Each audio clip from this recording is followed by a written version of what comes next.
Troy to an extent. I've saved a fairly serious topic for us to finish the show on today. During the week, you may have heard it. We were talking, Sam and I were talking about the comments reportedly made by former Norwich City sporting director Stuart Weber. Weber has apologised after the comments he made in an interview with a local newspaper about Raheem Sterling, several other black players. The remarks he said to have made were in an article when he was discussing his pending attempt to climb Mount Everest for charity next month. So, as I said then, I'll say now again, Stuart decided to go a bit off-piste, literally, in this conversation. This is what he said, Stuart Weber. He said, "We want to help the guys who really need it, not the ones who are maybe privileged." He said, "I saw that with our young footballers, Johnny Rowe, wouldn't mind me saying it, but him, Abu Kamara, Max Aarons, Jamal Lewis, Raheem Sterling, back in the day at Liverpool, where they came from, it had to work out for them in football because the alternative is potentially jail or something else." Now, some, including Kick It Out, Sanjay Bandari, who's a pal of this show, Sanjay thought, yeah, this could fall into the category of racial profiling. What do you think? I think it could fall into it. Personally, I think it's weird. Like, you're doing a climb for Mount Everest and you're now bringing this in to talk about yourself and your achievements. I think he clearly has a little bit more background knowledge on the individual players that he said. That's why he said it to his argument. If it was pertained to me, that would be 100% the truth. If it wasn't for me, it'd be working in a factory or doing some other things that would get me in trouble. That would, if he was talking to me specifically. So what he said, that would apply to you. That would apply just to Troy, but that wouldn't apply to everybody there. So I would like to think, using a bit of hindsight, I don't know this man at all, so I don't have any allegiance, but clearly he must have some form of background on these individual players, the areas that they were brought up in, and the lifestyles that they potentially could have led to say something like that. I think it's weird. I think it's not the greatest thought process to say those things. It's a bit insensitive. I don't think he's outwardly tried to be racist. I just think you're in a position now where, unfortunately, without explaining that to the umpteenth degree, he's going to be labelled that way inclined, and he's got a lot of work to do to fix it. But for me, I think it's just a weird thing to say when you talk about climbing Mount Everest, personally. Yeah, you had your say in it. I think it's indiscreet, even if he is privy, because my argument would be is that he must be privy to anecdotes about these four players that enable him to have used them in a conversation. And if he hasn't, then he should be smacked for it. And it's also indiscreet. And of course, if you're parents of children and that are being accused of potentially having choices that might have been made for them if they didn't have football, you're going to feel that you're being criticised because they're your children. But I also gave the example. He's done a podcast with me. We've spoken about his challenges in life and the choices that he's made. Yeah. I've had 46 podcasts with leading sports people. 6 or 7 of them have all spoken to me about choices, including Paul Ince. It's not a matter of breaching his confidence, that they've gone the one way or another and sport saved them. Now, am I racially profiling somebody? Because I did 6 interviews, I didn't have anybody from the white community saying that actually at that certain stage sport saved me. I could have gone this way, I could have gone that way. And the resistance I had to it was, come on now, Stuart Weber is stupid because he should have realised that by naming 4 black kids, he's going to be putting himself in a position where somebody can make this accusation, and up steps Troy Townsend to do it. Yeah. The other side of the argument is that if it's the anecdotal evidence that he wants to bring to bear to be able to make a point about how good sport is and how it can save all kids, then he should have thought about it a bit more. And he shouldn't actually be using, because I think he's used those kids to say, look how wonderful I am. I brought these kids through. Yeah. And you wouldn't bring Raheem Sterling into the conversation. You'd bring Norwich players into the conversation. Because Raheem Sterling is so important a player and so recognisable, I brought him through. Yeah, and it also stands to the point of what's happened with Raheem over the past few years in terms of racial abuse as well. So yeah, I agree with that. I think like if he was to mention somebody like Tyrone Mings, who's had quite a, I would say compared to me, quite a privileged way of living life, and he did it that way, then you'd go, okay, that's a strange thing to throw Ty in the mix. So I just think there's a bit more that he clearly knows that we don't know. I tend to agree with Simon. I think it's more about him and telling everyone how good he's done, because Raheem, if he didn't have Raheem in, you could go, okay, understands, but Raheem doesn't make any sense as well. I just think the whole thing's a little bit weird. Yeah. On AM, on DAB, via the TalkSport app and on your smart speaker. TalkSport. Sunday's title showdown between Manchester City and Arsenal pits some of the world and Premier League's best players against each other. As you can see, Nick and Doogie are going to be looking at some of those key battles for us. So let's start, shall we, with... should we start with an Arsenal attacker and a Manchester City defender, shall we? Yeah, why not? Okay. Yeah, let's talk about one of the key clashes this weekend, Ruben Dias against Kai Havertz. Now, in my personal opinion, Ruben Dias has taken a slight drop-off in performance level versus last year. You've seen his aerial duel win rate fall from about 61% to 49%. His tackle success rate is still very solid, but it feels like Nathan Ake is potentially the only City defender that's really kept their level at the same from last year. But Ruben Dias, loads of experience now. But he is coming up against a man in great form in Kai Havertz. He's got 4 goals and 2 assists in his last 6 games for Arsenal. He scored during the international break against France, linking up really well with Jamal Musiala and Florian Wirtz there. So he comes into this game full of confidence. Yeah, for sure. And I think Havertz as well has a good record against Man City in recent times, at least. He obviously scored the winner in the Champions League final for Chelsea against them. And this season, he did well in the Community Shield as that central striker. As Arsenal won on penalties, he also came off the bench and set up the Martinelli winner at the Emirates Stadium. He does give them that physical sort of ability up front, you know, that outlet that they maybe don't have otherwise. He can win headers, he can win duels, he can bring others into play, he can run in behind as well. So I think Diaz is the man they will look to, Man City, to stop him. You know, he's probably their best defender in the air, even if his numbers have dipped, as Doogie mentioned. So that will be a really interesting battle. Obviously, Diaz dropped against Liverpool. Klopp said that was more about needing pace against Nunez with Akanji, but in this instance, Diaz looks like the one who will be asked to stop Kai Havertz. Yeah, because they will certainly pay Kai Havertz a lot of respect. You mentioned the Champions League final, that ball through from Mason Mount, Kai Havertz on the end of it and scoring to give Chelsea the Champions League trophy. But has the thought been of there's never any doubting that he's a very talented player, Kai Havertz. It's where do you play him and what do you do with him? And has Mikel Arteta unlocked that conundrum?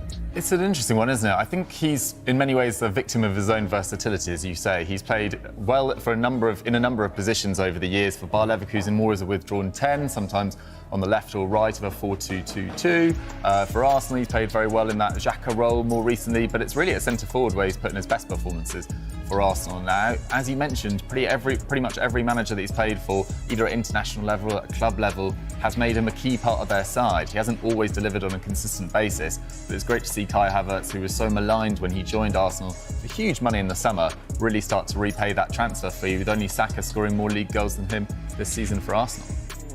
OK. No shock to see who's involved in the next key battle that you've picked out. Yeah, this is a huge one, isn't it? Absolutely huge. Now, Erling Haaland obviously destroyed Arsenal in this game last season, didn't he? He set up the 2 goals for Kevin De Bruyne. He scored the 4th goal himself. But, of course, William Saliba was not playing that day. He was injured. It was Rob Holding instead.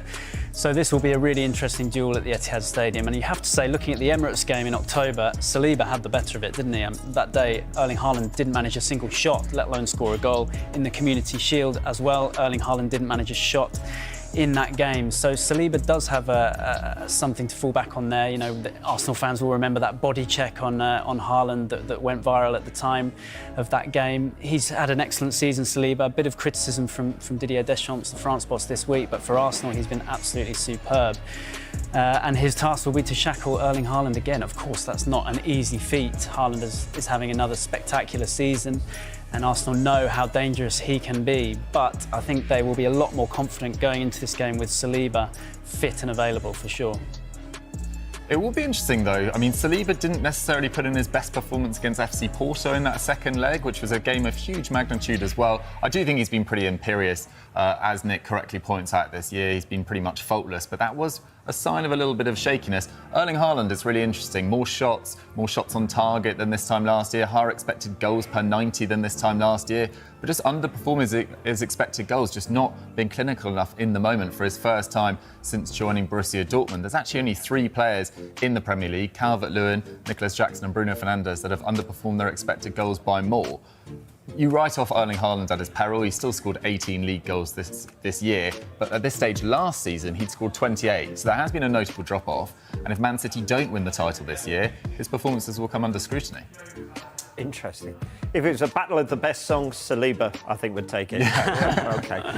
Let's move into the engine room, shall we? The midfield, and this has got me excited. This battle between these two players. Yeah, this is a great one, isn't it? Great one to look forward to. I mean, it's interesting because Rice may not necessarily play as the 6, as Rodri does, of course. He may be more like an 8 with Jorginho in that number 6 role, but that only would mean that he is in direct competition with Rodri more, probably you'd say, on the pitch. So it will be really interesting to see how this battle pans out. Now, Rodri is kind of the gold standard in his position, isn't he? He's absolutely outstanding. He's top for passes in the Premier League, top for pressured passes as well, which shows his ability in those tight spaces. He is so good on the ball in those situations. So it'll be interesting to see whether he is able to dictate the game to the same extent playing against a midfield containing Rice, because off the ball, of course, Rice is just so effective, so good at anticipating danger, so good at snuffing out counter-attacks.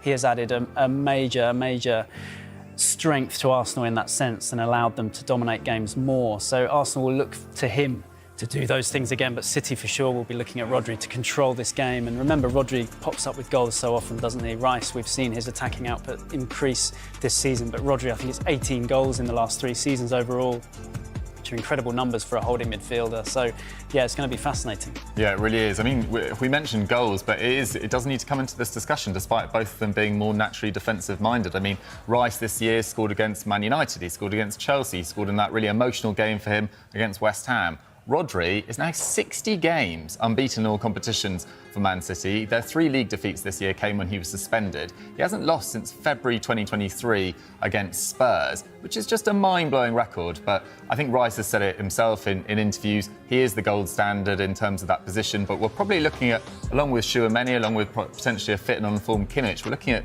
2 of the best 4 in that position in world football. And for Declan Rice to be in discussion for probably transfer of the season, despite costing £100 million, just goes to show how excellent he's been for Arsenal and what a difference he's made. Yeah, very quickly, if he's fit, who's got the job of keeping Bukayo Saka quiet then? Because that will be quite a significant head-to-head. Yeah, it will be. Nathan Ake has been brilliant this year for Man City, as I say. He's played in a number of different positions for them. He's really proved his worth. Saka, with that injury issue during the international break, he's under a little bit of pressure in this one. Doesn't have necessarily the best record against Man City either.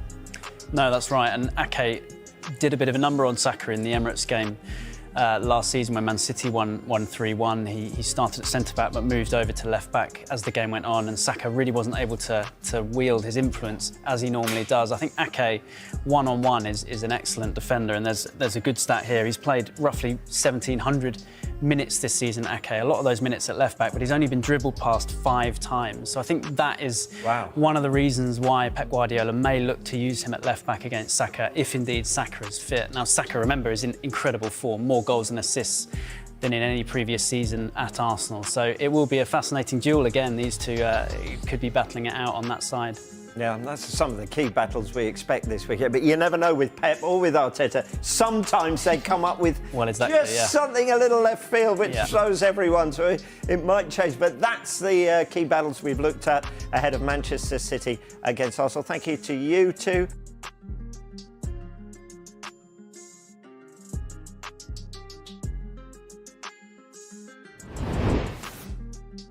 For England last night, that Bellingham goal, the perception this morning would have been totally different, would it not, if England had lost that? I think it would have been, yeah. It would have been difficult to stomach back-to-back defeats in those games, wouldn't it? I mean, I think most England fans would have liked more than a defeat and a draw from the 2 games, but that Bellingham goal does change the mood a little bit and ensures it ends on a high note. I mean, it was a much more positive performance than the Brazil game overall, wasn't it? That, as Southgate was talking about there, they did look pretty fluid, pretty good in the attacking third. They created a lot of chances. Some of the squad players came in and did well and seized their chances. So there were some positives, and Bellingham ensured that it ended on a high note. Yeah, I'm a little bit troubled by the last 2 performances, if I'm totally honest. I mean, it continues a record of England underperforming under the most scrutiny against the best sides. I mean, since September 2016, they played 24 games against nations ranked in the top 10. and they've only won 7 of those with 10 defeats. And yes, last night wasn't a defeat, but there were still big errors. You know, Jordan Pickford, who has looked so good for England over a number of years, huge error. Lewis Dunk, who's had a really difficult international break, making another error there. And it doesn't feel like England maybe clicked as much as we hoped they would. Having said that, they were without Saka and Kane, who have probably been their best performers over the last 3 or 4 years. But a little bit troubling, given the fact they're playing against the Belgium side with a 20-year-old centre-back, given the fact they're playing against the Belgian side without De Bruyne, to not get the win there was a little bit disappointing, I thought. Yeah, I like to be half full though. Let's be half full rather than half empty, because one bright spark, Kobbie Mainoo, 18-year-old, he was awarded player of the match, his first England start. Right, OK, has he solved quite a nice conundrum here for Gareth Southgate with that performance? I think so. I mean, he's been pretty faultless for England and Man United so far. I mean, he's only played 20 games for Man United. He would have played more if he hadn't got injured in pre-season. They were expecting big things from him, but it's so exciting when you see an 18-year-old emerge onto the scene. Not many non-Man United fans would have heard of him before this season, and now he's got a very good chance of starting the first game of the Euros alongside Declan Rice after last night. I think he's looked incredibly composed, he's shown a lot of quality, and in a position where England don't have that much strength in Calvin Phillips out of form, Jordan Henderson's taken a huge dip in the last year, question marks about whether he should still be in the picture at 33, Conor Gallagher not grabbing his chance against Brazil. It was so great to see Kobbie Mainoo start this game and put in a performance that suggests that he should be the player starting alongside Rice. Yeah, I mean, massively impressed, but not surprised. I mean, you may remember, Rob, a few weeks ago, I included him in my England Euros 11. Yes, so at the time risked making me look silly, but he has given himself a chance, hasn't he? I mean, he's come in and he's just, I think what's most impressive, we know the talent, that ability in small spaces. He's really forward-thinking as well, isn't he? We saw that with his role in the penalty for the first goal last night, really involved centrally, dribbling around players. But it's that temperament, isn't it? That ability to just come in and manage the occasion, playing at Wembley, even against Brazil when he came on, he looked like he could handle the occasion. And I think that is probably what Gareth Southgate would have wanted to see most from him, that ability to do it on the biggest stage. And that should give him confidence going into the tournament, I think. Big tick, Pinnock. There we go. He's happy now. How about the strikers then? Ivan Toney scored his first England goal from the penalty spot. He said afterwards he knows he's in competition with Ollie Watkins for the squad this summer. I hope I did. I hope I did. I'm always going to try and work hard. Even when I'm not playing, I'm always supporting the boys and supporting Ollie, obviously. That's my competition. But like I say all the time, it's friendly competition. I wish him all the best every time he goes on the pitch. But yeah, I felt like I done well today, and hopefully I'll give myself a good chance, put my name forward to be there for the Euros. So, is it a case of one or the other? Is it fair to judge them on 90 minutes each when there's a season building up to this? So, OK, if it is one or the other, who gets your vote and why? I think Tony's made a really strong case now, hasn't he? I mean, I think he needed that last night as well, because he was basically unproven at international level before last night. Only one substitute appearance. Watkins, on the other hand, has played 11 times for England, scoring 3 goals. So Tony really needed to seize his chance, and he did that. It was interesting hearing him before the game talk about not feeling pressure, and we certainly saw that in the way he took his penalty. Obviously, he won the penalty as well. He looked a threat. He linked up well with the players around him, even though he hadn't played with them before, most of them. So I think there are loads of positives there. Ollie Watkins has obviously had an incredible season, and it would be such a shame for him to miss out. But I think for Southgate, looking at the two right now, looking at what Tony gave him last night, he may just lean towards Tony. That's probably where I think we're at with the situation now. It's difficult, isn't it? Because, I mean, like for like, Tony is far more similar to Harry Kane in his ability to drop deep, spread passes, etc. But as Nick correctly points out, Ollie Watkins had the better year, partly because Tony was banned for 8 months. But even since he's come back, I mean, Tony's scored 4 goals in 10 games for Brentford. Ollie Watkins, only Kane and Mbappe have been involved in more goals in Europe. He's an outside contender for Player of the Year. So it would be pretty brutal for Ollie Watkins not to go. But there might be a situation where, with Rashford, with Bowen also in contention, that Southgate doesn't take 3 out-and-out number 9s, because he might look for a bit of versatility from his third option. The reality as well is that Harry Kane's backup is unlikely to play a huge amount of minutes, So I think that makes Tony's ability from the penalty spot even more important. You know, if he can come on in extra time when we're heading towards the penalty shootout and give you the confidence of putting away one of those spot kicks, I mean, what an attribute that is to have in a knockout situation at a tournament.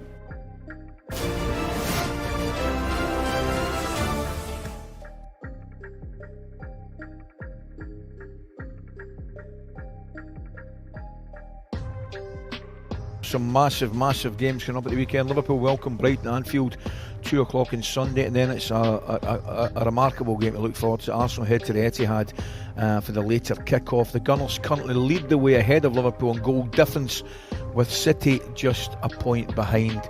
John, Andy, I mean, in all seriousness, what a title race we've got. Incredible. Exciting. I think you could almost throw 3 balls in the air. City, Liverpool and Arsenal. I think it's so tight, it's so difficult to call. Arsenal, I feel, this year have probably got the best opportunity than what they've had previously. I think if you look at them, Declan Rice has made them better. Havertz has come in of late, and all the questions asked about him, his feet. He's played well lately. Jesus is on his way back. Saka is a magnificent player. And for me, you know, if I had to go with one, I would probably still go with City, only because they've been over the course quite a few times in recent years. I'm with you. It's amazing, right? You can't split them. I'm just leaning towards City because I went for them at the start of the season, right? But if you're a Liverpool fan and you watch the way your team played against Manchester City, you've got to fancy your chances. And bizarrely, Andy, John, I don't know whether this will make sense, but I actually think Arsenal have got a better chance with 3 teams involved than last year just with City. I just think they might enjoy the added pressure of the teams involved. John, I just got the fixtures up, Ali, for Arsenal in April. And obviously, they've got City this weekend, back in the March. Yeah. They then got Luton home, Brighton away, Bayern home, then they home to Villa, Bayern away, Wolves away, Chelsea home, Spurs away. All of that lot in the month of April. That's a test, isn't it? It's going to be a test of the squad and the resources and everything. 100%, Andy. I think Villa's a tough game. Bayern Munich, quarter-final of the Champions League in between them. But I would almost say, they want to continue going as far as they can in the Champions League. But I think the league is so important to Arsenal. It's been so long since they won it. Arteta just seems to have... All the players are working really hard for him. You know, I think the impact that he's made, considering they wanted him out 2 or 3 seasons ago, they stuck with him. Just goes to show if you stick with a manager. And they finish then with Chelsea and Spurs, which are very, very tough games. Because Spurs will be trying to get into the top 4 as well. Do you know one of the biggest changes for me, boys, that I've noticed? Arteta's obviously got his team firing. You speak about Odegaard, Saka and boys like that who have been sensational. I actually think probably the key to Arsenal are the 2 centre-backs. I genuinely do. Gabriel and Saliba, I think their importance cannot be understated. I thought that's when they struggled a little bit last year, you know, when they lost one of the centre-backs and Holden came in. I just felt they lost a little bit. But the point I was trying to make, and you'll have been there, John, obviously far better team, good brand of football, but the difference within the stadium, the Emirates Stadium, is the last 18 months, 2 years, is absolute night and day. Yes, it is, yeah. The place is rocking. Yeah, and when they get behind them Arsenal there, you know, the Emirates is a £60,000, but you know, it's 60,000 seater. It's like a bowl, isn't it? There's no gaps around, and they do really make some noise there. But also, you haven't mentioned the goalkeeper. Yeah. You know, I think he was pretty much questioned when he moved Ramsdale out. I'm surprised Ramsdale, by the way, didn't ask for a move on the back of that, because he'd have been very, very disappointed. And if I was him, I'd have been saying, look, you prefer another one to me. I'm good enough to play every week. He's surely the chat with Gareth, though. I mean, the first thing you do, you're Alan Ramsdale, you're going to say, look, is this going to affect me going to the Euros? That must have been a conversation there, surely. Yeah, because if you're a good goalkeeper, which he is, you've got to back yourself. You want to play every week. You don't want to be a second choice goalkeeper if you're that good.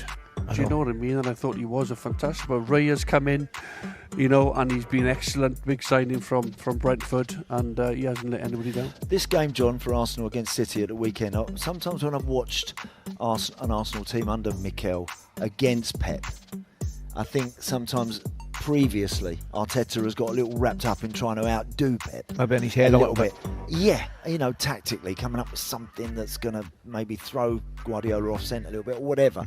I don't know. So I'm really intrigued to know how they're going to go about this one at the weekend. It's such a pivotal game. It's such a colossal game. I actually think Arsenal got to get on the front foot. Really go for it? I think so, because it's such a hard game anyway. Arsenal could lose, but at least you lose having a real go. Try and play Man City's half, which is difficult because City keep the ball so well. Yep. But I think when Arsenal get the opportunity, they've got to get it forward, get the ball out to Saka, Havertz, Rice, try and control that midfield, which is difficult because he's up against Rodri, Bernardo Silva, Foden. And City, I think, have probably got more match winners if you look at Haaland, Foden, De Bruyne. What do you see them against Manchester United? Doku looked dangerous last night. He was different class last night, Doku, wasn't he? Yeah, he did. He did. Prediction time, John? I have to go City. I know I'm a former Arsenal man, but I think it's really important that City try and get going on the run and try and get ahead of the other two. What do you think, man? I think we might get a draw at the weekend. Yeah. I could see 1-1, even 2-2. I think I'm seeing a different Arsenal that don't always operate at their absolute max, but still win and pick up points. At the weekends, it's not going to be easy, but I think they could draw that game out. What do you think, Al? I'm leaning towards City. But with no real conviction. I just think it's. We're talking about Liverpool side also, who have only lost 2 games this season in the league, and one of them they shouldn't have lost. With all due respect, the game at Tottenham. So I just think we're in for what a ride we're going to get all the way to the end of the season. I think if he was at the Emirates, I'd be siding towards Arsenal. Yes. The fact it's home advantage. The fact it's at the Etihad. City turn it on them most weeks, don't they? Absolutely do.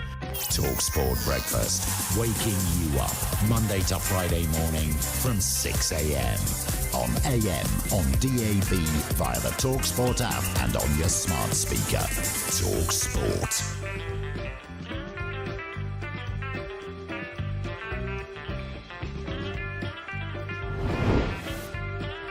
Of course, is the headline, and that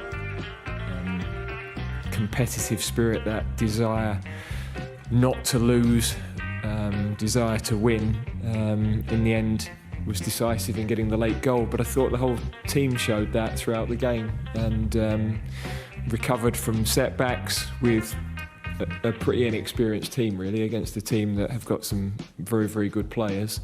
So very pleased with a lot of what I saw tonight. How pleased were you with your overall performance? You had to sit there and watch the Brazil game and be patient. Do you feel you took your chance tonight? I hope I did. I hope I did. I'm always going to try and work hard. Even when I'm not playing, I'm always supporting the boys and supporting Ollie, obviously. That's my competition. But like I say, all the time, it's friendly competition. I wish him all the best every time he goes on the pitch. But yeah, I felt like I done well today, and hopefully I'll give myself a good chance, put my name forward to be there for the Euros. And Kobbie Mainoo also made his first start, just 18. Wondering what you made of his performance. Yeah, I think at 18 I was probably playing Xbox, but he's out here being a man and playing for England, and he carries himself very well. He just glides with the ball, and there's a lot more to come from him, I'm sure, and I'm sure he'll go back to the top. Tony impressed with Kobbie Mainoo, and England have confirmed the 18-year-old received the Man of the Match award on his first start for his country with the caption, "Marvellous Mainoo." His attributes are there for everybody to see, that ability to receive under pressure and ride challenges, to manipulate the ball in tight areas. We were a little bit more open. There's no doubt about that. We wanted to press aggressively, and there were times where we turned the ball over on on the edge of their penalty box, and we actually had chances that we should have taken. The flip side of that was we had a little bit of a problem with Mangala pulling wide and Tielemans in the area, that meant that when our centre backs went in there, we were leaving Lukaku 1-against-1, and we struggled with that a little bit. So there are things to think about within that. He gives us a different profile of midfield player to anything else we've got, and we're really pleased with what he's done. He's adapted and adjusted brilliantly. You can't believe his age, really, that he's just taken it all in his stride as he has. Former England striker Gareth Lineker was full of praise for Mainoo. He posted on X, a superb first start by Kobbie Mainoo for England. He's not only played himself into the squad for the Euros, but quite possibly the starting lineup. Well played, young man. Worrying sign for Manchester City, though, was John Stones being forced off through injury in the first 10 minutes, with 5 days to go until their crucial clash with Premier League leaders Arsenal. We measure everything, and the first game for him wasn't a game that was a high level in terms of the intensity. We've done exactly what Holland did with Virgil van Dijk tonight, what Norway did with Erling Haaland and Odegaard, starting them again. Holland also started Aki again, so it only ever seems to fall on us when there's a question around that. Of course, we're disappointed if he's got a problem. It seems to be in the sort of adductor area, so yeah, we'll just have to see. I mean, John also came in on the back of not having played for 2 weeks, so it's not that it's an overload situation. But I hate sending players back to their clubs if they're not fully fit, of course.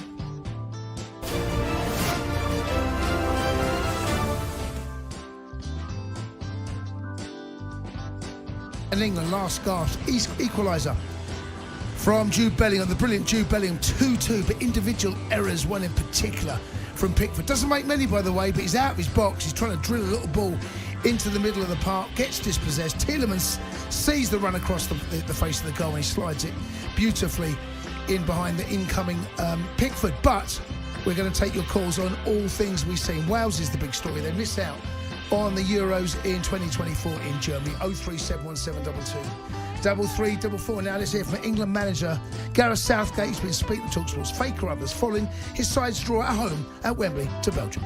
Gareth, it felt like a really positive end to what's been a really difficult camp. I saw the celebrations between yourself and Steve Holland when Jude Bellingham's goal went in.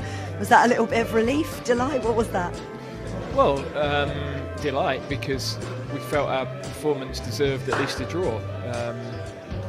We knew with the profile of players that we had, we could be a little bit open, and it was a game where I thought our attacking play was very good. We created more chances than we have for a long time. Use of the ball was excellent. Players that came on had a really big impact, but of course, with the much lower level of possession that Belgium had, they nailed the chances that they created. So we were vulnerable on the transitions. It wasn't easy for us. Their midfield, Tielemans, he took up a position. We wanted to be brave. We turned the ball over on the edge of their box a few times, and so we had the reward for that where we should have scored. But then when they played through our press, he was free, and that did cause us a problem. Yeah, Jared Bowen as well was a real bright spark, it felt, tonight. He was really delighted with his performance. Felt he probably should have had a couple of goals himself, but bearing in mind the disappointment that he suffered not being able to go out to Qatar, how has he been this camp? Very good, really good. He looks as though he's much more comfortable and confident in the environment, and I thought across the two games there were lots of good individual performances, so real food for thought in a number of areas. Yeah, particularly in that striking area, because Ivan Toney said he wanted to score. He always backs himself. We know how confident he is, but he stepped up to that penalty and just, cool and calm as we know he can be. But other areas of play must have delighted you as well. Yeah, his link play was very good, and again we know that he's not just a big guy that flicks the ball on. He gets hold of the ball well into his body. He finds really nice passes, and his work without the ball for the team was excellent. So yeah, again a good night for him. Kobbie Mainoo got his chance and more than took it. I've just watched him holding the Player of the Match award, beaming from ear to ear. it feels like he's been the real bright spark of this camp. At 18 years old, I know I asked you this question the other night, but after another fantastic performance, surely he's played his way into Germany. Well, I'd be delighted if everybody that you're saying is going is fit for a start. So let's hope that we've got all those decisions to make. But yeah, really pleased with the way he played. He's so comfortable receiving under pressure. He showed strength against some combative midfield players, and beautiful bit of play in the lead up to the first goal. And there are several moments like that. When you play with him, it's a little bit more open without the ball, and there was evidence of that as well. So as always, we've got to get the right balance for the team, but it's great to have a player like him as an option. Just a final thought on your overall thoughts from this camp, which we've talked about. It's been difficult, but what positives do you take from it? Well, a lot of individual positives. I thought Declan Rice again tonight showed he's a world-class player. He rose to the challenge of being captain. Across the 2 games, he's been, for me, the standout. We saw the impact again that Jude has, that desire to keep driving to the end. I think in Bowen and Gordon, we've seen 2 wingers that have given us a different sort of option. In Cobby, we've seen a different sort of midfield player. We've been able to see several defenders and have a clearer picture on that. I thought Ben Chilwell defended really well tonight, really dug in against a tough opponent. James Maddison coming on had not as much football as he would have liked, but had a really big impact. And the 2 centre forwards have done well. So if we'd come out of it with 2 defeats, that would have been a real blow, because I think the performance has been better than that. We should have got something out of the Brazil game, but if anybody deserved to win it with the quality of chances, probably them. Tonight, I think on the quality of chances and the number of chances, we probably deserve to win, but we come out with a draw at the end, which I think is more than fair. And I'm going to get in trouble, but I do need to ask you about Wales. I'm just springing this on you. I told you it had gone to penalties. Unfortunately, Rob Page's side have been knocked out. They're not going to go to the Euros. They've lost on penalties. Just want your immediate reaction to that, if possible. Well, really disappointed for Rob and Ian Mitchell, who works there, that we know really well. Rob's a super guy. They've done brilliantly to get so close, having lost such a generation of players. So, I'm very disappointed for him. Thanks very much, Gareth. Let's be honest, he couldn't care less. Let's be brutally honest about that. I mean, he's got to answer that. He's got to toe the party line there. He's a proper PR man. Do you know what? He's brilliant in front of the press, and I love Gareth Southgate. I think he's taking him in the right direction. But I mean, fair play to face. He's got to ask that question. Yeah. But let's be brutally honest. As soon as that question left his head, all he's thinking about is Mourinho alongside Rice. Yeah. Have I found? Salivating over that. Have I found the answer? Mainu alongside Rice. Now, this boy has been exceptional, right? Yeah. And I know it's in the infancy of his career, in the infancy of his professional career, playing first-team games for Man United. Mm-hmm. But this boy has got something. Yeah, definitely. Coley, he's shown his maturity. Do you know what it is? I'll tell you what. I saw this boy when I went away with England coaching under 17s tournament over in Luxembourg. Didn't do too well, but he was the standout player for me. Like, he was just unbelievable. You coached him? No, I was part of the coaching team. Okay. I didn't coach him. No, but I'm saying but you're I was part of the coaching. So that's the first time I see him, and I was like, wow, who is this? And I knew he was going to be, because the way he plays, I can imagine him playing like that when he was 13. Like, good at receiving the ball, comfortable, take it on the back foot, go forward, could get past the player. I could just see he was playing like that all day. He could play, because he don't rely on pace. He just knows where to be. He reads the game really well, and you could see that he had that. And then when I see him make his debut for Man United, I was like, and then he made that. I was like, wow, he's doing the same thing that I know he can do in the Premier League. So he's just going to be a consistent player. He's going to be playing like that. I hope he goes on to go and emulate one of my favourite players in the world, Clarence Seedorf. Right, okay. Because high praise, but you got to compare it with something. No, right? but you got to aim high, right? I'm not saying he is Clarence Seedorf, but I just feel that he's got that power. He knows how to read the game, and he's a very intelligent person to I have love on the way the pitch. he receives the ball. And with the that way he back receives foot. it, he receives the ball comfortably under pressure. Not a lot of players from a young age can do that, and he does that. And when I saw him live and training and see how he just dominates and controls the game, I just thought, yeah, this guy's on. He's going all the way and he's going for big things. Well, our equaliser it's not surprising. It came from him recognising there was a space, did a little shimmy, and then moved the ball quickly and played the ball to Bellingham. Once that pass has broken brilliant breaking the lines, then yeah. all of a sudden Tony's on his bike. Bellingham finds Tony within seconds. Not only gone from nearly just inside their half within 3 passes. Sorry, 2 passes into Tony. We've got a penalty. This kid starts, I think, is the answer. The Sports Bar with Jamie O'Hara and Jason Cundy.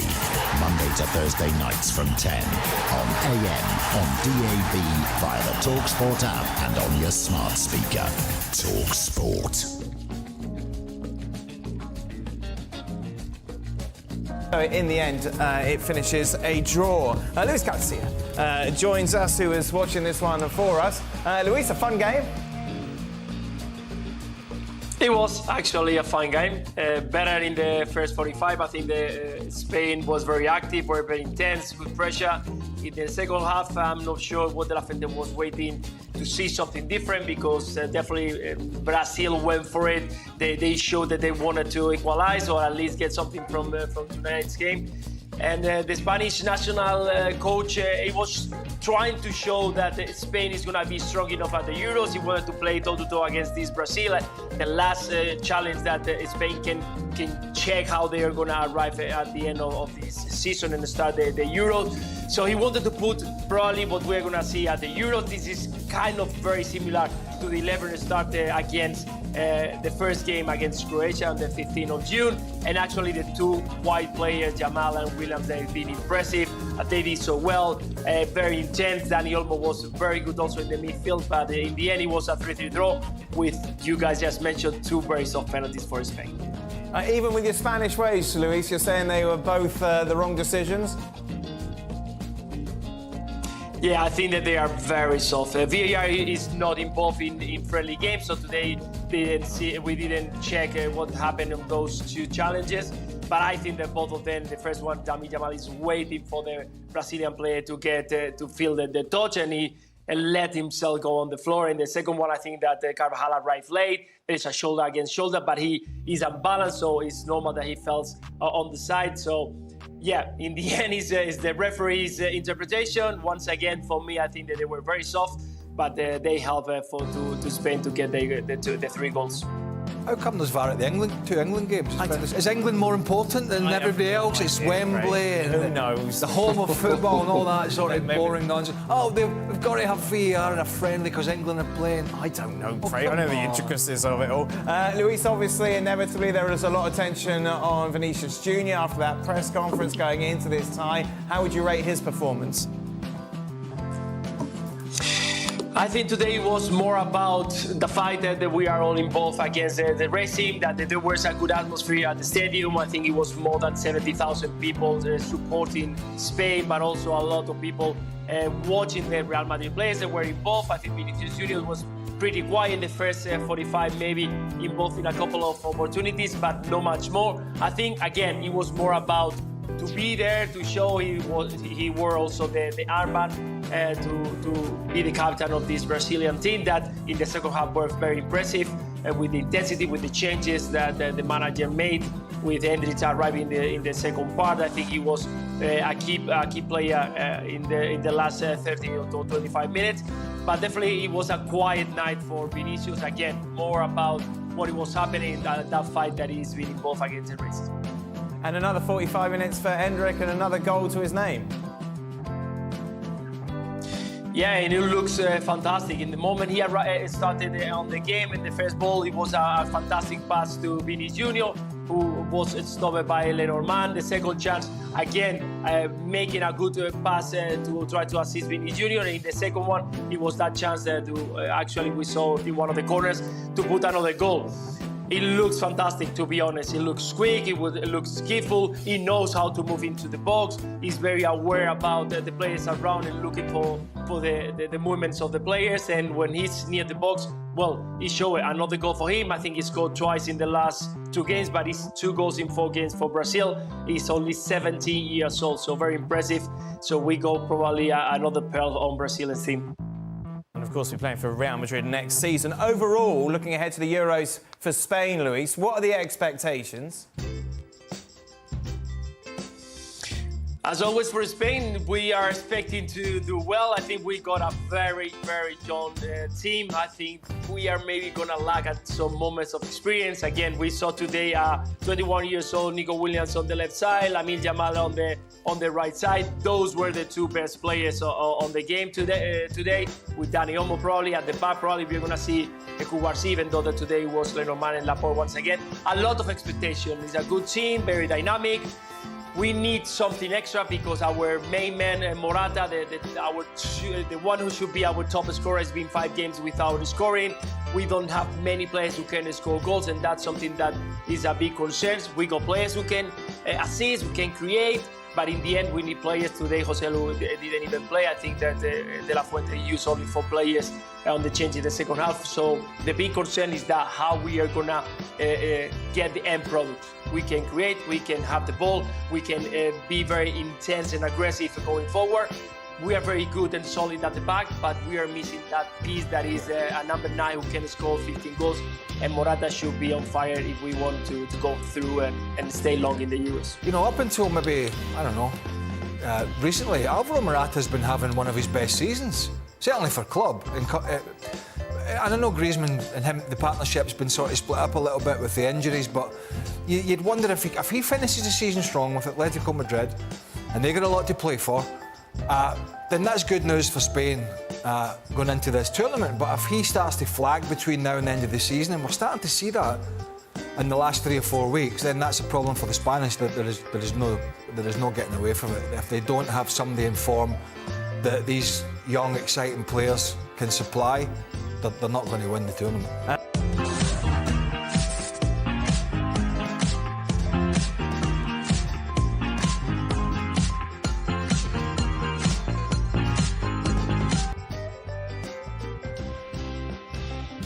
France 3, Chile 2 in this friendly. Jules is still with us. We also welcome Frank Leboeuf with us, who is watching this for us. Frank, improvement on the game against Germany?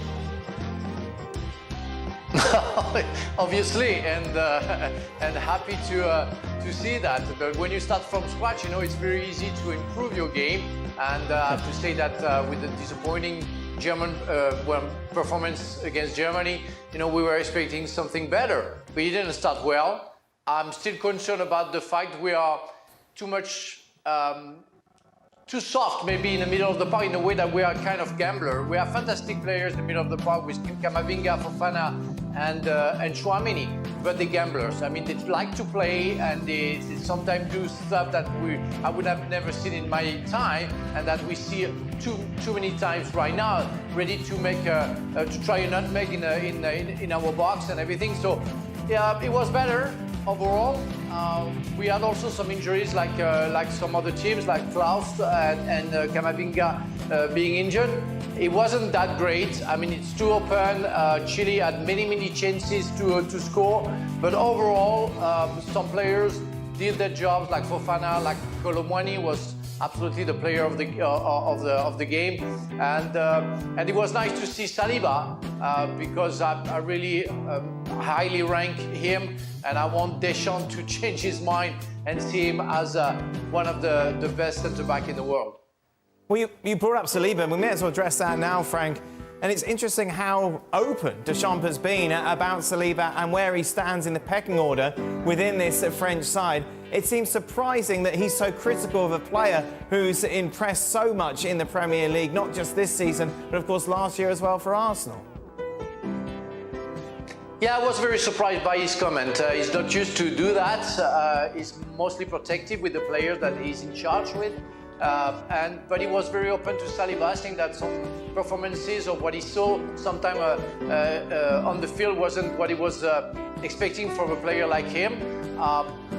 Well, I guess we don't see the same thing. When I see Saliba playing every weekend, he's one of the strongest centre-backs in the world, and without him, we saw Arsenal struggling at the end of the season last season, and we see that how important he is for the Gunners this season. So yeah, I don't know. It's a human decision what a coach does and what Deschamps does, picking some players. So I think personally, with Konate that would be a fantastic pair. But Deschamps sees it otherwise with Pavard and Upamecano maybe. Maybe he would change his mind for the best of Saliba because I really think that he deserved that position. This feels personal, Jules. Can I jump in? Yeah, of course you can. It's absolutely atrocious that an international manager would criticise a player who's not his player in the press. If you've got a problem with a player, you do it in private. And an international manager coming out and criticising one of the best centre-backs arguably on the planet right now is atrocious. And I hope that Mikel Arteta was the first person to pick up the phone or go and see him or wherever it is to stick his finger in his face and say, don't you talk about my players like that again, because it's absolutely 100% a no-no. How dare you talk about a player who's not even your player in those terms? I think it's an absolute joke. Particularly one that's still, whilst at club level. He went back to France on loan, was voted, I think, the young player in France, or best young defender, whatever it was. Came back to Arsenal, has been outstanding. I don't think anybody will debate that.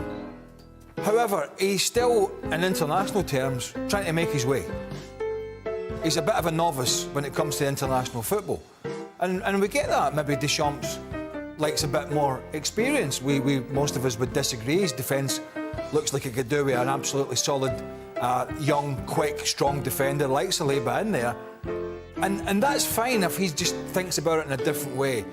But to come out, as Stevie said, and basically pick apart why he's not in the team for a guy who is probably going to be, whether Deschamps is there or not, the bedrock of this French defence for quite some time to come, is a strange way to try and get the best out of a player.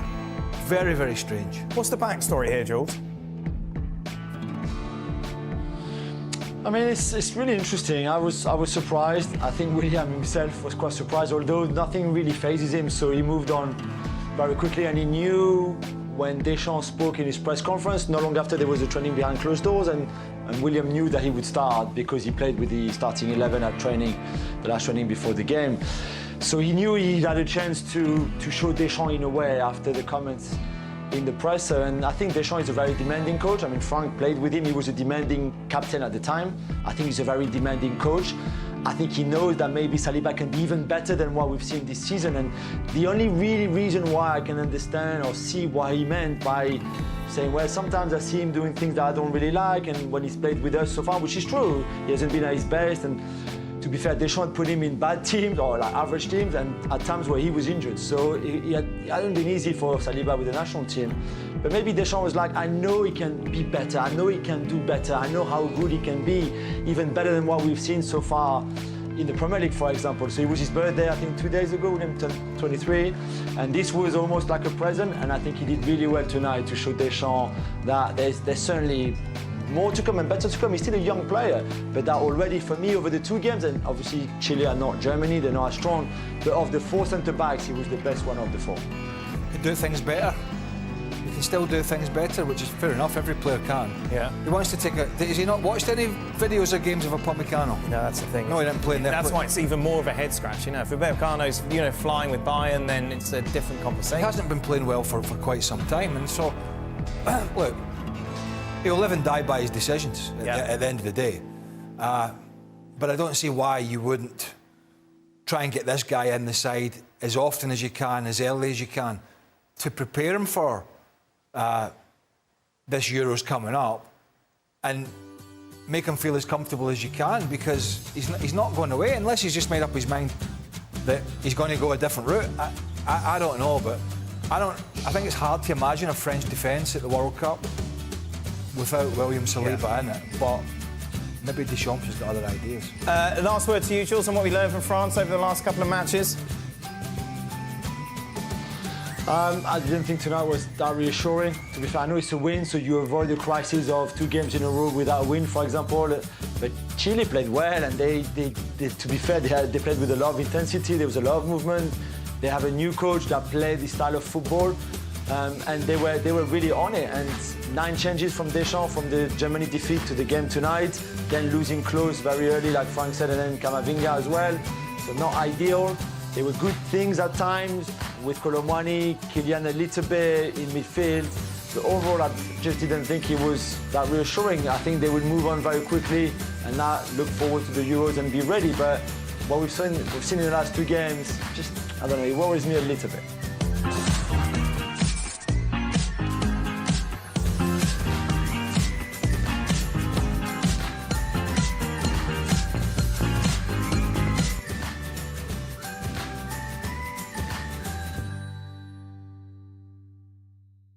They beat France at the weekend. Now they beat the Dutch. At the game for us was Archie Rinter, who joins us now. Archie, all is well in the German world. It thought that before the weekend. In fact, before the weekend, I was thinking, this Germany side, the way that they've been playing, will they be able to get out of the group? Such has been the doom and gloom here. And yet now, after these 2 performances against France and against the Netherlands, particularly the one tonight where they go behind to an early goal. It's through a mistake from Maximilian Mittelstädt. But for Mittelstädt, who is one of the newbies in this squad, to come through and then get over that mistake with that goal, but also just his general all-round performance, it's indicative to me of a Germany team under Julian Nagelsmann who's made big changes to his squad since the international fixtures against Austria and Turkey. But ultimately, this is a team that is working for each other. And when the players are coming on, as Julian Nagelsmann, the coach, has pointed out, there's an acceptance of everybody's roles in the squad. And I don't know if that was the same thing when there were more Bayern and Dortmund players in the squad who have been culled for now and will find it difficult to get back into it come the Euros, the likes of Mats Hummels, Serge Gnabry, Leon Goretzka, Julian Brandt, Niklas Süle, Nico Schlotterbeck. I think that they'll do well to get back in because of how good an impression that these players have made on Nagelsmann, but also how I think they've made everybody in Germany who was quite, I would say, nonplussed by the Euros coming. Not as much as you would think a country like Germany would be excited for the tournament. Now people are getting into full swing. Yeah, just to take us a little bit deeper into that, how apathetic were the fans going ahead to the tournament, which of course Germany hosts, and how has these 2 results changed that rhetoric? The fact that there was a whole discussion before this game about what the goal music should be for when they score, that tells you that there was newfound confidence after the France game. And even the way that the fans responded after they went behind tonight, where they started singing, and let me tell you that German fan culture for international games is very different to that for club football, where we know what the atmospheres are generally like. A word on the Dutch, Archie? I was so disappointed with just the lack of a recognisable plan for a country with the there, where I think they have so many talented players on the ball, and yet when they were circling the ball round the back, they didn't really know how much further or where the routes were forward. I'm encouraged by defensively how they did look at least solid with that back 3, but I think that actually the players in front of them and what they were giving defensively is worrying. And from thinking, well, the Netherlands should be a side which will be competing this summer, I thought Germany were miles better than them. And given what they showed against Scotland the other night, they were not good for an hour or so. So, yeah, if I was a Dutch fan, I'd be a little bit nervous going into the summer.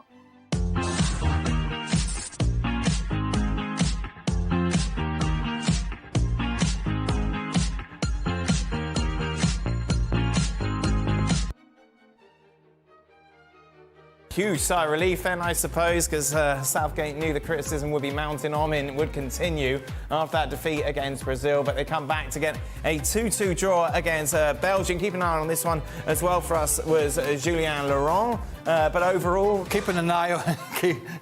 Come on, let's just be honest. What would you like to be honest about? The TVs at this place are driving me nuts. I'm not going to sugarcoat it, right? We saw the first half, and then we couldn't watch most of the second half. So we switched back to Brazil, Spain, and then we caught the end of it. But by that point, you and I had gone to make up, missed the Bellingham goal, and I freaking give up with his goal. But, you know... overall, it was better from England, wasn't it? I thought, first half that we saw.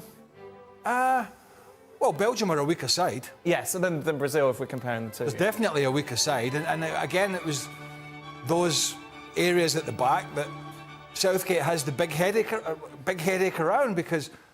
You know, we were talking about this, you know, Harry Maguire. What's the answer if it's not Harry Maguire?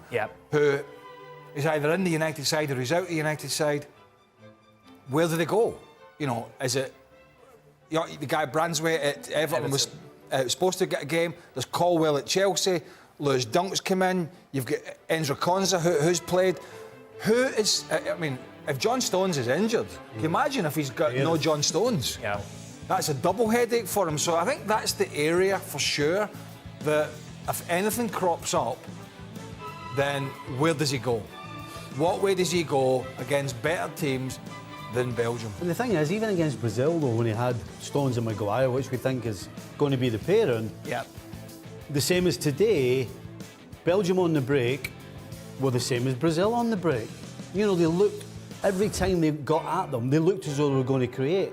And we showed a couple of them, and one of them was a horrible finish, and one was a great finish from Tielemans from that ball from Lukaku. So, regardless, it seems, of what's at the back, their biggest problem isn't possessing the ball, isn't getting people forward.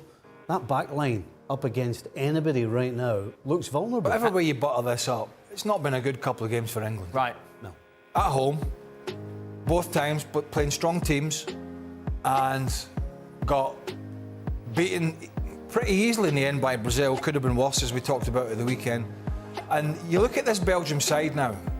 I know they've got one or two missing, but it's starting to unravel for them, isn't it? I mean, I can't see them doing anything at the Euros, to be honest. And this kind of period for them is well and truly over. I've been able to go in with the big boys. So when you put that into context, the two home games and the fact they're relying on a injury time equaliser, it's not been a particularly good couple of games for Southgate, to be honest. That's the whole reason that you play somebody like Braithwaite and Menu against a team that you know you're probably going to have more of the possession of the ball. It's the ideal time. Then you can see what the guy's doing behind the ball. Does he go to sleep? Does he concentrate? All of these things you can learn watching Braithwaite that you should already know about Dunk. So it made no sense to play Dunk. Or certainly it made no sense not to play Braithwaite. Let me put it that way. Not good, though, for Guardiola, Jules. No, not good. I mean, again, we need to wait and see with Stones, with Walker, because he looked like a muscular injury, like an hamstring, as we said on Saturday night. I can't see how he can play on Sunday. I don't think it's possible for Walker. For Stones, coming off so early in the game, maybe it was just precautionary and maybe there's a chance, but even if it's a groin and he's just pulling a little bit, again, the game is on Sunday. There's like 5 days now. I can't see Stones and Walker playing. So you go Diaz, Akanji, Ake, and then maybe Rico Lewis, or you stick to a back three and then maybe strengthen the midfield. I don't know, but I think all the managers obviously were looking at this international break at the wrong time of the season. You've got Champions League coming back the week after too. And I think all they wanted was just, please, no injury, please don't play my players too much. And for Pep, in 2 games, in the first 20 minutes of each game, he loses one key player. Just a gut feeling that if Kane wasn't available, I think he would go with Ivan Toney. Right. But that's just how I'm thinking about it. I think I could easily see it going the other way. Is there any chance that maybe it could be neither, in the sense that you could have Foden through the centre or Bellingham through the centre to give you, say, a Maddison to come on as well? I don't think so. It seems out of the realms of Gareth Southgate's thinking, quite honestly. So which way do you think he'll go? I'm with Craig. I thought before the Brazil game, I thought Watkins was absolutely ahead of Tony. But having watched both games, I think Watkins is a better all-round footballer. But I would rather probably play against him than play against Tony. So for that reason, I'm going to go Tony, which I wouldn't have said if you'd asked me before the Brazil game. Jules, we're seeing this odds after what we've seen from these last couple of games. I don't think many are jumping on 3-1 for England to go on and win the tournament. No, but again, this is March. I think a lot of the players have heavy schedules coming. They just come out of heavy schedules as well. We saw for every country 5 changes, 7 changes, 9 changes. I mean, I think only Germany kept the same team from one game to another and 2 wins for them. Great for Nagelsmann, but everybody else changed really. So it's maybe difficult. I don't think we should judge too much on what we saw in the last 7 days or so in the last 2 games. However, are they really that strong favourite? I don't think so. We've said it before. I think the French are slightly above them. I think Germany are not far behind. Belgium, Portugal, who lost tonight in Slovenia. Spain, I'm not too sure either. But France and England, for me, are the top 2 favourites. So yeah, I think, I'm going to say again, for me the issue is Southgate. But if Southgate doesn't do anything silly, they have the players and the talent. Even if defensively we're not really sure, it's a bit wonky at times, I get that, but I still think going forward they have such an incredible squad that of course they can win it. So strong favourite, maybe not, but certainly amongst the top 2 favourites, they have to be. Got an easy route again. Well, it's a nice group, isn't it? Yeah. It's quite a nice group. Yeah, it's not bad. You know, that's what you get for being. That's what happens, you know. Yeah. Well, that's what it is, isn't it? You know, just flat trap bully everybody in qualifying, and then you get the third big tournament in a row. You get an easy pathway.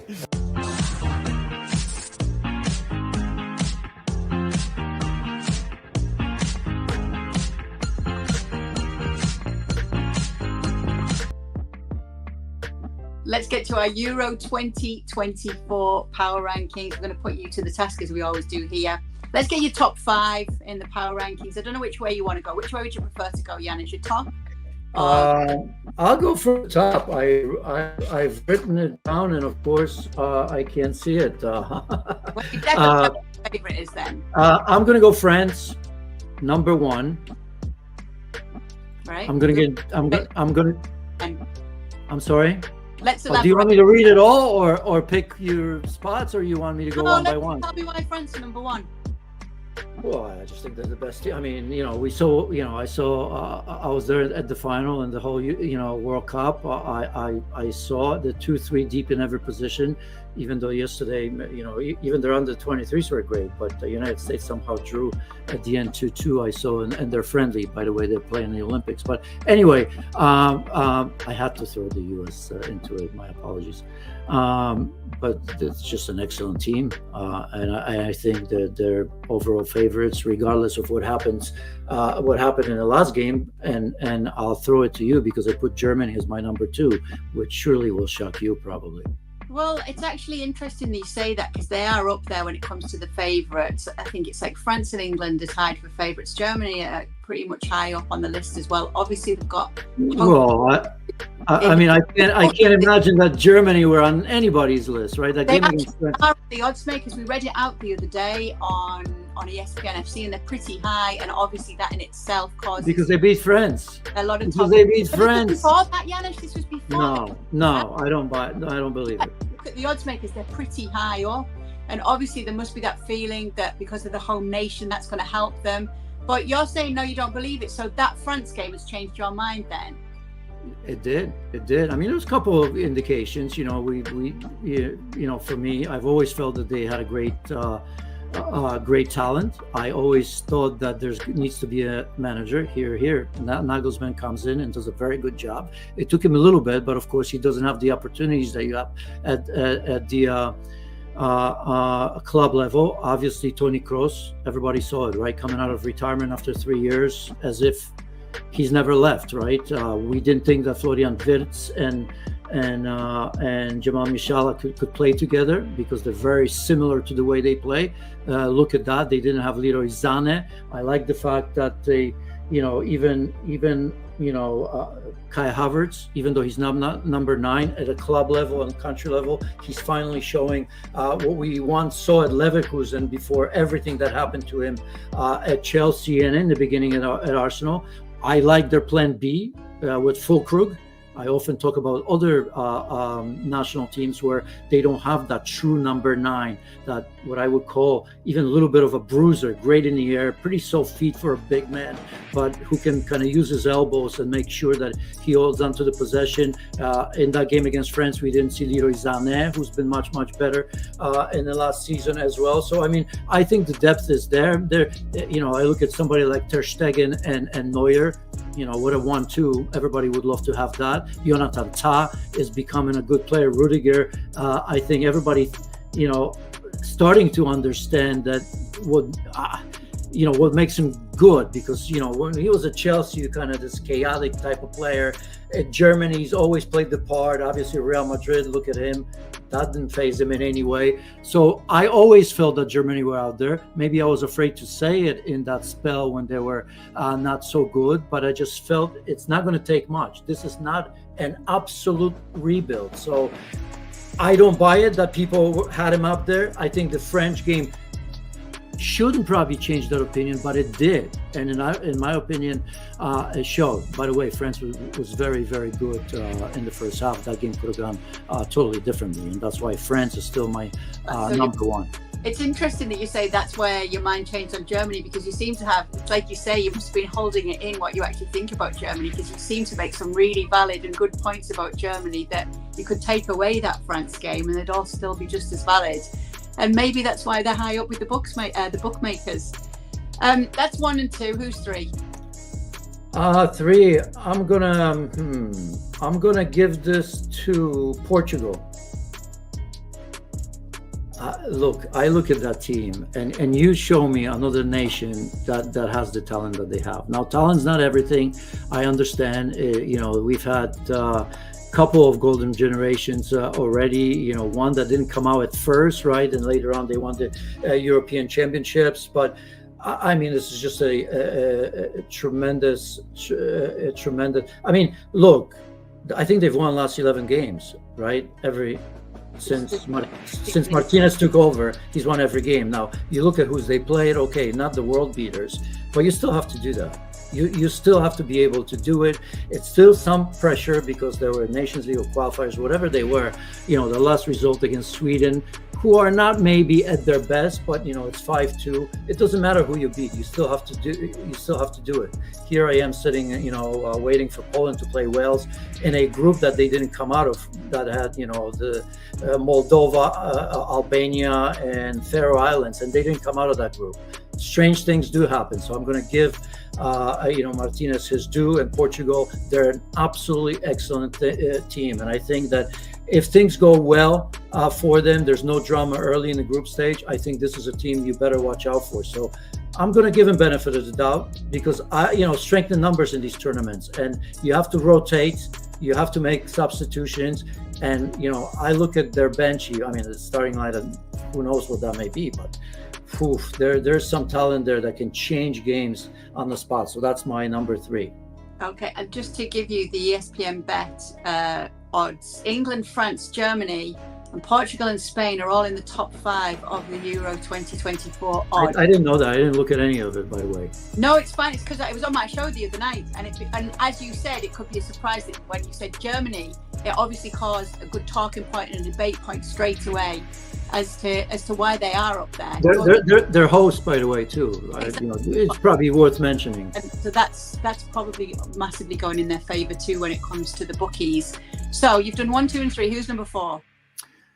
I was fighting between Spain and England. I'm going to give Spain slight benefit of the doubt, even though they're young. This is maybe not the Spain that we once knew, that were winning the World Cup and European Championships back to back and then some. But it's a young team that I think is going to have a little bit less pressure on them. I don't think Spain is looked upon as the Spain of all. It's like, these guys are there, 1 or 2. I think in a way it will help him. We'll see. Obviously, I didn't put him in the spot that that I'm used to, but I think they're slightly better. I just, you know, and I may be wrong, you know, I put England fourth, and look, momentum is a big thing, right? But England being fifth, they have an easy group, right? I think it's one of the easiest groups, so I think they'll get out of it unscathed, which is important. You know, if they avoid injuries, they can rotate within games because I think they'll get through that rather easily. So this may move them up, but I just think that their time has come. Remember that part that I said that, you know, Southgate had a chance, and that chance will not come around. I have a feeling that this is it. Those championships were different because, you know, we were coming out of COVID. We all know that. It was supposed to be happening in numerous countries, but England played, 6 out of 7 games, or almost every game they played at home, and they had the final at home. And they didn't take advantage of that. And I think they'll pay the price for that. I think if they get to the final, it'll be great, but I don't see that happening. So, yeah, you don't see that happening, but you have 4 teams before them when they're the favourites for many, along with France. So why don't you see it happening with the players that they do have? I just, you know, I mean, that loss of momentum a little bit. I think they're very much dependent on Harry Kane, which is not a bad thing if he's available. If he's not, you know, we can look. I'll wait and see. You know, they're playing today, aren't they? I mean, you know, that last game without Harry Kane. You know, Ali Watkins still untested. There's not many chances to look at different combinations, are there, right? And knowing Gareth Southgate, even if he had 5 more games, that's the issue with him, right? I sometimes have the same issue with Gareth Southgate going to United as I do as a manager of England because he sticks with his people. That's great for them. I would love to have him as a coach and trust me. And regardless of how I play, you know, I played. You know, you look at Maguire's. I mean, for the longest time he was like that with Sterling, who did great for him. Now he's out of favor for some reasons, but I think he's stuck in his way, and I think England will pay the price for that.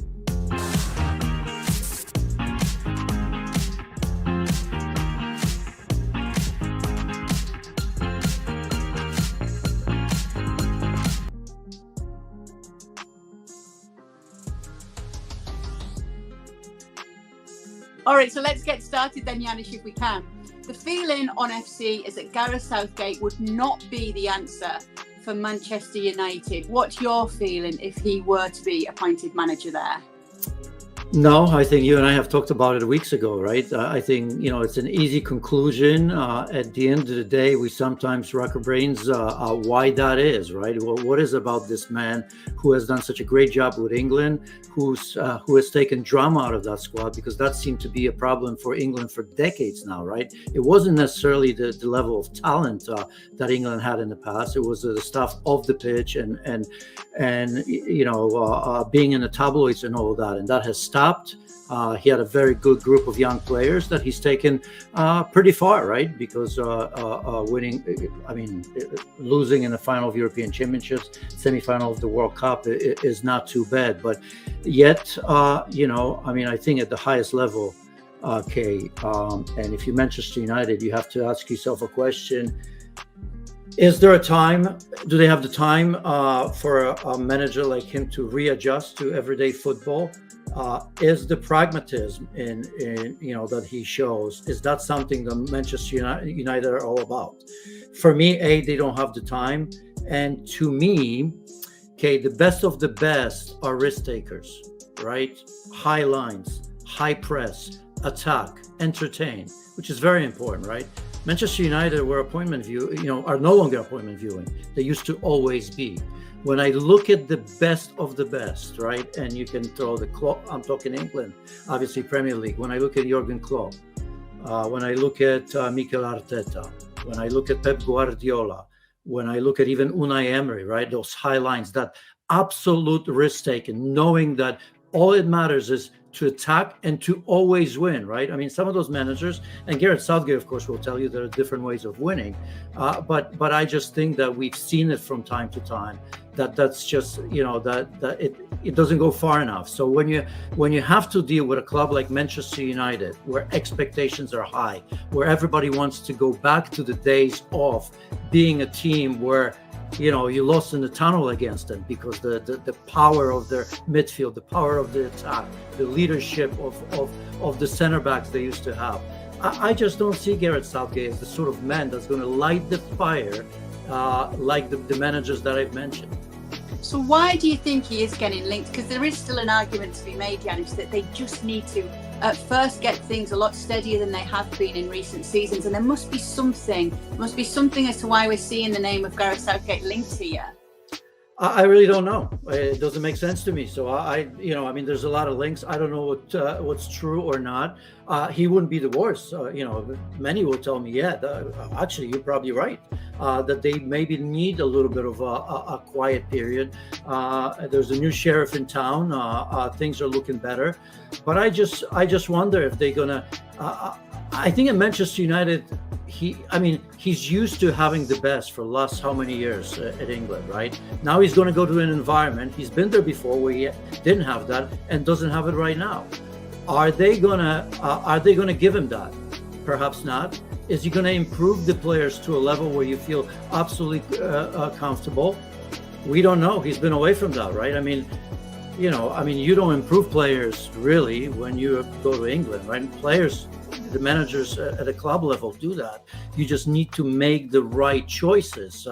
A little bit easier when you have the best. I'm not saying it's easy, but I really don't see why that link is being made, to be honest. He was a captain, obviously, we know, during his playing days. He is a leader. It feels as though with Manchester United, they need a stern manager, someone who can be that leader, someone who can be that type of captain's role, that managerial role, but who does also relate to the players. Is there an argument to be made that he is somebody who can do that? Sure. Again, I'm not going to sit here looking at what he's done, with England, which is incredible. I think outside of England, everybody pretty much laughs at England all the time, right? It's this big, that's where the football comes from. But look who's winning, right? The usual teams in England are usually never close to it. So I don't want to take that away from him because he was so close. I'll use this probably down the road, but he's going to have to still prove that he can win it. I think, for me, I look at him and I think to myself that, he had to win the final against Italy. This was an opportunity lost, and he will never get an opportunity like this again. And we'll probably get to it when we talk later on in the show. I think we were obviously talking about stern managers and those who can still relate to the players. We've had a fan question come in here. It says, does a stern manager like a Sir Alex or Mourinho, Guardiola or Conte cause more potential risks with today's modern day player? I'm sure they're alluding to players maybe being a little bit of a different type of person to deal with these days than maybe they were back in the day. Obviously, the modern day player is very different to the olden day players. I think you have to have balance. Do you not think that Klopp and Pep are stern? I promise you. Klopp, that smile, it's a grin. I've said this many times. If you talk to the players, he can level you. He's the one that's going to build you up. But there are times, you don't have to know and be in the know to know that Pep Guardiola and Klopp and Jurgen Klopp are not easy to live with. They give you examples at times in press conferences with journalists or anybody else. Those players, that's what I mean, can light it up, but they have a personality, have a persona that, they bring you down, but they build you right up because they know what works. So, Mikel Arteta comes across like that as well. I just don't see in Gareth Southgate that sort of balance. And of course, I don't know him. Sometimes that perception from the outside, the way he looks, the way he carries himself, like a gentleman, which I, by the way, love. There's a lot of things I love, but I just don't get the sense that that's it. And it's not easy. We don't see very often managers. I don't know if Jogi Löw, for example, wants to be a club manager, but here we are, how many years after he's not. It's not an easy transition, I don't think. And if you Manchester United, unless you say to yourself, we'll give him whatever it takes. We don't care what the fans say. We don't care what the results say. Is it possible? Sure. I'm not saying that it's an impossibility for Gareth Southgate to get Manchester United better. That's not what I'm saying. My gut feeling, if I were in charge, I wouldn't go that way, down that road.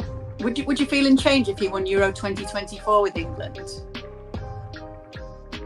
No, to me it's different. No, it wouldn't. Well, yeah. First and foremost, I think he's doing a tremendous job with England. Even if he doesn't and he goes out, I'd still keep him.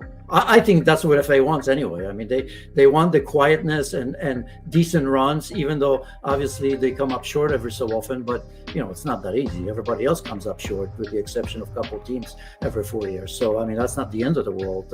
I don't think FA is going to let him go. I think this is a moot point anyway.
Welcome into ESPN FC Live. If you didn't know, we are with you here on our YouTube channel 3 times a week, Tuesdays, Wednesdays and Friday from 12 till 12:30 Eastern. We talk about all the latest news, all the biggest stories, the games that are coming up, and we often continue some of the conversations that we see on ESPN FC, which of course you can catch 7 days a week. But I am here as always with my good friend Janusz Mihajlik, and today we are continuing a couple of conversations from the FC show. One of them is Gareth Southgate being linked to the Manchester United job, and then we'll touch on Euro 2024 and get Janusz to give us his power rankings. I almost said Shaka then, because it's Shaka's power rankings every Thursday. All right, so let's get started then, Janusz, if we can. The feeling on FC is that Gareth Southgate would not be the answer for Manchester United. What's your feeling if he were to be appointed manager there? No, I think you and I have talked about it weeks ago, right? I think, it's an easy conclusion. At the end of the day, we sometimes rack our brains why that is, right? Well, what is about this man who has done such a great job with England, who has taken drama out of that squad, because that seemed to be a problem for England for decades now, right? It wasn't necessarily the level of talent that England had in the past. It was the stuff off the pitch and being in the tabloids and all of that, and that has stopped. He had a very good group of young players that he's taken pretty far, right? Because losing in the final of European Championships, semi-final of the World Cup is not too bad. But yet, I think at the highest level, and if you're Manchester United, you have to ask yourself a question. Is there a time? Do they have the time for a manager like him to readjust to everyday football? Is the pragmatism in that he shows, is that something that Manchester United are all about? For me, they don't have the time, and to me, the best of the best are risk takers, right? High lines, high press, attack, entertain, which is very important, right? Manchester United were are no longer appointment viewing. They used to always be. When I look at the best of the best, right? And you can throw the Klopp, I'm talking England, obviously Premier League. When I look at Jurgen Klopp, when I look at Mikel Arteta, when I look at Pep Guardiola, when I look at even Unai Emery, right? Those high lines, that absolute risk taking, knowing that all it matters is to attack and to always win, right? I mean, some of those managers, and Gareth Southgate, of course, will tell you there are different ways of winning. But I just think that we've seen it from time to time. That's just, you know, that it doesn't go far enough. So when you have to deal with a club like Manchester United, where expectations are high, where everybody wants to go back to the days of being a team where, you know, you lost in the tunnel against them because the power of their midfield, the power of the attack, the leadership of the center backs they used to have. I just don't see Gareth Southgate as the sort of man that's going to light the fire like the managers that I've mentioned. So why do you think he is getting linked? Because there is still an argument to be made, Yanis, that they just need to at first get things a lot steadier than they have been in recent seasons. And there must be something as to why we're seeing the name of Gareth Southgate linked here. I really don't know. It doesn't make sense to me. So I mean, there's a lot of links. I don't know what's true or not. He wouldn't be the worst. Many will tell me, actually, you're probably right. That they maybe need a little bit of a quiet period. There's a new sheriff in town. Things are looking better. But I just wonder if they're gonna. I think in Manchester United, he's used to having the best for the last how many years at England, right? Now he's going to go to an environment. He's been there before where he didn't have that and doesn't have it right now. Are they gonna give him that? Perhaps not. Is he going to improve the players to a level where you feel absolutely comfortable? We don't know. He's been away from that, right? I mean, you don't improve players really when you go to England, right? Players, the managers at a club level do that. You just need to make the right choices. A little bit easier when you have the best. I'm not saying it's easy, but I really don't see why that link is being made, to be honest. He was a captain, obviously, we know, during his playing days. He is a leader. It feels as though with Manchester United, they need a stern manager, someone who can be that leader, someone who can be that type of captain's role, that managerial role, but who does also relate to the players. Is there an argument to be made that he is somebody who can do that? Sure. Again, I mean, I'm not going to sit here looking at what he's done, with England, which is incredible. I mean, I think outside of England, everybody pretty much laughs at England all the time, right? I mean, it's this big, that's where the football comes from. But I mean, look who's winning, right? I mean, the usual teams in England are usually never close to it. So I don't want to take that away from him because he was so close. I'll use this probably down the road, but he's going to have to still prove that he can win it. I think, for me, I look at him and I think to myself that, he had to win the final against Italy. This was an opportunity lost, and he will never get an opportunity like this again. And we'll probably get to it when we talk later on in the show. I think we're obviously talking about stern managers and those who can still relate to the players. We've had a fan question come in here. It says, does a stern manager like a Sir Alex or Mourinho, Guardiola or Conte cause more potential risks with today's modern day player? I'm sure they're alluding to players maybe being a little bit of a different type of person to deal with these days than maybe they were back in the day. Obviously, the modern day players very different to the olden day players. I think you have to have a balance. Do you not think that Klopp and Pep are stern? I promise you. I mean, Klopp, that smile, it's a grin. I've said this many times. I mean, if you talk to the players, I mean, he can level you. I mean, he's the one that's going to build you up. But there are times, I mean, you don't have to know and be in the know to know that Pep Guardiola and Klopp and Jurgen Klopp are not easy to live with. They give you examples at times in press conferences with journalists or anybody else. I mean, those players, that's what I mean, can light it up, but they have a personality, have a persona that, they bring you down, but they build you right up because they know what works. So, I mean, Mikel Arteta comes across like that as well. I just don't see in Gareth Southgate that sort of balance. And of course, I don't know him. Sometimes that perception from the outside, the way he looks, the way he carries himself, like a gentleman, which I, by the way, love. There's a lot of things I love, but I just don't get the sense that that's it. And it's not easy. I mean, we don't see very often managers. I mean, I don't know if Jogi Löw, for example, wants to be a club manager, but here we are, how many years after he's not. It's not an easy transition, I don't think. And if you're Manchester United, unless you say to yourself, we'll give him whatever it takes. We don't care what the fans say. We don't care what the results say. Is it possible? Sure. I'm not saying that it's an impossibility for Gareth Southgate to get Manchester United better. That's not what I'm saying. My gut feeling, if I were in charge, I wouldn't go that way, down that road. Would you feel in change if he won Euro 2024 with England? No, to me it's different. No, it wouldn't change. Well, yeah, first and foremost, I think he's doing a tremendous job with England. Even if he doesn't and he goes out, I'd still keep him. I think that's what FA wants anyway. I mean, they want the quietness and decent runs, even though obviously they come up short every so often. But it's not that easy. Everybody else comes up short, with the exception of a couple of teams every 4 years. So I mean, that's not the end of the world. I don't think FA is going to let him go. I think this is a moot point anyway. So if not Ten Hag at Manchester United, then who, Janusz? Like, we were just saying right here on this very show the other day that Manchester United still does have that allure and the pull for a top manager to want to challenge themselves at a club like that. So who? And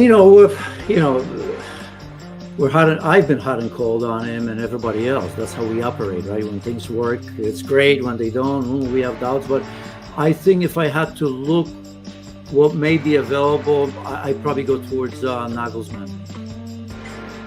Nagelsmann, tell me why Nagelsmann then. What's he got? It just, I mean, he is proactive. He's young, as we've said. He's always gung-ho. He's after it. I mean, he's a cop. I mean, remember, he was the youngest manager that came in. He's had a bad spell at Bayern Munich. And now that we look at Bayern Munich, everybody's asking questions. Why was he ever let go, right? I mean, at the time, I think in the group stage, he's won all the games, right, with Bayern. Yeah, but the previous season, obviously, people forget about when they talk about the season that he was let go. Yeah, I mean, Bayern Munich has had issues. It was Niko Kovac. This is not something that you can put down to Nagelsmann. He wasn't there all that long. The issues continue at Bayern Munich until this day. Right, and this is a team that usually bounces back immediately. So this is maybe generational, whatever it is. Teams like that go through it, and you'd be hard pressed, or anybody be hard pressed to prove it to me that it was Nagelsmann who's brought Bayern Munich to where they are right now, because that's not true. We see Germany, how nicely that I mean, one game doesn't make a difference, but to me it does. So I think Nagelsmann is still one of those managers that is in the ilk of the ones that I've mentioned, and Manchester United, I think, crave or should crave. And that's high risk, high press, entertain, be the team that everybody talks about for the right reasons because they play good football. And again, I don't want to overstretch this. I mean, our attention is divided these days.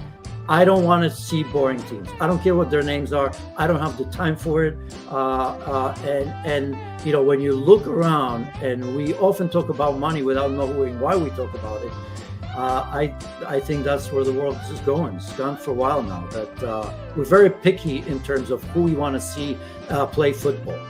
Do you think he can be stern enough at Nagelsmann at Manchester United? Because that had been one of the criticisms, that he was very much a friend to many of the players. Yeah, if anything, he's probably too stern, if you ask anybody. I don't think. I mean, being stern, that's probably the easiest part. Anybody can bark.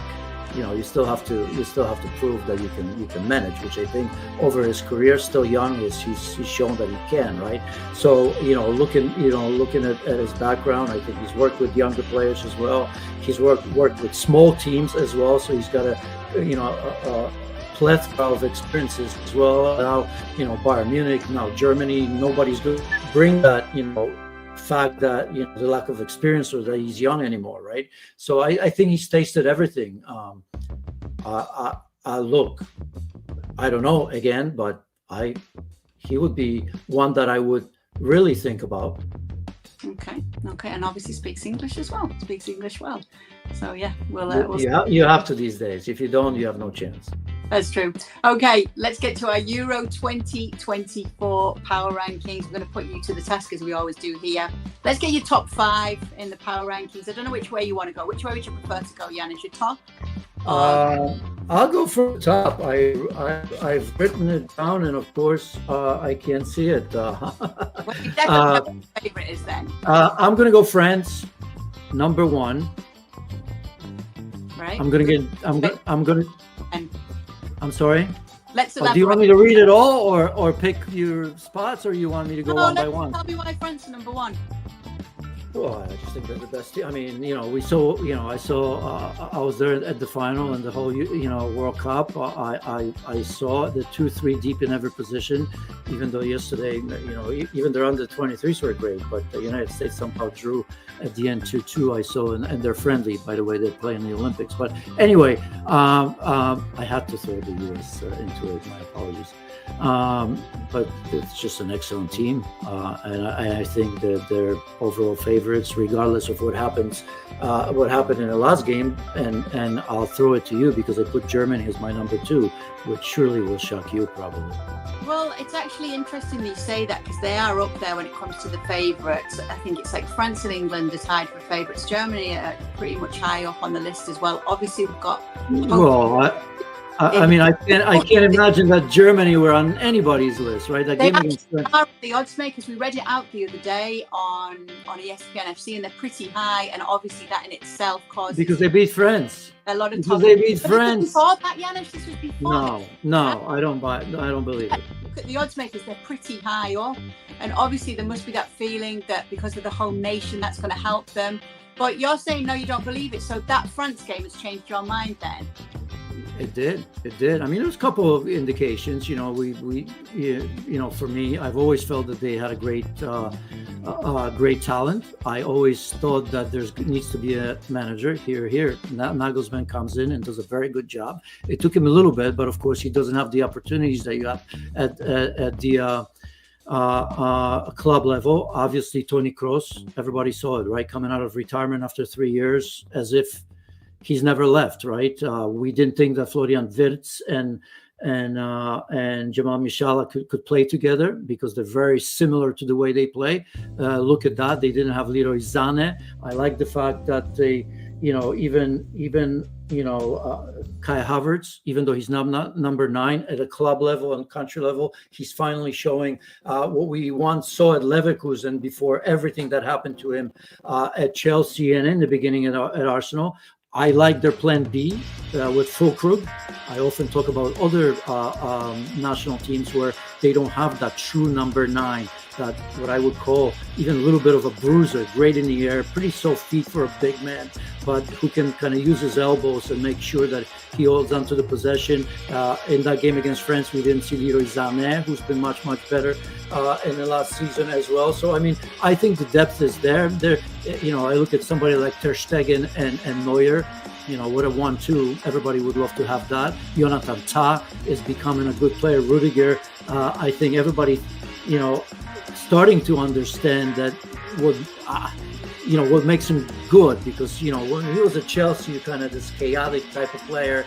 At Germany, he's always played the part. Obviously, Real Madrid, look at him.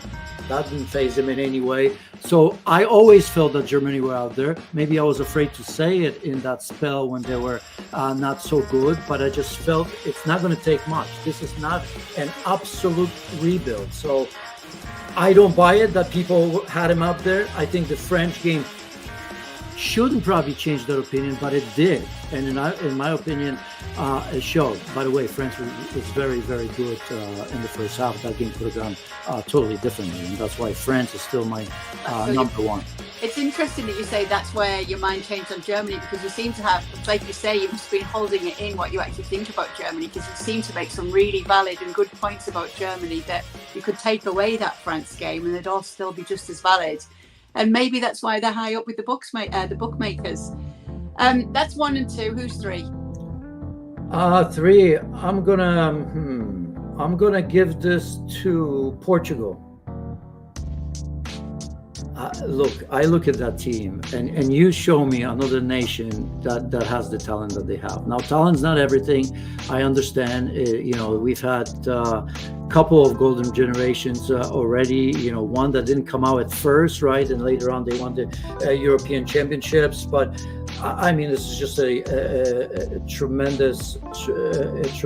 I mean, look, I think they've won last 11 games, right? Since Martinez took over, he's won every game. Now, you look at who they played, okay, not the world beaters, but you still have to do that. You still have to be able to do it. It's still some pressure because there were Nations League qualifiers, whatever they were. The last result against Sweden, who are not maybe at their best, but it's 5-2. It doesn't matter who you beat. You still have to do it. Here I am sitting, waiting for Poland to play Wales in a group that they didn't come out of, that had the Moldova, Albania, and Faroe Islands, and they didn't come out of that group. Strange things do happen. So I'm going to give Martinez his due, and Portugal, they're an absolutely excellent team. And I think that if things go well for them, there's no drama early in the group stage, I think this is a team you better watch out for. So I'm going to give him benefit of the doubt, because strength in numbers in these tournaments, and you have to rotate, you have to make substitutions. And I look at their bench. The starting lineup, who knows what that may be, but there's some talent there that can change games on the spot. So that's my number 3. Okay, and just to give you the ESPN bet odds, England, France, Germany, and Portugal and Spain are all in the top 5 of the Euro 2024 odds. I didn't know that. I didn't look at any of it, by the way. No, it's fine. It's because it was on my show the other night, and as you said, it could be a surprise that when you said Germany, it obviously caused a good talking point and a debate point straight away as to why they are up there. They're hosts, by the way, too. Right? Exactly. It's probably worth mentioning. And so that's probably massively going in their favour too when it comes to the bookies. So you've done 1, 2, and 3. Who's number 4? I was fighting between Spain and England. I'm going to give Spain slight benefit of the doubt, even though they're young. This is maybe not the Spain that we once knew, that were winning the World Cup and European Championships back to back and then some.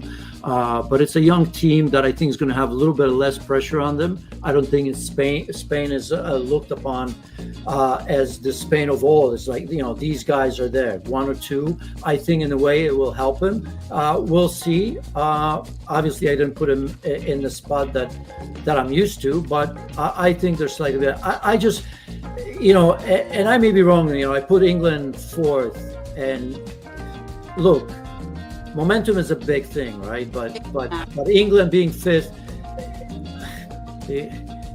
they have an easy group, right? I think it's one of the easiest groups, so I think they'll get out of it unscathed, which is important. If they avoid injuries, they can rotate within games, because I think they'll get through that rather easily. So this may move them up, but I just think that their time has come. Remember that part that I said that Southgate had a chance, and that chance will not come around. I have a feeling that this is it.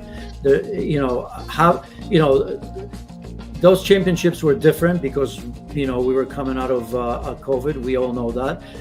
It was supposed to be happening in numerous countries, but England played 6 out of 7 games, or almost every game they played at home, and they had the final at home, and they didn't take advantage of that. And I think they'll pay the price for that.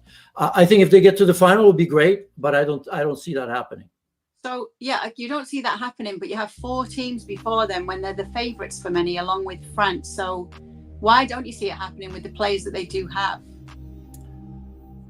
I just, that loss of momentum a little bit. I think they're very much dependent on Harry Kane, which is not a bad thing if he's available. If he's not, we can look. I'll wait and see. They're playing today, aren't they? That last game without Harry Kane, Ali Watkins still untested. There's not many chances to look at different combinations, are there, right? And knowing Gareth Southgate, even if he had 5 more games, that's the issue with him, right? I sometimes have the same issue with Gareth Southgate going to United as I do as a manager of England, because he sticks with his people. That's great for them. I would love to have him as a coach and trust me. And regardless of how I play, I played. You look at Maguire's. For the longest time he was like that with Sterling, who did great for him. Now he's out of favor for some reasons, but I think he's stuck in his way, and I think England will pay the price for that. Well, you mentioned it, so let's take a look at the groups and we'll go through them and see what you think. Group A, Group B and Group C here. So in Germany's group is Scotland. That's the opening game. Hungary and Switzerland. Who's getting out? Out of this one, Germany for sure. And did you see Germany-Scotland, by the way? I mean, Scotland were the better team in the first 45 minutes, had 2 unbelievable chances. So don't let that result fool you, because I think that's the opening game, isn't it, of the European Championships, which Germany will win. You know, Hungary, remember last Euros? They were in the group with Germany. That was the Portugal too. That was an unbelievable group. Maybe I forget who was, or France was in there. But I'm going to say Germany, and you know what? I'm going to give it to our Scottish lads. Simply, Stevie Nicol, Craig Burley, Mark Donaldson. Let him have it. Let him have it. They'll lose to Germany and they'll bounce back. Although I worry about that, because when you lose the first game, you know where that goes usually. But Germany and Scotland. Right. Group B is an interesting one, isn't it? Spain, Croatia, Italy, and Albania. Yeah, that's. I mean, in a way, group of death with the one that we'll see later. Yeah. We have a segment who'll disappoint, right? I have a feeling it may be Italy. You know, Croatia. Obviously, this is. I mean, we always kind of say that it won't be their tournament, and they somehow find a way. I can not give it to Italy, but just there'll be a question later if we don't get to it. Italy is going to be the one that will disappoint the most, but they're defending the title, so I will say Spain and Italy. Group C: Slovenia, Denmark, Serbia, England. I mean, can Denmark do it? They like these tournaments, don't they? I mean, European. Remember that one time they won it? England and Denmark. All right. Okay, so here we go. And I know you said you're a bit fun over what is the group of death right now. But Group D is a potential group of death? Yeah, it could be. I mean, look at France, look at Austria, right? We're talking United again. They come around. Ralph Rangnick couldn't put 2 and 2 together for that club, but somehow he does it for Austria. I mean, they've been a totally different team since he's taken over. They're going to be dangerous to a level where, they're capable of taking points away from Netherlands or France. I think Wales and Poland, we'll find out a little bit later today.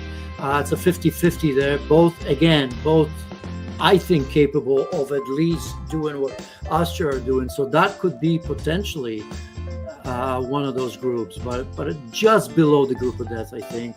And you're going to see Netherlands and France coming out of that. Netherlands and France. Group E? Group E, again, great story. I think Ukraine should take care of business. We all know what's happening there, how difficult it's been. Every time I watch them, even right after the war that broke out, and where they're playing everywhere, they're playing in Poland, Germany, their club teams playing all over the place. They find a way. They play very good football. They play entertaining football.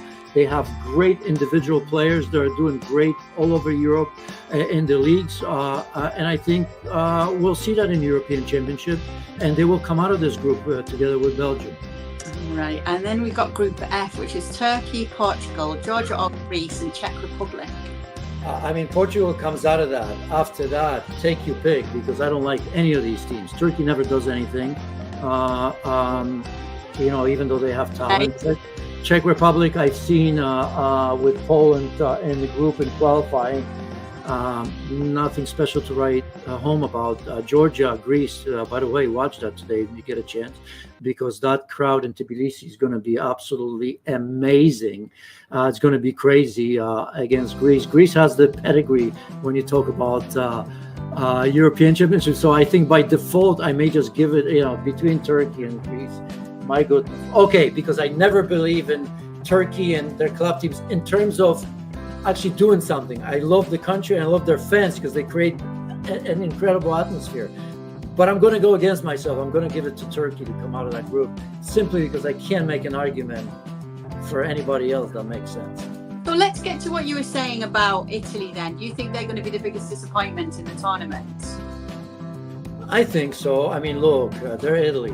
It's one of the greatest countries in world's football. Nothing's going to change. They're going to be there or thereabout, always, right, when it comes to these trophies. We treat them a little bit like Germany, but we do that with all these Brazil's and Argentina's teams that are, shown over decades that they can do it. Obviously, they won the European Championships promptly. They didn't qualify for the World Cup. I still look at this team under Luciano Spalletti, which is trying to change itself, right? From being the pragmatic one that win it, because we talk a lot about pragmatism, right? Defending, it's an important trait. Here on this side of the pond, we always say, that the defense wins the championship. So there's nothing wrong about that. I think Italy has proven that. I think Spalletti wants to play a little bit differently. I saw that in the last friendly game. He's toying, with the three in the back. But I just think they don't have these personalities anymore, right? I mean, if you look at Chiellini, if you look at Bonucci, you look now, and they're just missing that everywhere.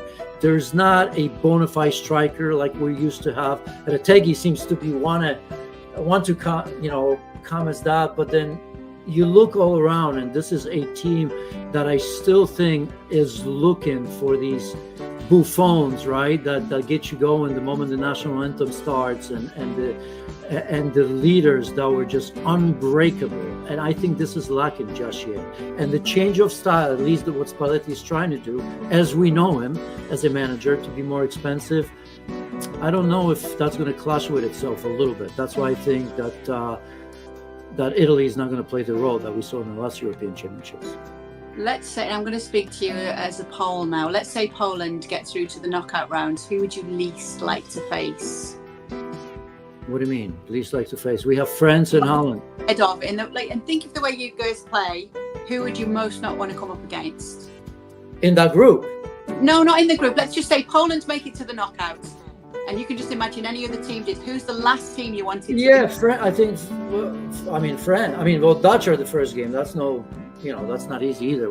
Poland had him a couple of years ago. But yeah, France. I mean, that was the game, if you remember, right out of Poland came out of the group stages, and it was 4-2 to France. But, the second goal was a Lewandowski's penalty that had to be retaken, if I remember.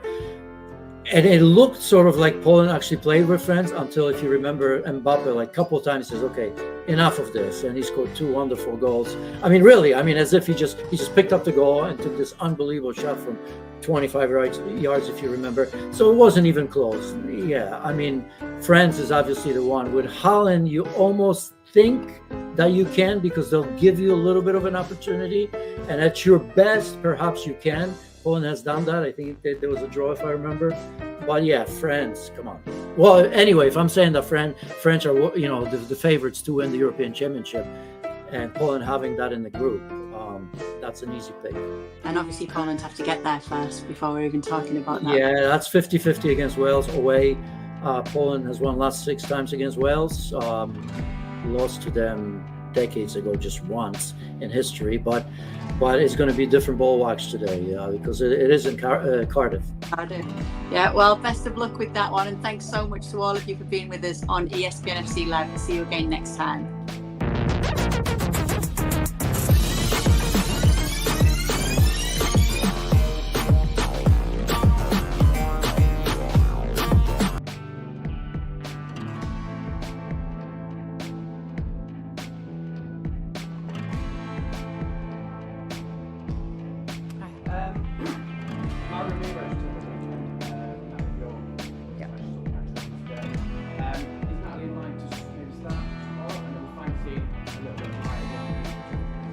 No was the answer. She didn't last training, so she's not available tomorrow. Myra's available for selection. You're obviously in a very commanding position at halfway point in time now. We've spoken a few times this season about complacency, so that's what answers that. But with the first opportunity to win some silverware at the weekend and being we'd like to see some changes, surprises in the lineup tomorrow. I think we only play one game at a time. I'm not thinking about Sunday, I'm thinking about tomorrow. We know Ajax are going to come out, they'll be aggressive. We're expecting that. They have to. This is a competition where only one team advances, so we're prepared for the aggression from the opponent and obviously their learnings. They're a good side, and it's important for us to keep all of our focus and attention on tomorrow. Erin, you stepped up the past I'm wondering what you've had you sort of learned anything from the experience? I think just taking more responsibility, it's you know, everyone looks to you and your behaviours. So on the pitch, I have to be super hyper conscious of what I'm doing, how I'm perceiving, how everyone else is seeing me, and maybe I haven't really thought of that before, and I think maybe I need to take a bit more of a role off the pitch as well than I previously haven't, and you have to deal with conversations, you have to do press conferences as well, so you. It's all kind of new. I'm almost learning on the job and I'm really enjoying it. I wonder about you, Matt, with the young goalkeeper, was perhaps at fault for goal in the second was fine at the weekend, and immediately what you named was sort of Who? Yeah, I see one who that was mentioned. I just wondered about that. The way he was church played, surprising to where he was, because of that, the kind of stuff will happen. And you've dealt with them this season quite well. I just wondered, as a leader in senior pro, how do you approach this in a media landscape which will increase the sort of way things happen? And what advice would you give to everybody who's doing it? I think first of all, Ava's a terrific young goalkeeper coming through the Scotland ranks, so I think that's important to say, and one mistake won't define you. You know, I was disappointed with a mistake that I made against Man City, and you got to get back up and show yourself again, and I think that's when more than ever you have to just find another way. You know, mistakes happen, it's part of football. Like, you have to be able to, as much as you take the credit when you do well, you have to be able to handle the criticism, and I think now that we're seeing the game become more professional, more eyes are on the game, I think for us, dealing with that, you know, we're kind of in a transition period where we have to deal with that, but as long as you learn to park it, I think that's the most important thing. Of course, it's never nice to see, but especially in Ava's circumstances, when it's the first time maybe a big TV game especially, so, but she'd made a couple of other terrific saves that no one else talks about, so she'll get back up and she'll go again. No. I was wondering if I can ask, great goal at the weekend, but your manager did claim prior to the game that Nusken was perhaps a little bit more of a goal threat. Was that in the back of your mind as you lashed it in on Sunday? She sent me it the next day. Emma knows how to get at me, that's for sure, over the course of the time working with her. She knows how to provoke me and, you know, find a little bit of an animal inside me. And she knows that as well. She's nodding her head as well. She knows how to wind me up. But, you know, Shoka's been in brilliant form as well. Like, that's important to say. Like, we've needed her at this time in the season. I'm maybe doing a bit more defensive work than she is. That's what I'll say anyway. But I think everyone's going to have their moment. I know, but you haven't played as many positions as she has. Well, I have. Right back, right wing, left wing, 9. Yeah, you're fair play. Yeah, it's not a contest, but no, she's been brilliant. Like I said, everyone will have their moments during the season. You know, Sunday was mine and Aggie's moment. The week before it was Shoka's, and we need everyone to contribute over this period. Like, especially when we've got so many games, we're going to need everyone, and you have to be ready when that moment comes. Thanks, Emma. Good luck. Thank you. Any more from the room? Yeah. Both spoken recently about how you feel like playing as in university. Obviously, you come into this game more control than your league games or games this season. Is it a nice change of pace during such a busy month to come into a little bit less pressure on you? I know we share this in common, we've talked about it. The fear of losing or the fear of not being in that semi-final is, for us, as big a drive as it is the desire to win it. In fact, it's more. There is no one in our dressing room that will take tomorrow's game lightly or think for 1 minute just because we're winning 3-0 that the game is over. Like, that is a mistake. It all starts in your head and your mind. And when a team has nothing to lose, they're 3-0 down, play with freedom. And they play in a different way to express themselves, and they're often the most dangerous opponents. So, for sure, we don't take tomorrow lightly. Hi, I'm with Dutch Television. I have a question for you, Emma. You've obviously had an amazing career at Chelsea so far. You've won nearly everything. What would it mean to you to leave this club in the Champions League? Yeah, I mean, of course, if I was able to win the Champions League in my time here, I'm sure it would be, you know, another unbelievable achievement. But I've said it time and time again, I think for my era to be defined by one competition is probably not what matters most to me. What matters most is beyond the winning over the years is that I will leave the shirt in a better place, and that's probably the thing I'm most invested in, to make sure that when I leave, the team is in a fabulous place, and certainly in a better place than when I took over, and one where I can come back as a fan and enjoy them, and hopefully in many more win Champions League way beyond my time. Thank you. Any more from the room before we move across to Zoom? Yep, so. Emma, can I just ask about the women's football implementation chair by the country secretary? What do you think that process is? Yeah, I'm glad it's got to that point. I don't know when they're meeting or what they're talking about at this moment in time, but I think following up from the Carney review, I've said many times, is critical, and I'm glad that that process has begun, and let's hope those recommendations can be taken on board by the stakeholders.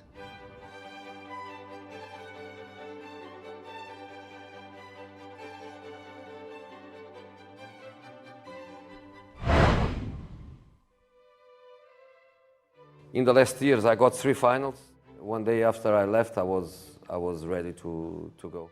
I wear the shirt and I fight for them. Cristiano opened the door in terms of people believing that it's possible to be there. Hey guys, Fabrizio Romano here, welcome back on the channel. Special moment, special day. We are here with an exclusive interview with Jose Mourinho, thanks to Topps. We are here for the special launch of the UEFA Euro 2024 cards and collectibles. It's a special day for Topps, it's a special day for us, with the legend Jose Mourinho. Enjoy the interview.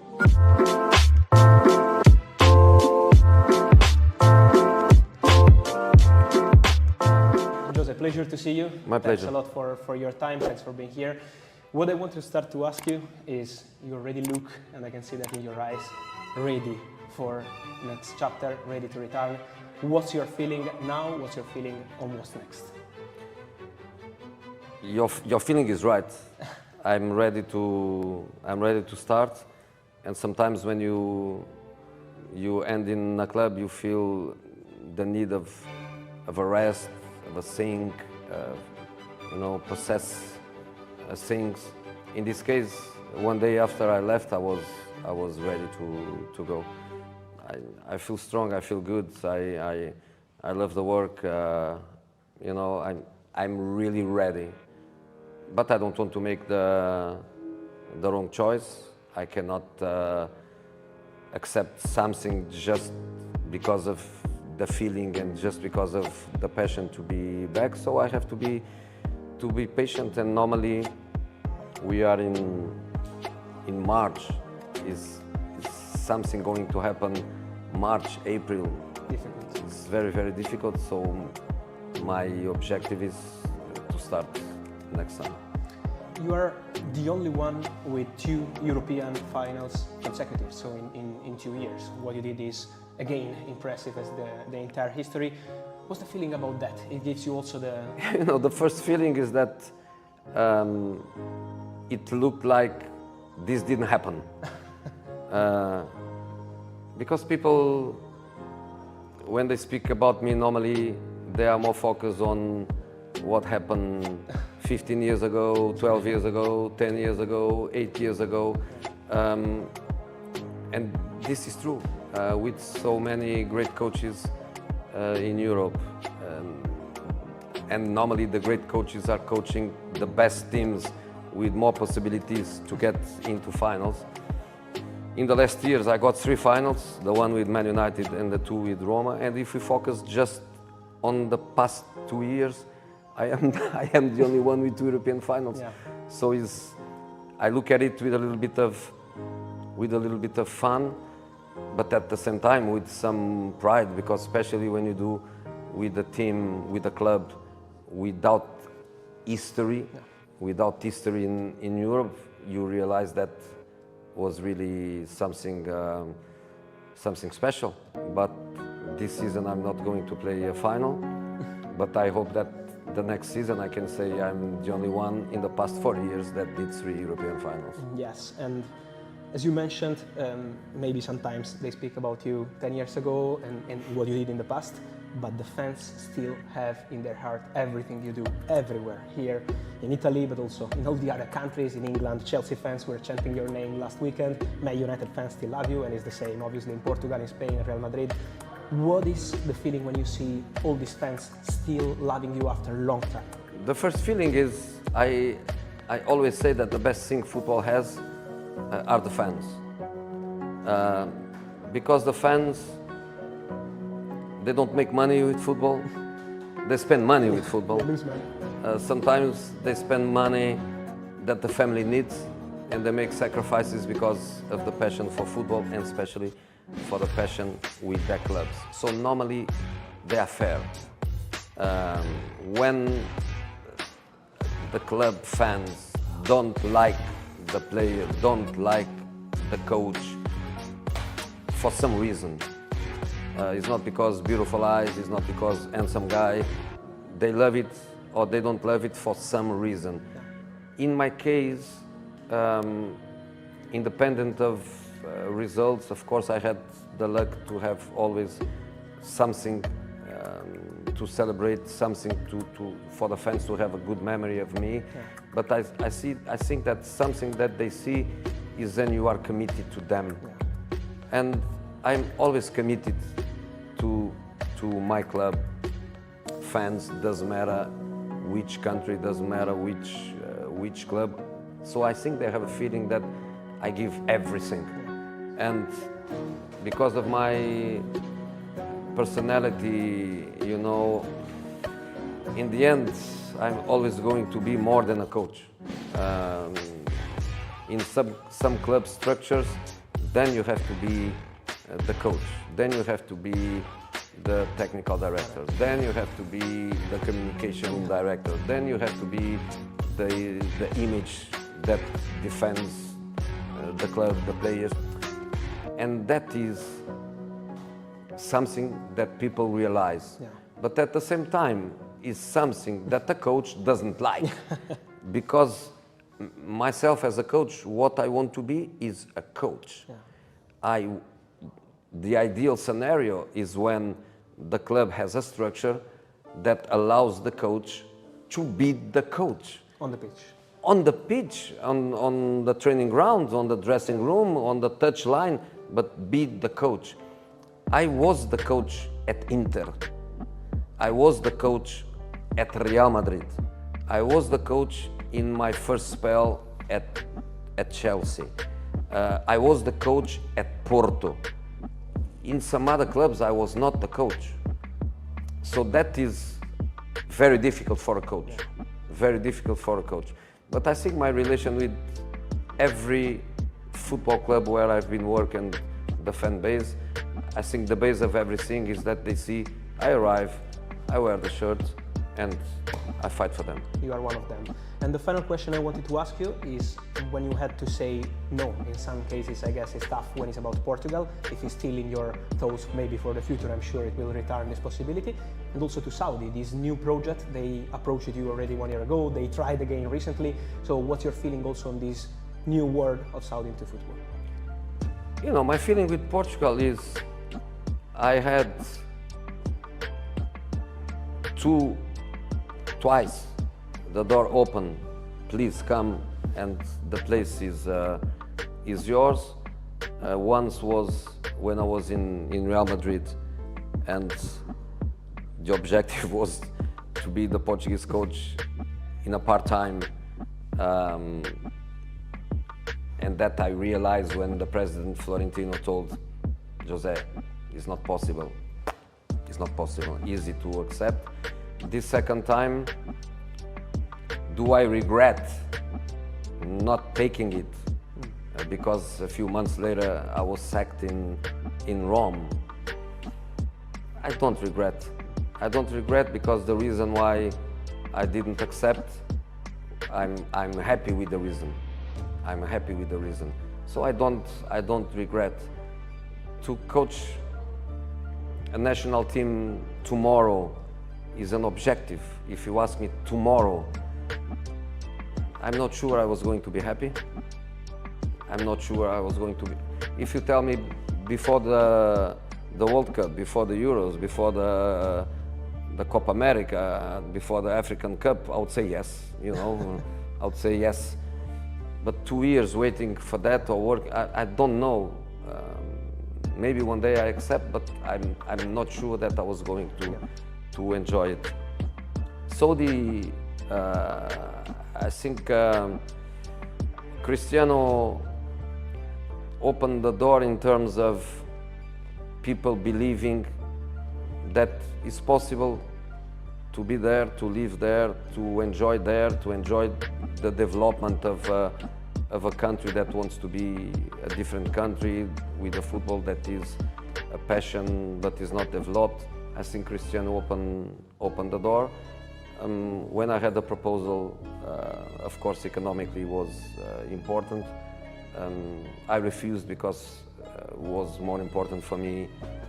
Roma, European football, objectives, commitment was more important to me. If you ask me in the future, you know, experience taught me to say never. But if you ask me why I'm traveling today to Saudi, I'm traveling today to Saudi because I'm going to enjoy 3 days watching boxing, watching Formula One, being with some friends. Is not because I'm going to sign any contract, because now I have time until the end of the season to make the right decision for me. Thank you. Thanks a lot. My pleasure. And so that's it, guys. Fantastic insights, fantastic comments, as always, by the legend Jose Mourinho. Thanks again to Jose. Thanks again to Tops for this special opportunity. And see you soon here on the channel.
Hello everyone, welcome to Wednesday's ESPN FC Live. No expense spared. We've dipped into the budget and we've spent all our money to get Shaka Hislop today.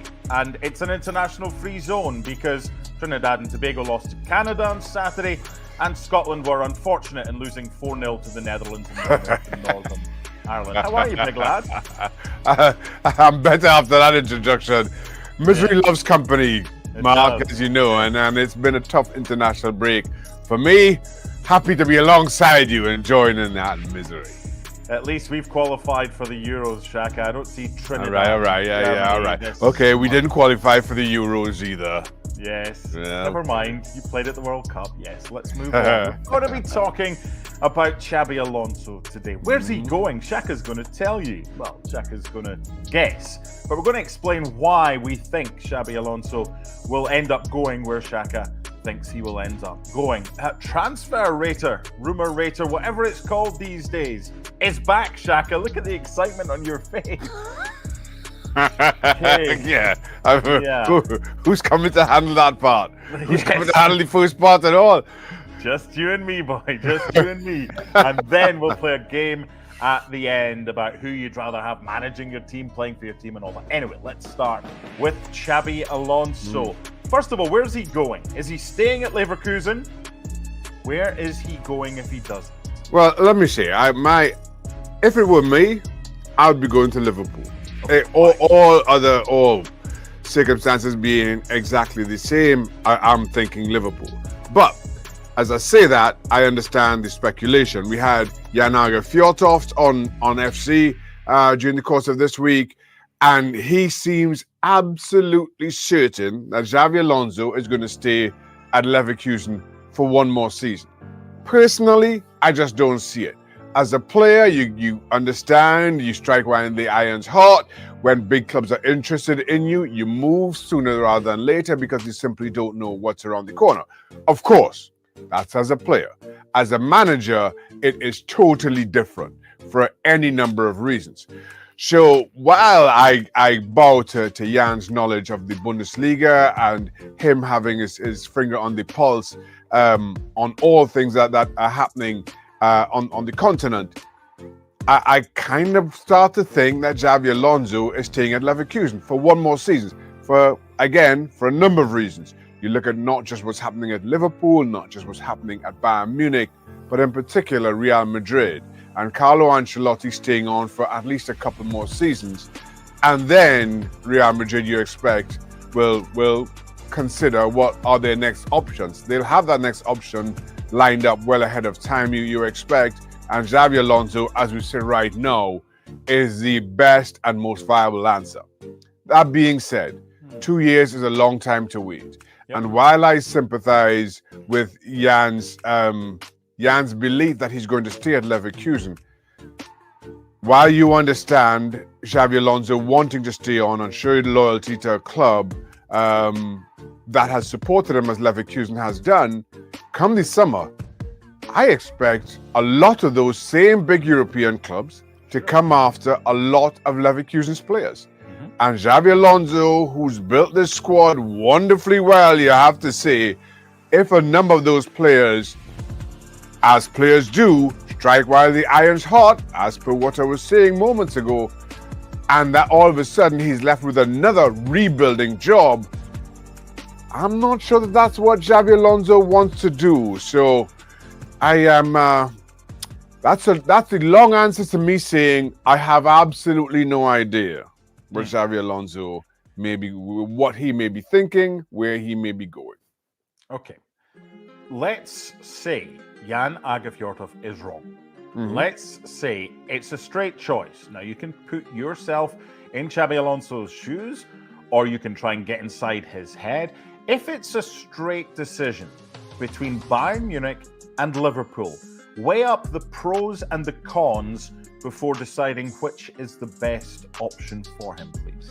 I think the biggest con around Bayern Munich right now is the uncertainty at boardroom level, which you've seen play out last year, you has continued during the course of this season. And while Bayern Munich, in their own right, you know they're one of Europe's biggest clubs, and while I can criticize the turmoil, you know they're going to get it right sooner rather than later. A whole lot sooner, you expect. But still, you contrast that with what seems to be a certain stability around Liverpool Football Club, and you are drawn to that stability. As a manager, you want to be focused on what's happening on the park, building your team, having your team play in a way that you understand and you mold them to do.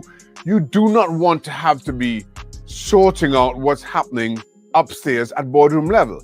And you just can't help but feel that that's going to be a significant part of the next Bayern Munich manager's job, whether it's Xabi Alonso or not. But for this discussion's purposes, that's not what Xabi Alonso wants to be doing. And Liverpool, it does not seem to be the case at all.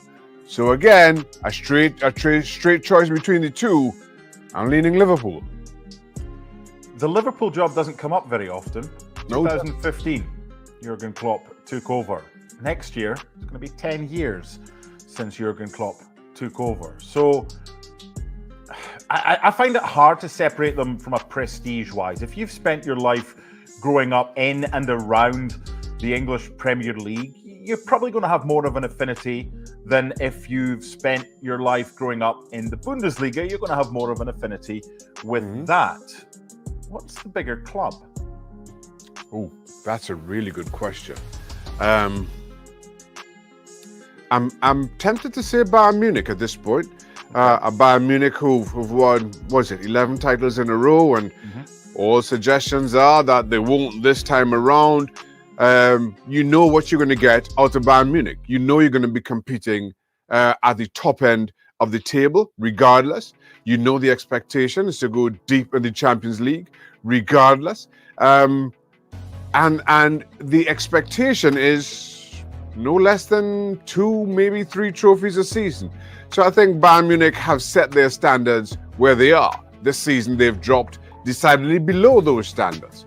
And that is as attractive a proposition as any for most.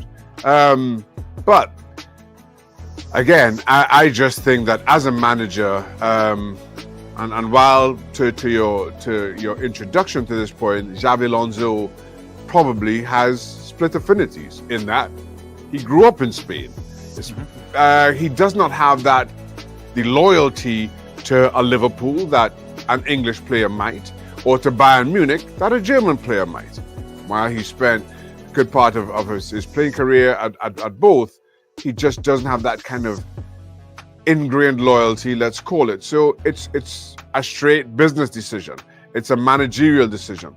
It's one that maybe doesn't pull on the heartstrings in the way that a certain Spanish club might. We'll get to them in a minute. Final point on Bayern Munich and Liverpool. If he leaves Leverkusen and decides Bayern's for him, Bayern are going to be favourites for the Bundesliga next season, regardless of Leverkusen and how many points they win it. Liverpool are not going to be favourites for the Premier League. So the likelihood is, if he goes to Bayern, he'd probably win the Bundesliga in his first season. Plus, they're a Champions League contender. Liverpool, Champions League contender, of course, but probably second favourite in the Premier League behind Manchester City. He will always have that Manchester City for the first 2 or 3 years, you would imagine, if it stays status quo, depending on what happens with the financial fair play thing. So from a CV's perspective, is it a better move for him to go to Bayern in regards to potentially what would come after Bayern and where he might stand as a manager in the global game? That comes down to a belief in your own ability. So let's say we're having another of these conversations in let's say 3 years' time. Okay. And Xabi Alonso has won the Bundesliga 3 times, or Xabi Alonso has won the Premier League 3 times. I think winning the Premier League 3 times with Liverpool puts your CV in a far better place than winning the Bundesliga with Bayern Any Munich. Champions Leagues in there, by the way? I'm just saying, and you, in terms of expectation around clubs and the way you phrase the question, sure, Bayern Munich will be favourites. Liverpool won't. But if in 3 years' time, we're not talking Champions League, let's just talk straight leagues here. In 3 years' time, you win the Premier League 3 times running, and contrast that with winning the Bundesliga 3 times running with Bayern Munich. Doing it with Liverpool certainly puts you in a far better position in terms of what your CV looks like in 2027. And again, I'm just throwing out 3 years just because, for argument's sake. So there's that. And I've often said, Mark, and I'm sure you've heard me say it, as professional athletes, we have sometimes a fatal self-belief in what you can achieve going into a club. So while, yes, Bayern Munich, you expect if he goes there, again, there's a certain expectation, he'll probably deliver, but you're thinking, listen, if I go to Liverpool and do exactly the same, imagine where that would lead. That's a thinking that's not really rooted in much logic, but that's a thinking that every single player, manager at the highest level is labored with, for want of a better term. Okay. Final one for this, and we'll get to Real Madrid now. It's another team like Bayern, like Liverpool, that Xabi Alonso has played for. Now, it depends who you speak to. Real Madrid and the managerial position at Real Madrid is up there, possibly as one of the top 3 in world football.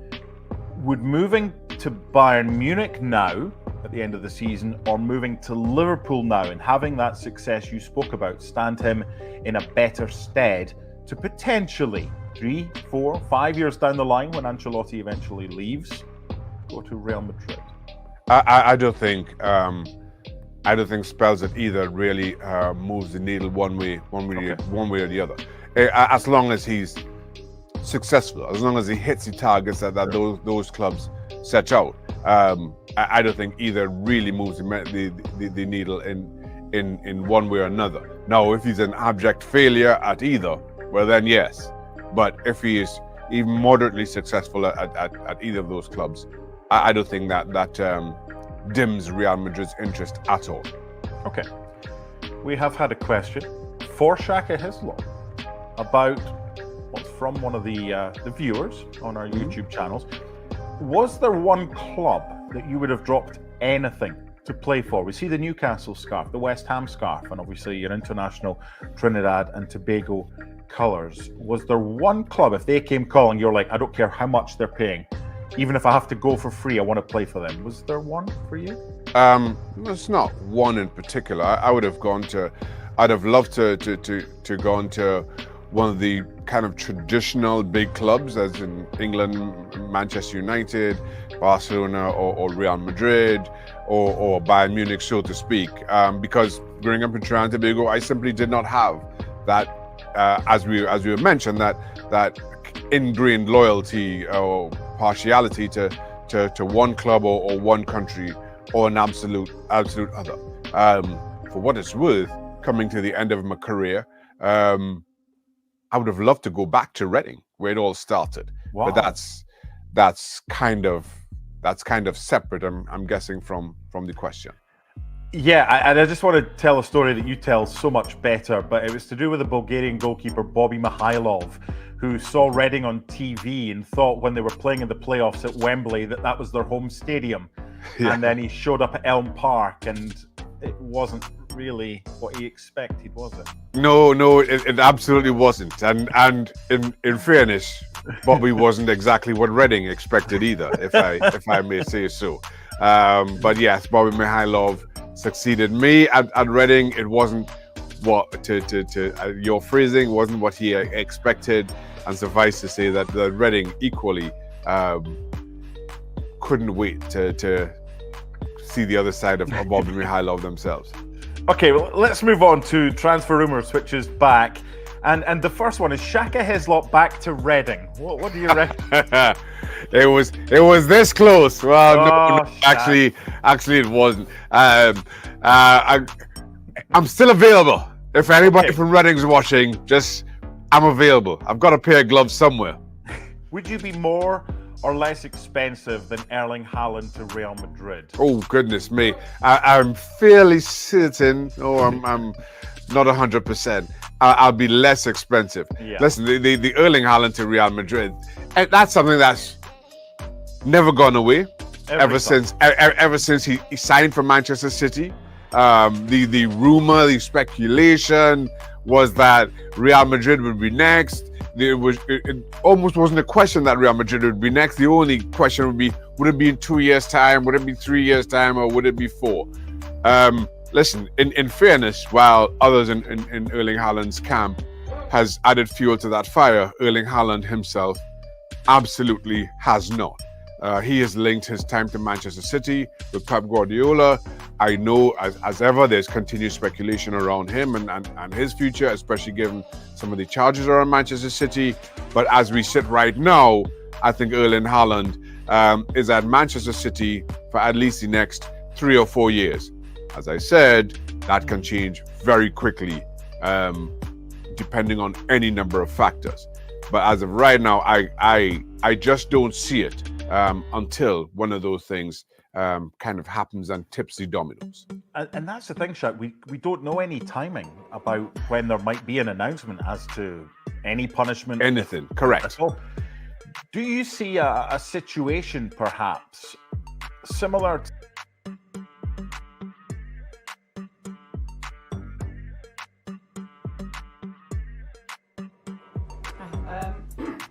Mario Miro returned at the weekend. Natalie Bjorn looks like she's got time training today.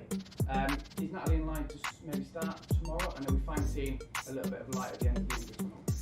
No is the answer. She didn't last training, so she's not available tomorrow. Myra is available for selection.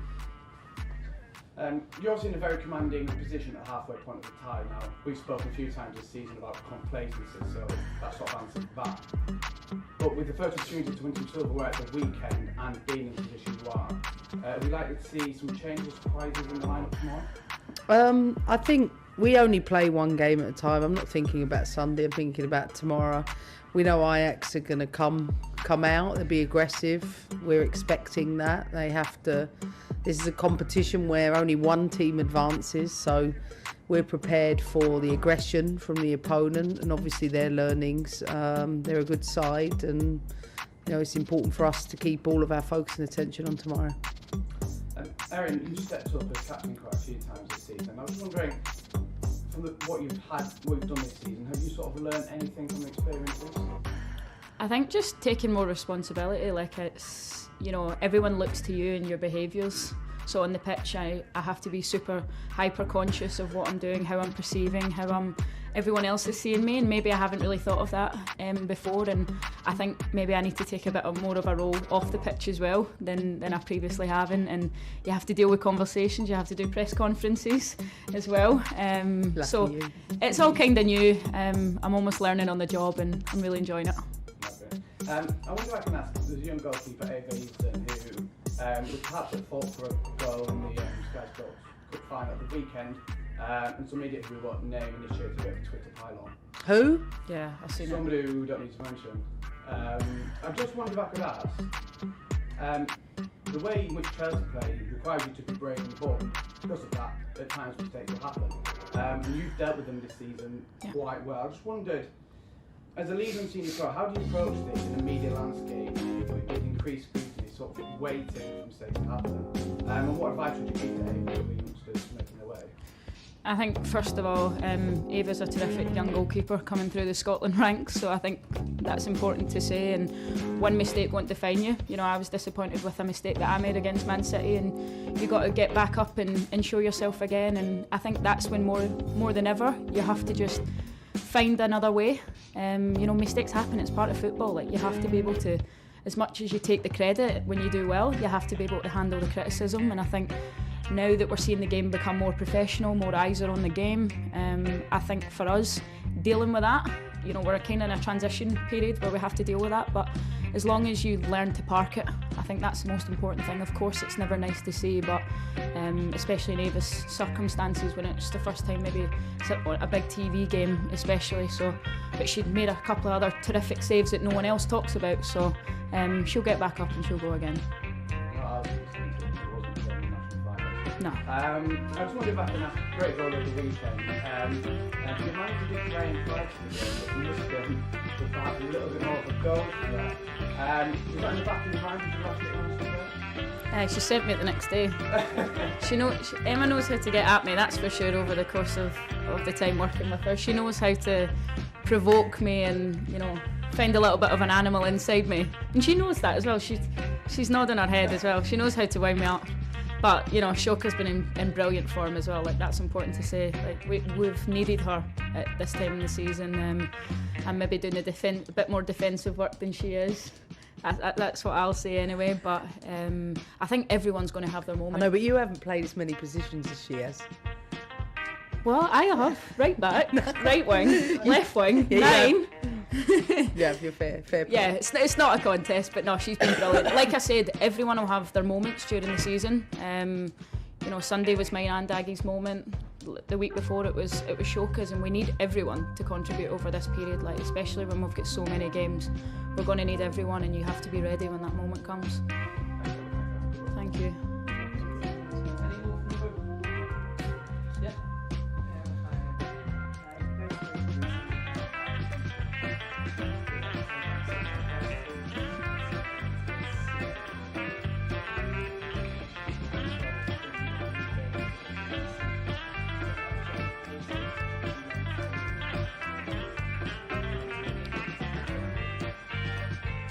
I know we share this in common, we've talked about it. The fear of losing, or the fear of not being in that semi-final, is for us as big a drive as it is the desire to win it. In fact, it's more. There is no one in our dressing room that will take tomorrow's game lightly or think for 1 minute just because we're winning 3-0 that the game is over. Like, that is a mistake. It all starts in your head, in your mind. And when a team has nothing to lose, and they're 3-0 down, play with freedom. And they play in a different way to express themselves. And they're often the most dangerous opponents. So, for sure, we don't take tomorrow lightly.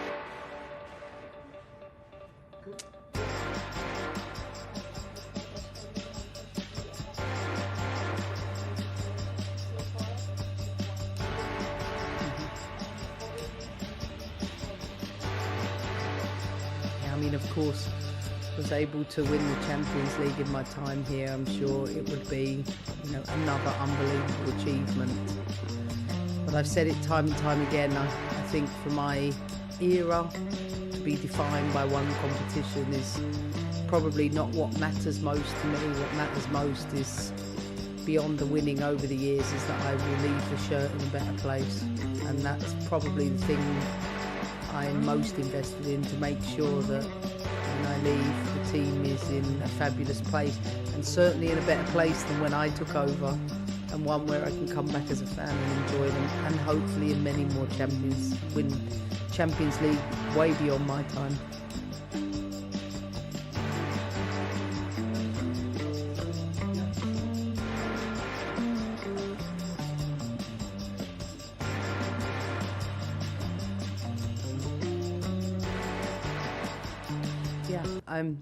I'm glad it's got to that point. I don't know when they're meeting or what they're talking about at this moment in time, but I think following up from the Carney review, I've said many times it's critical, and I'm glad that process has begun, and let's hope those recommendations can be taken on board by the stakeholders.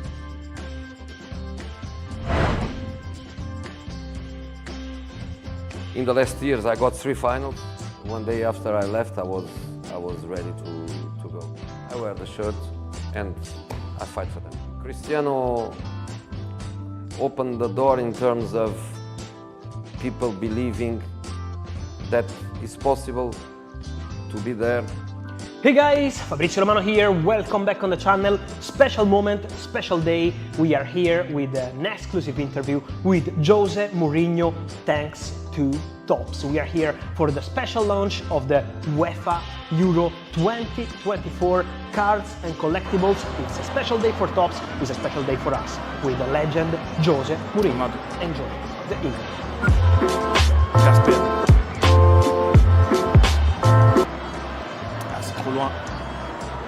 C'est trop loin.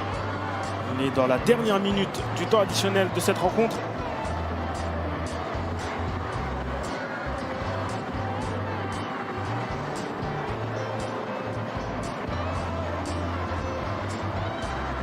Oran.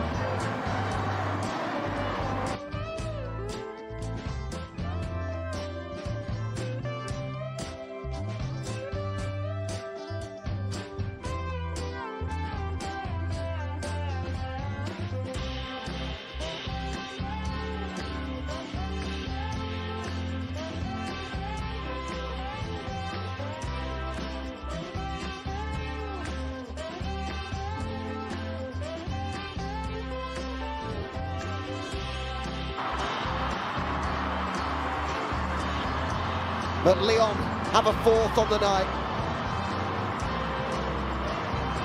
A bit of a gift, that one, and it came in the 6th minute of added time.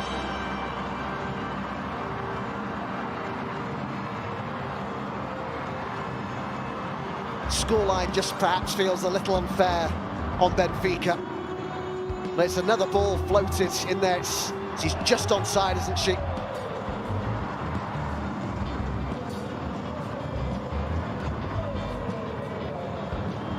Haram with the ball in there, off Diani, and then played against her.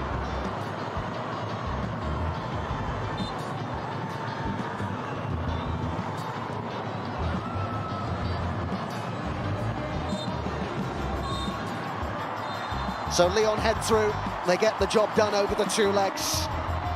Narrow victors in the first leg in Lisbon, more convincing tonight. Certainly deserved their place in the Final Four. Credit to Cascarino, who was excellent this evening, bagged herself a couple of goals. Several really good individual performances. Diani getting on the score sheet.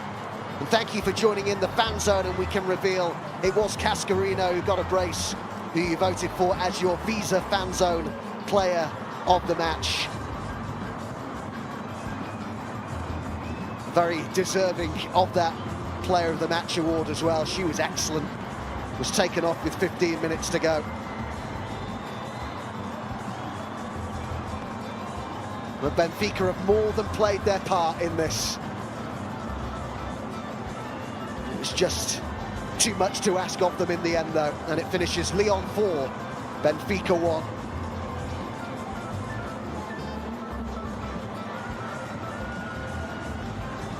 Congratulations to Cascarino as well, your Visa player of the match.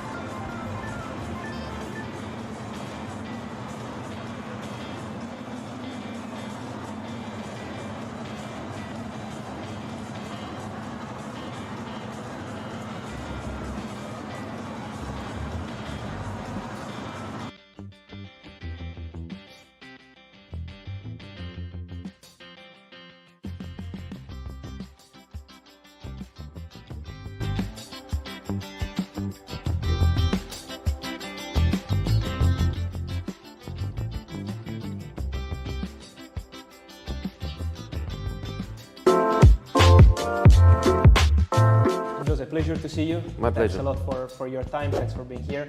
What I want to start to ask you is, you already look, and I can see that in your eyes, ready for next chapter, ready to return.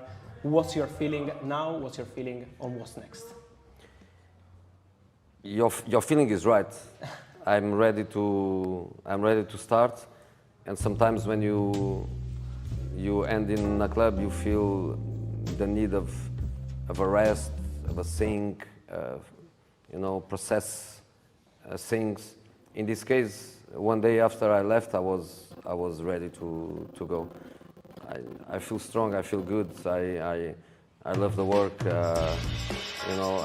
I'm really ready. But I don't want to make the wrong choice. I cannot accept something just because of the feeling and just because of the passion to be back. So I have to be patient, and normally we are in March. Is something going to happen March, April? It's very, very difficult. So my objective is to start next summer. You are the only one with 2 European finals consecutive, so in 2 years. The other is, again, impressive at the entire history. What's the feeling about that? It gives you also the... The first feeling is that... fantastic play like from Lloyd, because she takes it so early, it makes it very difficult for Hannah Hampton. Because people... To one side, when they speak the way. And now Johannes can bring it away. Spark Ajax into life now. Grant making the move through the middle. Not going to be used as Hampton holds onto it. Denny Uwcl taking it a long way. And impressive they are away from home as well in Europe, 8 unbeaten. To thrive on the big occasion again here, Shokadlinska. Pereira and Cuthbert. Brighton.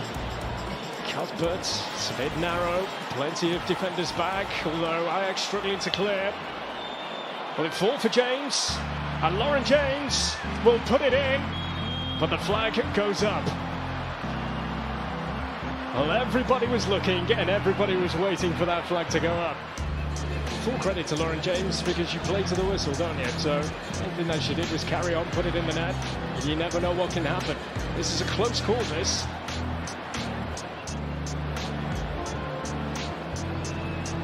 It's taken a while, isn't it, Chris? Goal. Chelsea in front. Lauren James. The lead in Amsterdam. Yeah, clearly Lauren James is onside.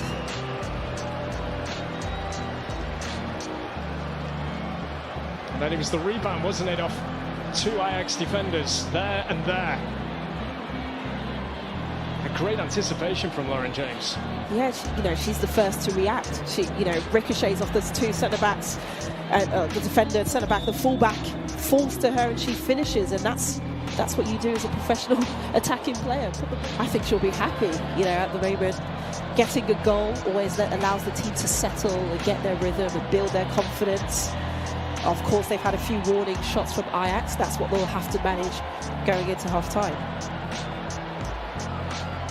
Chelsea have lost just 2 of the last 16 Champions League matches. As Grant makes the move forward here for Ajax. Again, stood tall. Chelsea profit from this set piece. We drifted in. Oh, Nusken so close to making it 2. James is on her way. It's Kaiser here. James is ball in. What a ball in it is as well. Wrighton! Wrighton! Well, it was a fantastic build initially down the left-hand side, and again, Lauren James pops up, whips in this cross. And who's first to react? Guru Wrighton, alive to it, tries the first time, gets a little block, I think comes off her head and just lands fortunately in front of her, and she's able to just capitalise and smash that into the back of the net. Well, great start for Chelsea. Just yet. As the referee comes over and goes to have a look at her monitor.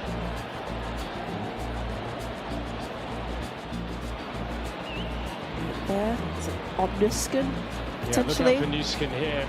She seems to make that movement backwards, doesn't she? As if she is getting out of the way of the shot. She doesn't attempt to make a play on the ball, but yeah, exactly.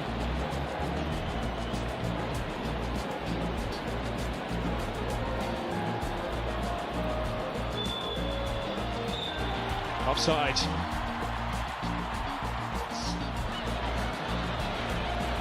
Lauren James, oh, she felt that. Goodness me, that was tight, that was close. Buchanan. James can't touch it, Wrighton gets there though, right across it goes! And this one should count definitely. Nusken on the slide. Chelsea do get their second goal. Yeah, Nusken doing what Nusken does, arriving into the box. And I think Chelsea would be happy that they got the goal from that scenario, because I think there's a potential penalty call on Lauren James. But yeah, brilliant ball in from Guru Wrighton, low and hard across that defensive line. And who's there to finish it off? Nusken once again. First goal in European competition.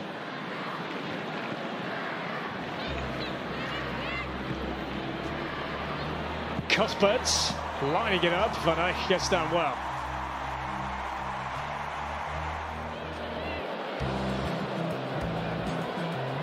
It's Carter.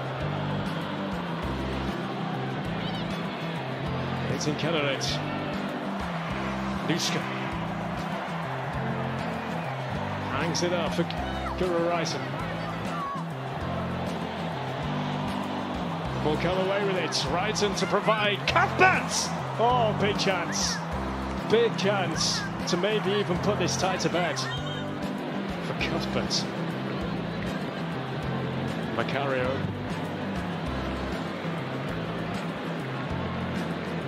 It's for Buchanan. Did well on the stretch there. Lawrence now. Macario looking to keep herself onside. Two-to-way man in the centre. And there is a Chelsea third. Nusken with her arms up, wanting it, getting it, and scoring again. And Chelsea with a very handsome lead to take into the second leg now. And Nusken at the double again for the Blues.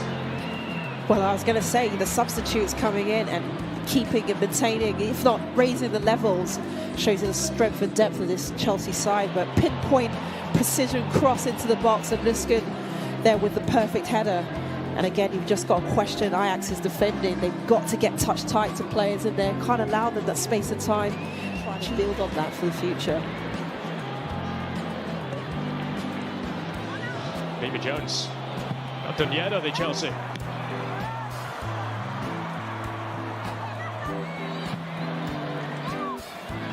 Same play. Jankovic.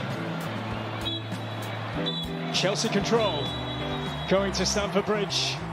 After this first leg, total dominance from Emma Hayes' side. They've been a class above.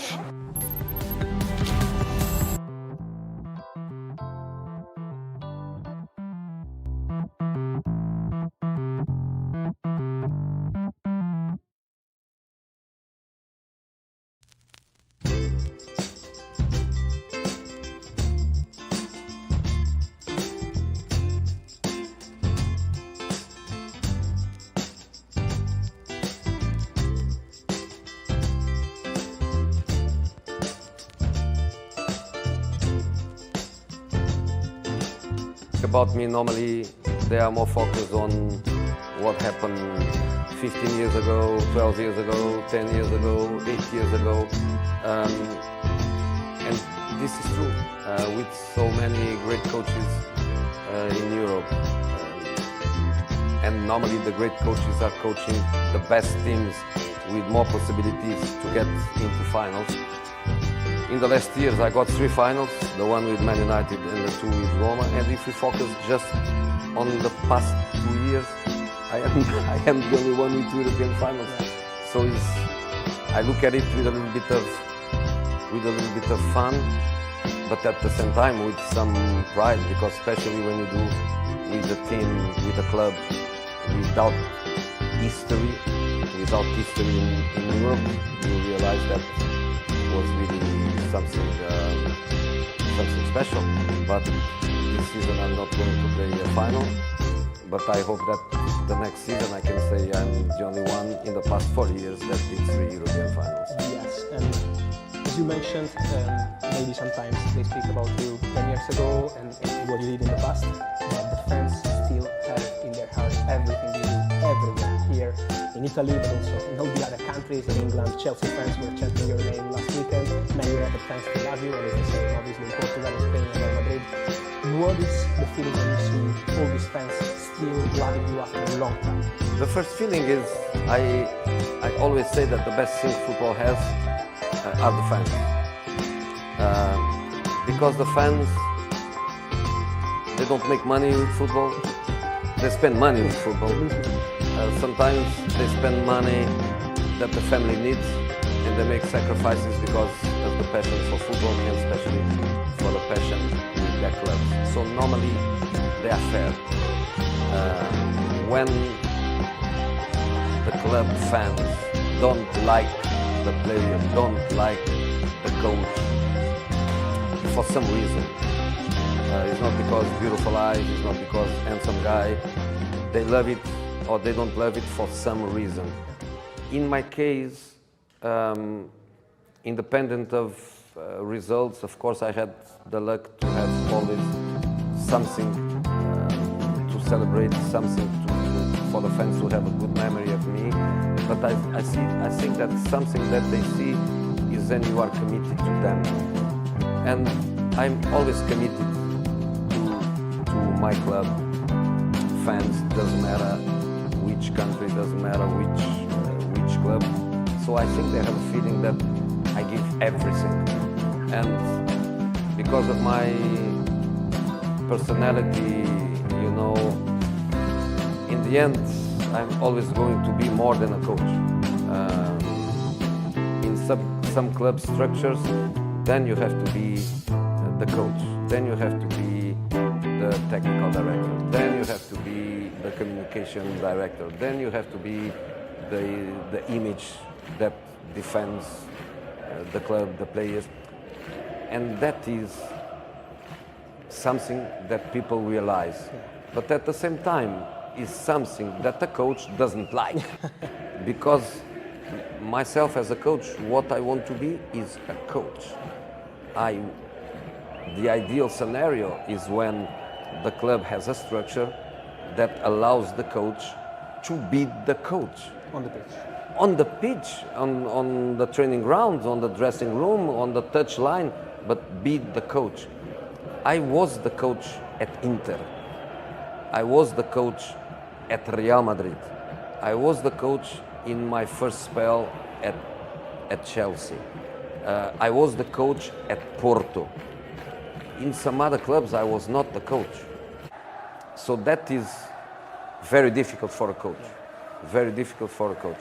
But I think my relation with every football club where I've been working, the fan base, I think the base of everything is that they see I arrive, I wear the shirt, and I fight for them. You are one of them.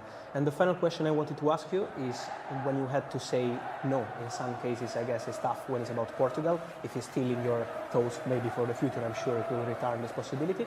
And also to Saudi, this new project, they approached you already 1 year ago, they tried again recently. So what's your feeling also on this new world of Saudi into football? You know, my feeling with Portugal is I had twice the door open, please come, and the place is yours. Once was when I was in Real Madrid, and the objective was to be the Portuguese coach in a part-time, and that I realized when the president Florentino told Jose, it's not possible. It's not possible. Easy to accept.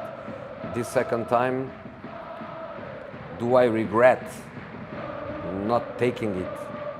Because a few months later I was sacked in Rome.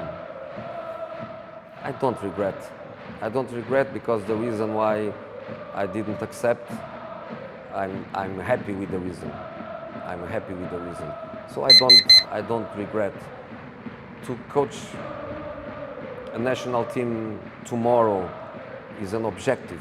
If you ask me tomorrow, I'm not sure I was going to be happy. I'm not sure I was going to be. If you tell me before the World Cup, before the Euros, before the Copa America, before the African Cup, I would say yes. You know, I would say yes.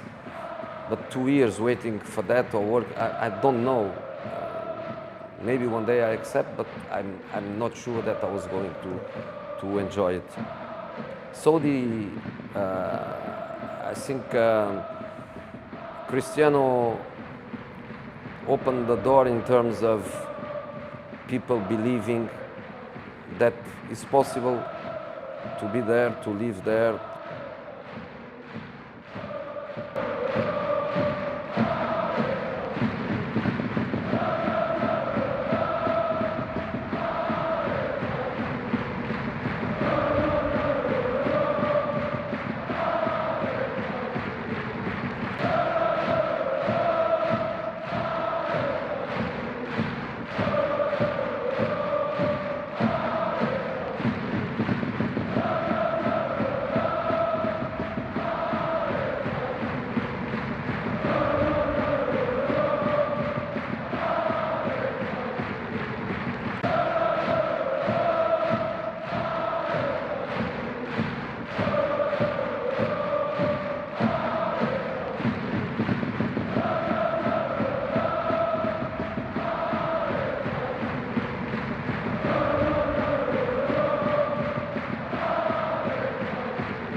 I think she's an incredible talent and would provide a lot of depth in there, especially with Ingle leaving. So for me, Chelsea, that seems an easy choice. I know we've not got. We don't know our manager for next season yet, but I don't think you need to worry with this team. Yeah, my question with managers is: do they come in and are they going to make their own changes and bring in their own signings, or are they going to stick with what we've got? As Parasite puts a good ball into the park. There isn't much needs to. I especially think Sonia Bonpasteur. Well, that's not awarded as such. I think with Sonia Bonpasteur, we've seen her play. Ingles gone in with a head injury. Yeah. I think that is clearly a boot to the face, and VAR is in operation. Yeah, Ingles, the ball's come out from the cross, it's been headed out, and Ingles got into a 50-50 with an Ajax player. Headed away by Cardinal. Ingles got in with her head. And then that's Van Gool there. Van Gool kind of with her foot and kicks it England in the head. Now, I guess the debate, if Ingles stoops, I guess, is why it's not a penalty, but... You don't tend to see them giving us more hands just because it's a bit 50-50. I guess she stood up right, going into her chest, and then suddenly it's a bit... Yeah, it's just like, it would have been given out pitch. Not really given a penalty. Yeah. Both right and so there with their arms in the air for a bit. Yeah. By the way, we have shot up to 543 subscribers. It's a gain of 13 tonight. We are only 7 away now from 550. That would be incredible to achieve. The more subscribers we get, the better. We had a loose goal after a really successful stream on Sunday of hitting 600 by the end of March. That is a very, very ambitious goal, but your support's been incredible. I'm sure you guys can achieve it. If you haven't subscribed yet, please make sure to do so. We've got 130 people in chat right now. Surely there's got to be a few out there that aren't subscribed. So if you haven't subscribed, please feel free to do so. You'll be notified every time we upload and every time we're live. It's coming forward, blocked well by just casting that ball into the box. If you're going to subscribe, get involved in the chat, say hi. Yeah, everyone else, what everyone else is doing, we've got... Yeah, tell us where you're from. We've got people from Sri Lanka, we've got people across all the world. We're going to keep collecting from different nations. Like Pokemon. Yeah. Here's Romy Leukter trying to fashion an opportunity in the box, but she can't keep it. Heading in the right direction, she runs herself out of play. And Isabella reacting the same way we did to that Musovic foul. I saw that, full caps. Love it. Yeah. Bookman is having a chat with referee Tess Olsen because Bookman reacted angrily to the fact that she wasn't given the back of her shirt was pulled, ref didn't see it. Musovic is just saying, Bookman, stop marking the ref, you don't get anywhere with it. Yeah. So move on. No point. It's futile to argue, really. Goal kick for Musovic. Carter.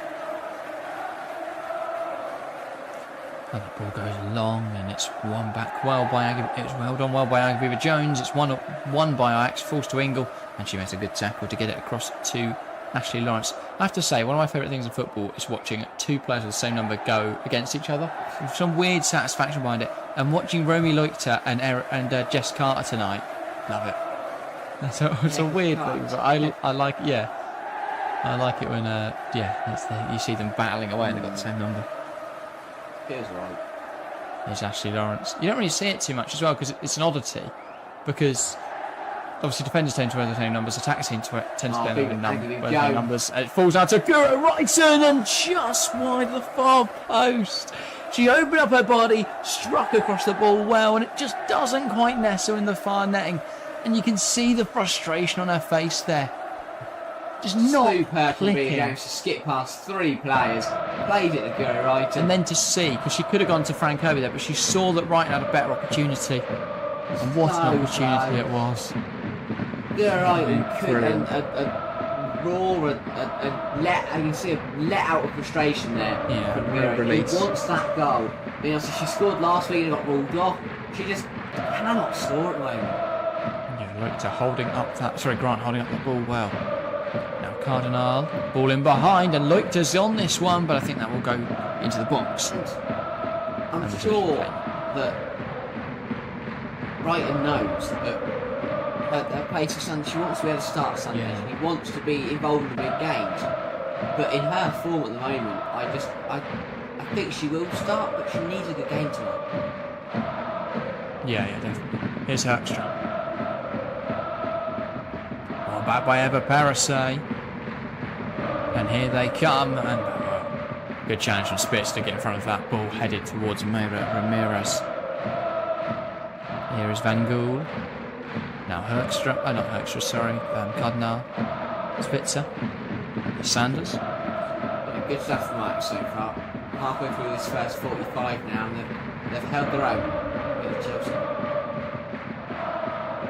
No, and that's poor from Van Gaal, turned really without scanning, and now Chelsea come forwards, and Ramirez has to release Beaver Jones in behind, but Sanders puts it out for a Chelsea throw.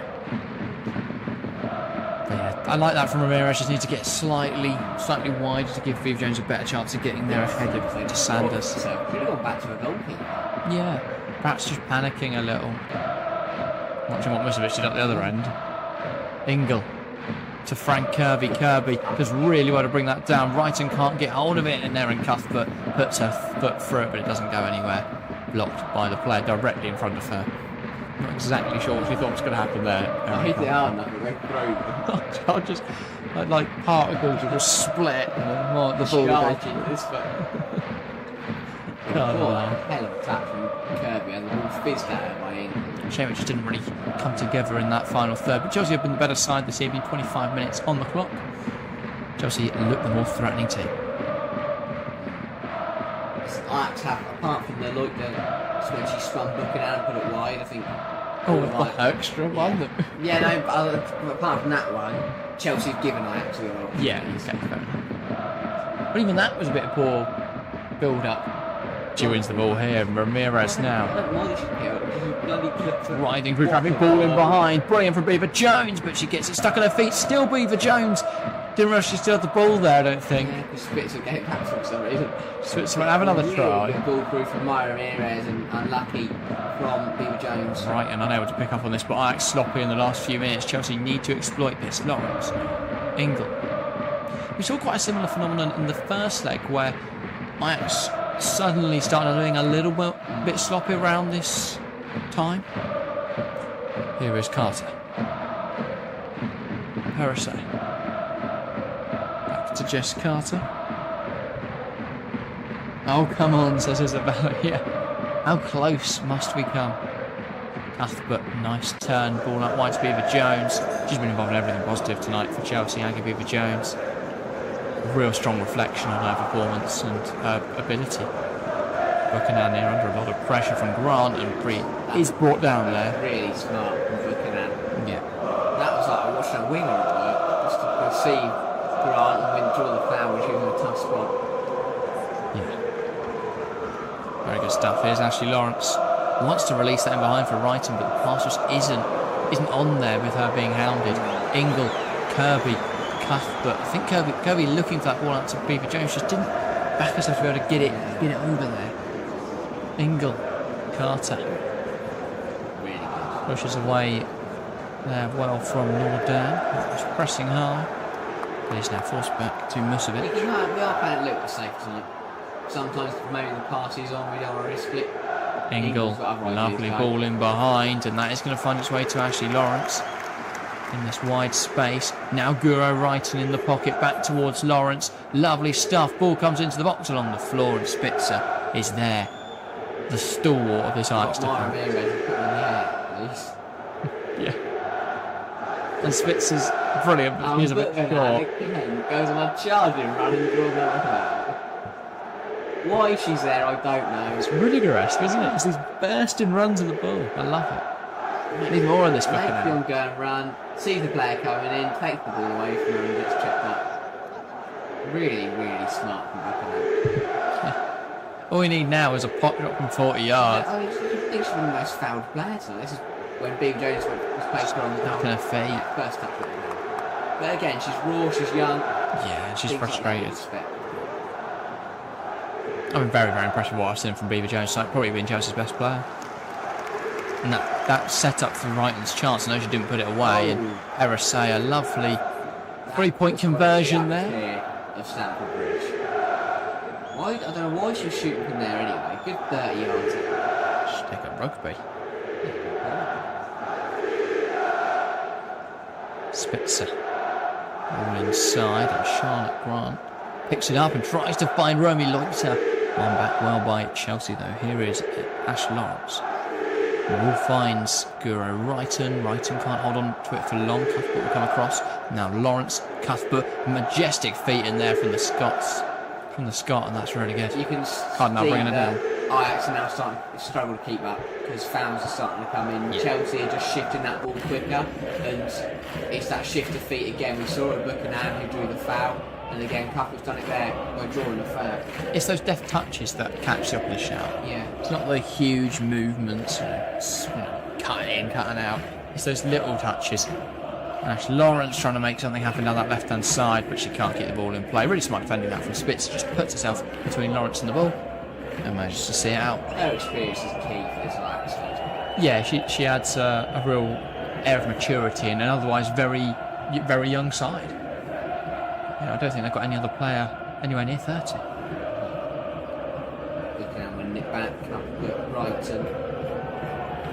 Chelsea again just trying to work it round. Lawrence is going to see the run of Wrighton, try and get it through, but Spitz is going to cut it out, of course.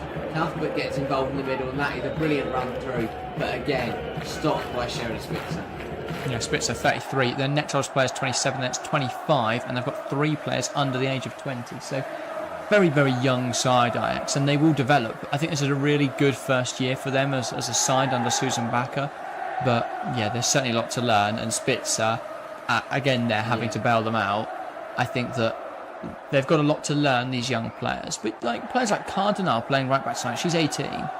De Clooney on the other side, 19. I mean, that's very young to be playing these Champions League minutes. And to be fair, I don't look at Cardinal. I think we're a young, experienced right back. Well, exactly. And she played 10.5 in the first leg and looked comfortable. It does make me question whether we could see Brooke Aspin make that jump into Chelsea's team next season. I know it's a bit different playing in a handful of Uwcl games and then Eredivisie matches where they are the dominant force compared to playing really tough competitive WSL football every week and then coming into the UWCL where Chelsea are expected to compete you've got the FA Cup and Conti Cup which they're expected to win, so very different expectations and standard, but the point remains the same. The Cardinal looks comfortable at this level. I feel like someone like Brooke Aspin, we've seen the WSL this season, can play that quality, so maybe we'll see her jump into the Chelsea side next season. Depends on the manager, doesn't it?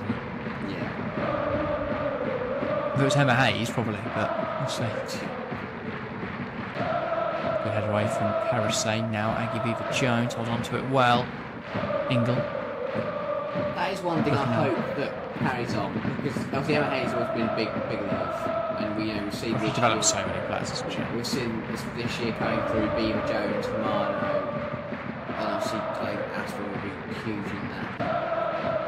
Obviously, as you say, across the years, how trust that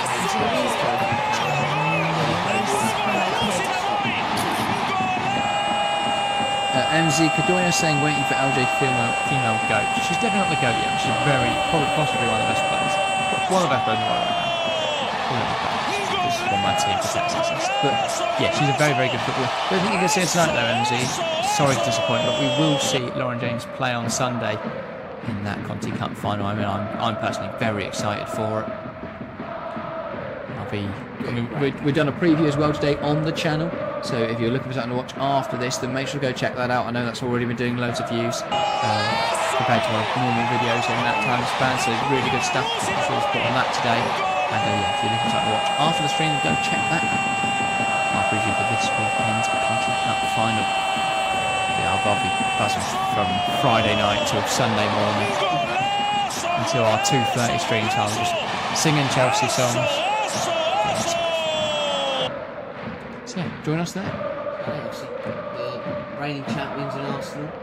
I think that's going to be an interesting. And the reigning finalists in Chelsea. Here comes Moreira's bursting in the box for Chelsea, and it's in. Chelsea 1, Ajax 0. It's been a fairly dire game so far, but finally Chelsea find the breakthrough. It's a lovely piece of play down the right hand side. They get it to Mara Ramirez, who pokes to the legs of Iker. Good stuff. Very good stuff from Ramirez. Yeah, really well taken goal. Good from Chelsea, and it's a good right assist as well, which which is big for her, but really good play. Just winning it hard at the pitch again. It's Ajax trying to play out the back, go long. Chelsea nick the ball with there. It's cut, but of course it's That's an assist for Guro, right? Great ball through. Slots to the next one. Keeper's got to be doing better there, but again, a 22-year-old goalkeeper playing Champions League football, Champions League knockouts for the first time. Great finish from Ramirez. And Chelsea finally get their goal. It's been a long time. My Ramirez. Superb, absolutely superb. She's looked good tonight, and it's a really positive sign for Sunday. But she starts tonight. If Adam Vero can do that on Sunday, and with LJ and Canroy. Before or after LJ's hat-trick? Whenever. In between. Cardinal. It'll be a very difficult game on Sunday for the Arsenal side. I don't think Chelsea fans might be confident after the big win at Stamford Bridge a few weeks ago, but it won't be that easy. Arsenal will learn from that. Lawrence Wrighton.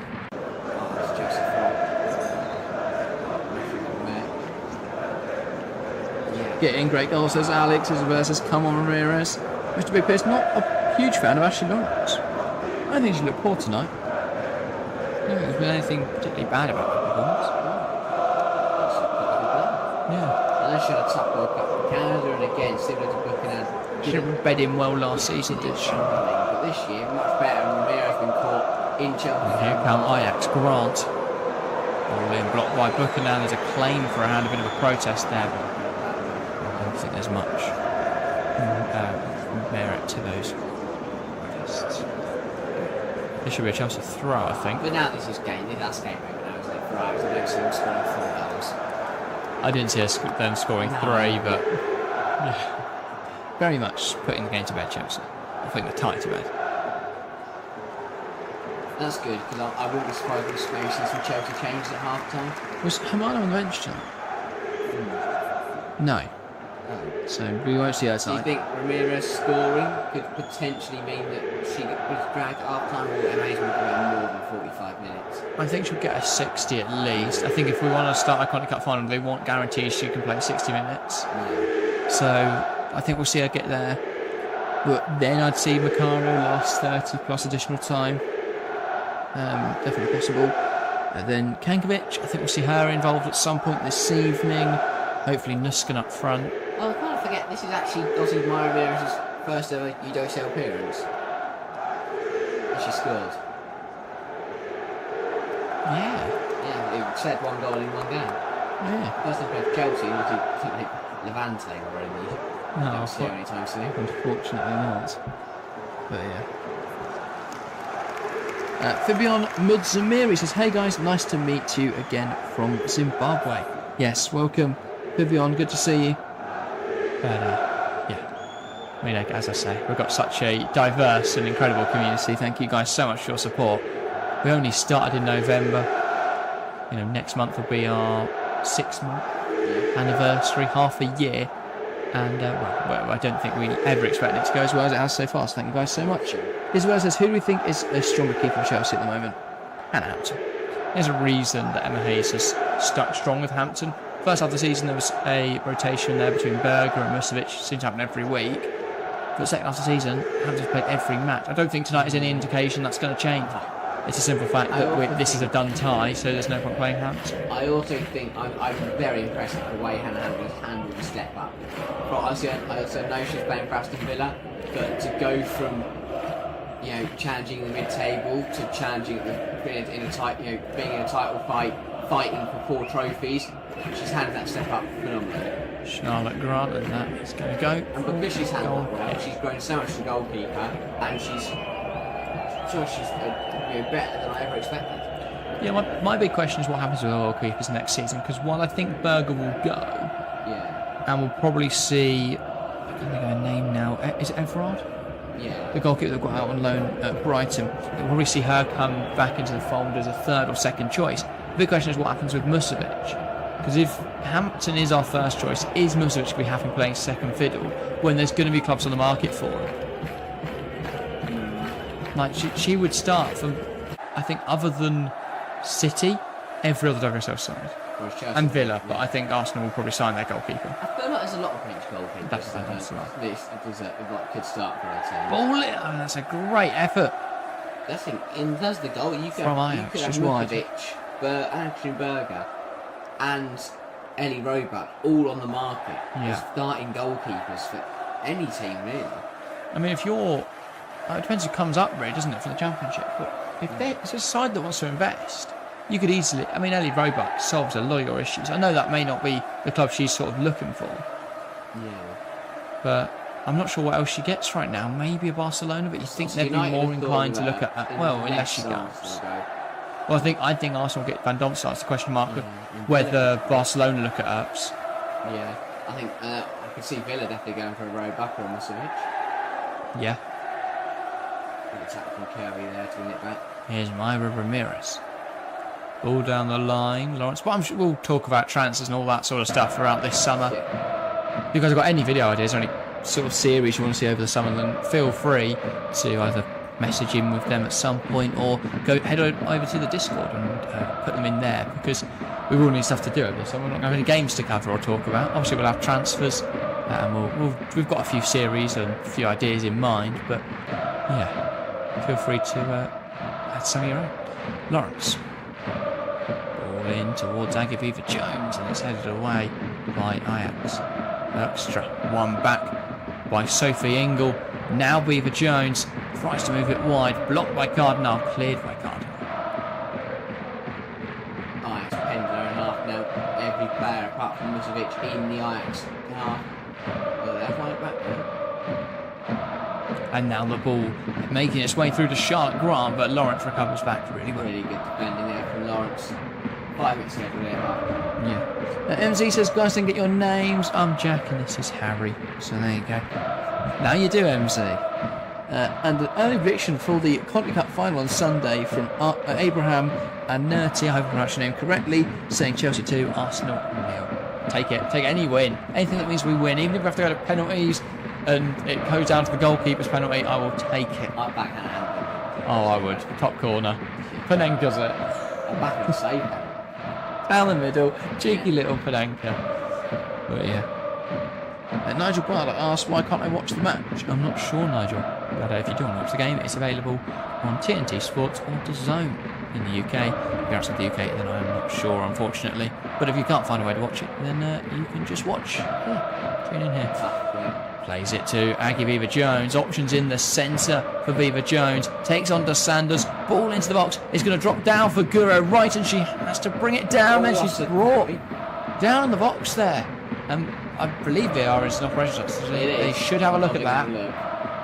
No protest from Chelsea. It was a good tackle, but initially to me it didn't look like it looked clumsy, put it that way. It may not have been a foul, but it definitely looked clumsy.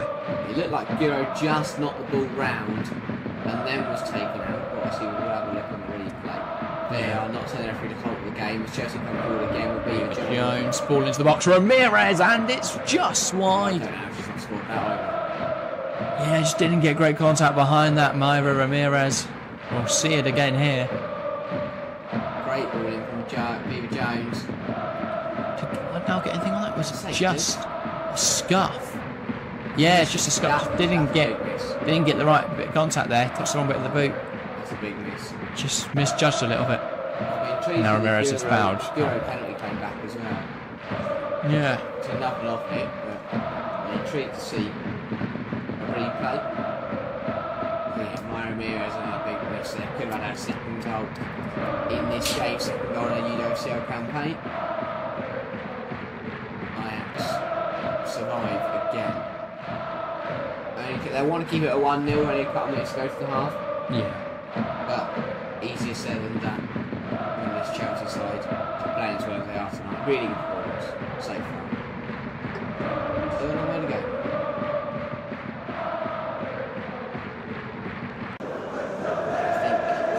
Could be happy with how well they played in the first 45.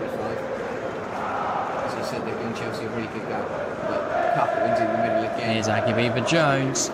That doesn't come off. Miscommunication there between her and Ingle. I think Ingle thought we were going to carry on running. Beaver Jones thought Ingle would take the ball and carry it. In the end, no one taking the ball and nothing happened. Yeah. MZ, by the way, we are both Chelsea fans. Harry doesn't just like the shirt. Yeah, we are both Chelsea fans. But we do try and be neutral or unbiased on here as much as possible. Other than Chelsea. Moment, sort of like, we are very much just a Chelsea channel, but we're not. It's just the way Chelsea have 100 games and nobody else is playing any football. Chelsea, the only English side in the Uwcl. The Conti Cup final involves Chelsea. FA Cup semi-finals involves Chelsea. Yeah, I was going to say our last non-Chelsea stream was Arsenal versus Tottenham 3 weeks ago. It's mental. Since then, we've done Saturday 5 streams. Saturday. That'll be a 6th consecutive Chelsea stream. No, Saturday. Oh, Saturday. Yes, there we go. So we've got 2 this weekend. Conti Cup final on Sunday. Liverpool 6. We're covering both the title race and the Conti Cup final.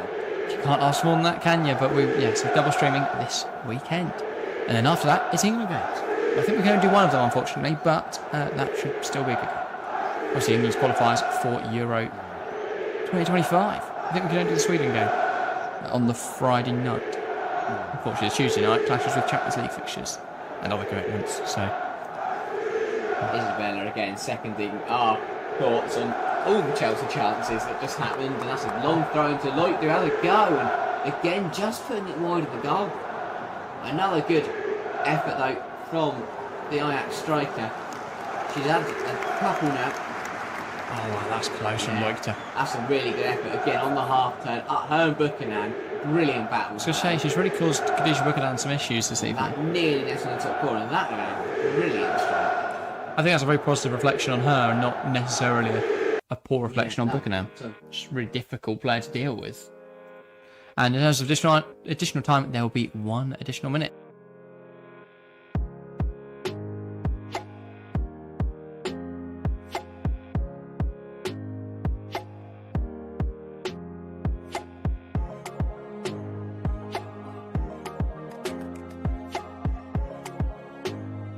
Need a bit more weight in that pass going forward there, but good hunting there from Sofingo, and it's half-time. Boom. Half-time. Oh, right. Half-time.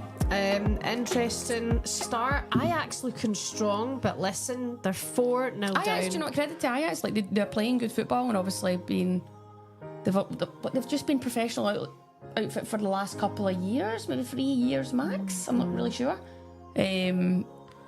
But they look strong, but it's good for them to be in these competitions just to, see what it's all about and keep getting up to speed. That like teams at Chelsea, they've been professional for a lot longer than them. I think some people they forget that that's so important. Like WSL's been professional for how long? But it was only, if you want to be, it's only been the last 6-7 years that it's actually been, and it's always growing, always getting stronger, and still a long way to go. But all the leagues are still playing catch up. But that's the thing when you look at the other countries performing, and that's the thing with the Champions League, the likes of Häcken, Brann, who have made it to this stage of the competition for the first time in their history, getting to quarterfinals is a huge achievement. It just shows you how all over Europe, but all over the world, the standards just going up. And now if you look at the top teams there, like so you've got Chelsea that are chomping at the bit to kind of win a final. Yeah. You've got the likes of Lyon, Wolfsburg, Barcelona, and you look at the salaries of these teams compared to probably Ajax, compared to Brann. There's a massive difference still, so the game's still got a long way to go. Yeah. But credit to these teams that are there and they're trying to compete. Absolutely, absolutely. Do you need to go for a wee? Yeah, well, let's take a little ad break. We'll take a little break, guys. A few minutes. Just go get yourself a wee, a cup of tea, whatever you've got to do, and brush we'll your be back teeth if you need to. Wash your face. Do you know it's a good time? Get yourself a quick body shower, get yourself clean, get your PGs on, and we'll be back with you in like 5 minutes. Stay tuned, do not go anywhere. Give me a wee bit longer, I have to hang up a wash. Oh gosh, sorry. Okay,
well, there's going to be more an increased opportunity for those sort of sides to claim European glory. And I think that's going to be very interesting how they develop. I think they will get rinsed a little bit for their talent. You know, you've got players like Cardinal at 18, like De Clournier at 19, like Romy Leuchter at 22. I think a lot of those players are going to be nicked by big sides. And I wouldn't be surprised if we see, like, I think Leuchter could easily get a move to WSL. I wouldn't be surprised if a Tottenham went in for her, given that both their strikers are pushing 30 now. You've got Manchester United. I don't think they'll be too pleased with Jose Ferreira's performances this season. So if they use her out on the right, they can use Leuchter through the middle. So there's going to be a lot of interest in her this summer, Romy Leuchter, and many other players at Ajax, other than probably Spitzer, which is a shame because I think she's incredible. Yeah. Get rid of Chelsea as manager. Then Enze says, what's the time that side? Here in Malawi, it is 10 to 11. We're not too far off. It's 10 to 9 here in the UK. And obviously the game being played in the UK as well, same time. But yeah, it's not too far off. I know we've had some people in here in the past that are living in Hong Kong and places like that. It puts them at really weird time zones. So yeah, always very thankful to those kind of people for turning up as well. But yeah, great to see so many people.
Ruru is there. I don't think the squad has been announced as yet, but I think it's been announced in the next couple of days.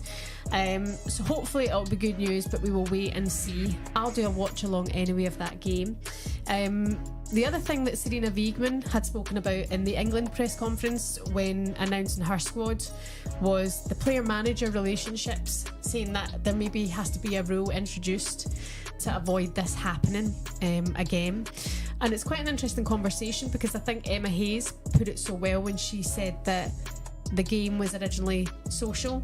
Women weren't in football for money and careers then, because it just simply wasn't there. It was a very social environment, but now it's gone to the professional environment. I do think something has to change, but then also, like, people fall in love happens, it's fine, but I do think if you're a manager and you're picking a team, it could get a little bit, it could affect a dressing room. Maybe it wouldn't, but maybe it could. So I think it will be frowned upon now. When it comes to player-player relationships, how many people do you know who work in your workplace who have had a relationship or have a relationship, or you like someone in the workplace? I think to put a blanket ban on that is not going to work, but also it's something that you just you kind of can't control a lot of the time. That's what human beings are like. Another thing that's been mentioned is the Arsenal trip to Australia, and I'd like to talk about that because of the closeness of that game out in Australia to the qualifier game, something like 7 days later. It is a round trip, other side of the world, so it's going to be an intense turnaround for Arsenal. A number of players for Sweden, Australia, Sweden, Republic of Ireland and England, who will be affected by this travel to Australia and then coming back. And I think hopefully there would be no injuries from this. You know, hopefully that will not happen. But we have seen a couple of times now players go off on international duty or go away, long haul travel, and get injured. And then at the same time, there's players who do it all the time. They're so used to that kind of travel and they haven't been affected. So perhaps it's a good move from Arsenal to give the fans on the other side of the world. There's a number of Matildas in that squad who'll get a bit of homecoming, which would be incredibly brilliant for them. But also it's tough times. It's not as if you've got an international friendly. You've got European qualifiers. You know, there's key players who are needed for their countries to be performing at the best of their ability, and it's not like you recover on that plane, and yes, they'll be flying first in business, but you come back, you can hit the ground running, and a couple of days later you're absolutely battered. You're battered. You'll know yourself if you've done the Australia travel. It is killer, and they won't be travelling, you know, like the norm, you know, flying economy or whatever like that, but it is a lot on the body, and I can understand why people think it's just an absolutely ludicrous decision from Arsenal to do this. But also, in a way, I think it could be good for the squad on the other side of the world. But we all know what's happening here. There's probably money involved. You know, the club are probably getting good cash for it anyway. I do think that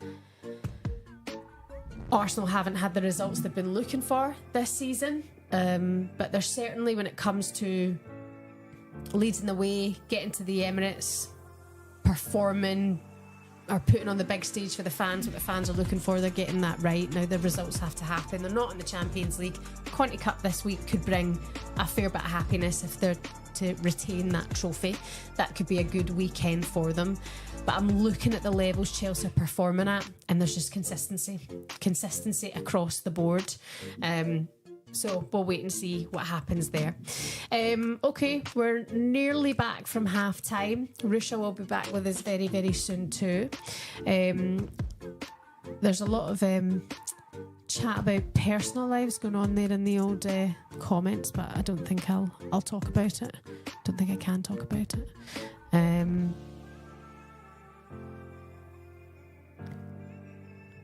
Rue? Apparently the Ireland squad has been announced tomorrow. Yeah.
be PSG, Lyon, Barcelona, Chelsea, which is so strong.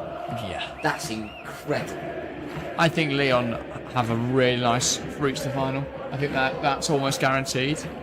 But by the way, there'll be a change at left back. They made the same change actually last week with De Colonia coming off for Kezia. I think I mispronounced her name so many times last week. I think I probably have there as well. But she's on the pitch.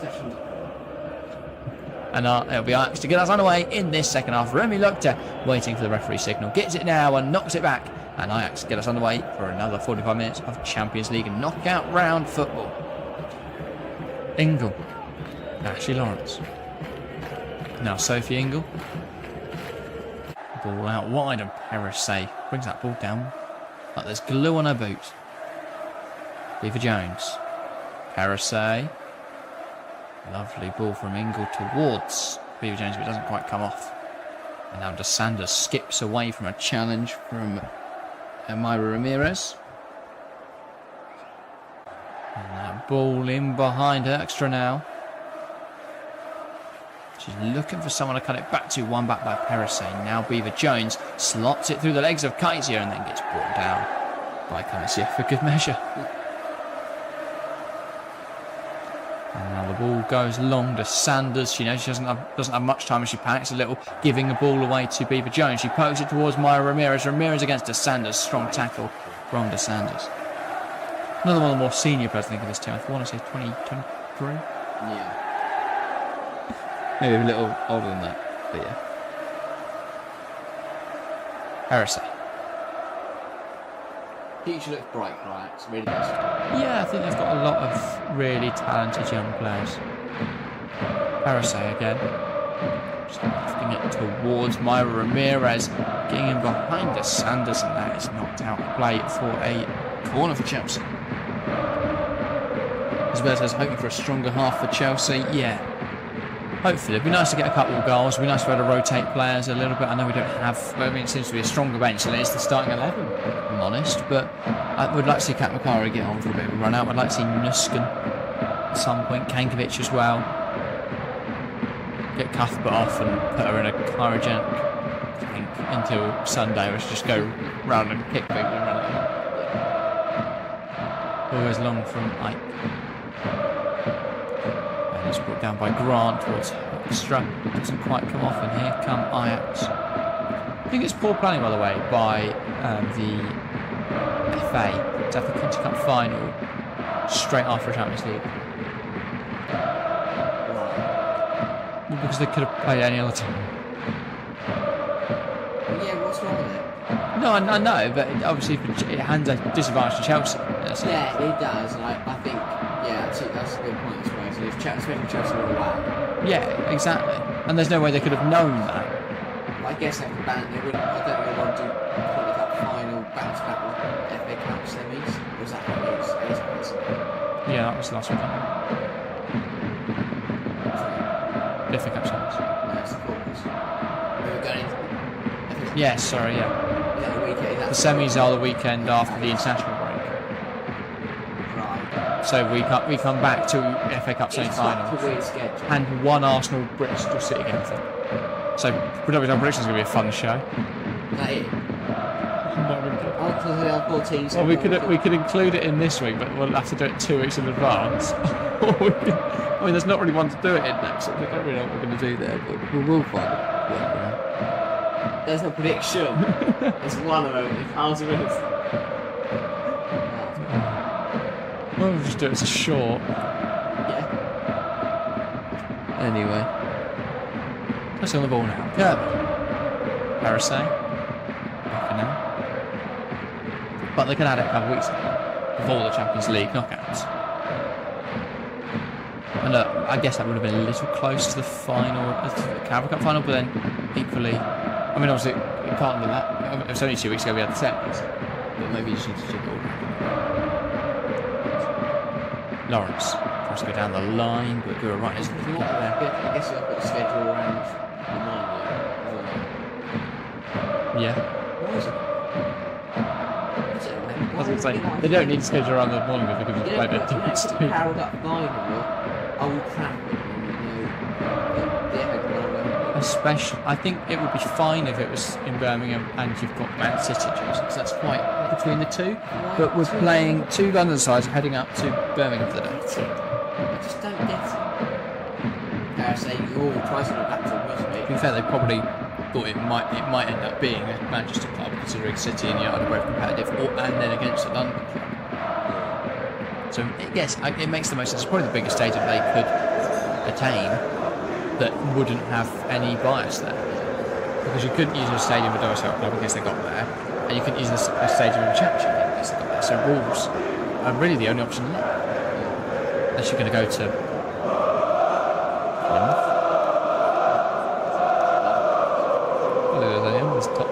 Any Premier League team, Fulham. I think no one wants to go there. So, and also that would have advantage on any London sides against a Manchester club.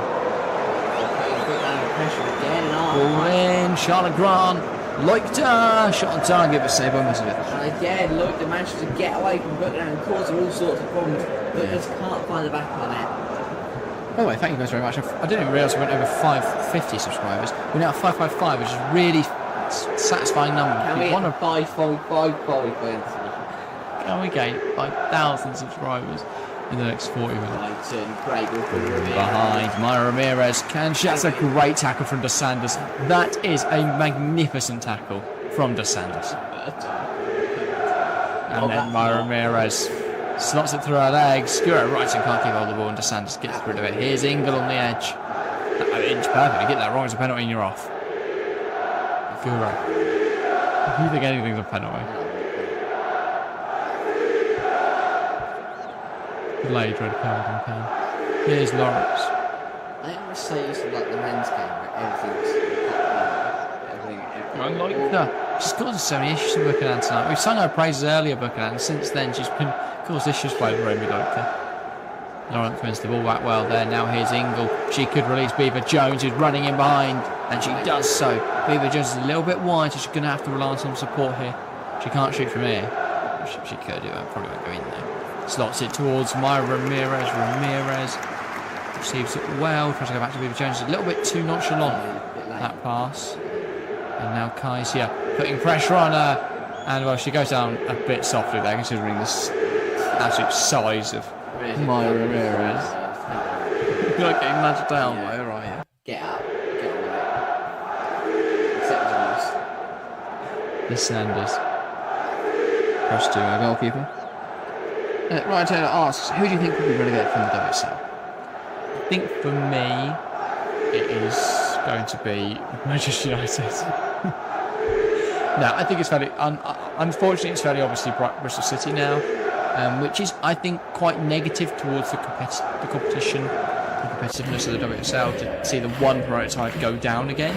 Equally, I think we're in a bit of a weird year where Bristol City didn't really have the facilities, weren't really adequate to be in the league, and they haven't been able to invest in anything. Yeah. So hopefully, if any of Charlton, Crystal Palace, Sunderland, Southampton, or there's a team like Birmingham, I think it is, go up, then hopefully they are able to compete next year. It frustrates me that none of them, because I think if you put all five of those sides in the Championship, in the WSL, you get. They wouldn't look out of place. It's a shame that four of them are going to have to stay down there. Yeah, I'm hoping Newco decide they want to extend the league. I think we could easily get to 18 teams and it not be too diluted. The question mark around obviously that is the fixture scheduling. You know, there's already arguments being made that we're playing too many games, but I feel it's also a bit harsh to suggest that we keep it at 12. I think that's not enough to make it interesting and effective. And as we see the professionalisation of the women's game is really good. What we're waiting for really is for more third-tier teams to become professional. Yeah. So we've seen Newcastle now, and they're the outliers there. There's no other professional teams in the third tier. No, same professional. But you think so? That's they go on the cup and if they go up to the second tier, I think they could become professional, but they don't really need to. There's no advantage. Obviously, the competitive advantage of playing and training every day, but there's not a huge advantage there. And Ryan Taylor asks, who will win? Who will gain another WSL trophy come May? Gotta say, Chelsea. Always gonna say Chelsea. I'm biased, but yeah. I don't know what it is about. Obviously I'm gonna say Chelsea, But the fact that City are still there just worries me so much. Yeah. I hate the fact they're still there. And at the end of the day, you know, if both Chelsea and City slip up, then Arsenal may have to beat City on the penultimate day, then Arsenal's suddenly back in it. So... Yeah. Well, that white to Beaver Jones. Isabel says, Arsenal for relegation, come on, fire emojis. Yes, that is the sort of energy I can get behind. Honestly, I think I hate United more than Arsenal. That's just because I don't... I was just say, yeah. Skinner more than anyone. I just don't like Mark Skinner. We get all that Kuna and things like Mark Skinner more. We get Putin, we've got Mark Skinner. He's not starting wars with anyone. He does whine a bit in the media. I really don't like managing when it's there. Yeah, I don't know. I'm not a huge fan. I just don't. He comes across very arrogant and bullish without really any credentials to back it up. Like Emma Hayes could say what she wants. I go, yeah. Well, exactly. Like, what's he run? Putting on the egg and spoon like primary school. He cheated. Yeah. He went to the kids' egg and spoon race thing. He held the thing down and ran. But yeah. Ryan Taylor says, so where do you stand for the new WSL TV tender?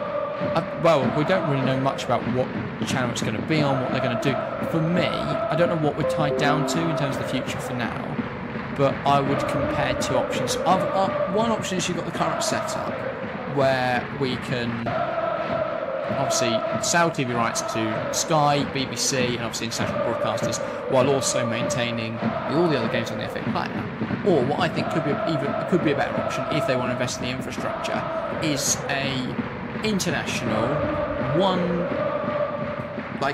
streaming service, WSL specific streaming service, which will allow them to put the WSL and the Championship on there, because I think they could charge a reasonable price for fans, and obviously that would put all WSL action, or maybe they put one game on for free a week. But I think we've got to look towards putting all the WSL, or at least a large majority of it, on a paid broadcast, because at the moment there's only one game a week. And I get that for some fans that's very difficult, and obviously in the current economic climate that's very difficult, but if we want to see this growth of the women's game, that's going to come from investment, and obviously that's got to come from clubs and stuff, that's also got to come from fans. You know, tickets are really cheap, but I think even if it's only I'm trying to think what a fair price would be. Obviously I don't think it's going to be as high as a Sky or a TNT or anything like that, but if it was £6 a month, £7 a month, something like that, I think that's possibly a good option. Dish Buchanan clears it away.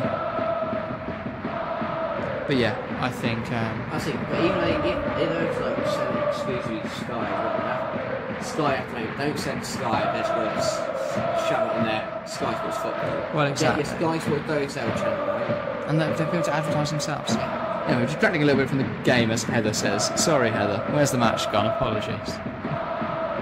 We're getting broad in our own conversations. To be fair, there's not a whole lot going on. We're in a second leg tie. Ajax are trying to come forward at times, just winning it back, and none of us are having any clear-cut opportunities. We're not missing any big moments. Don't worry. But apologies. Anyway, Ajax moving around the back now. Just Sanders. Yeah. We do that. Just Sanders. Spitzer. Sanders again.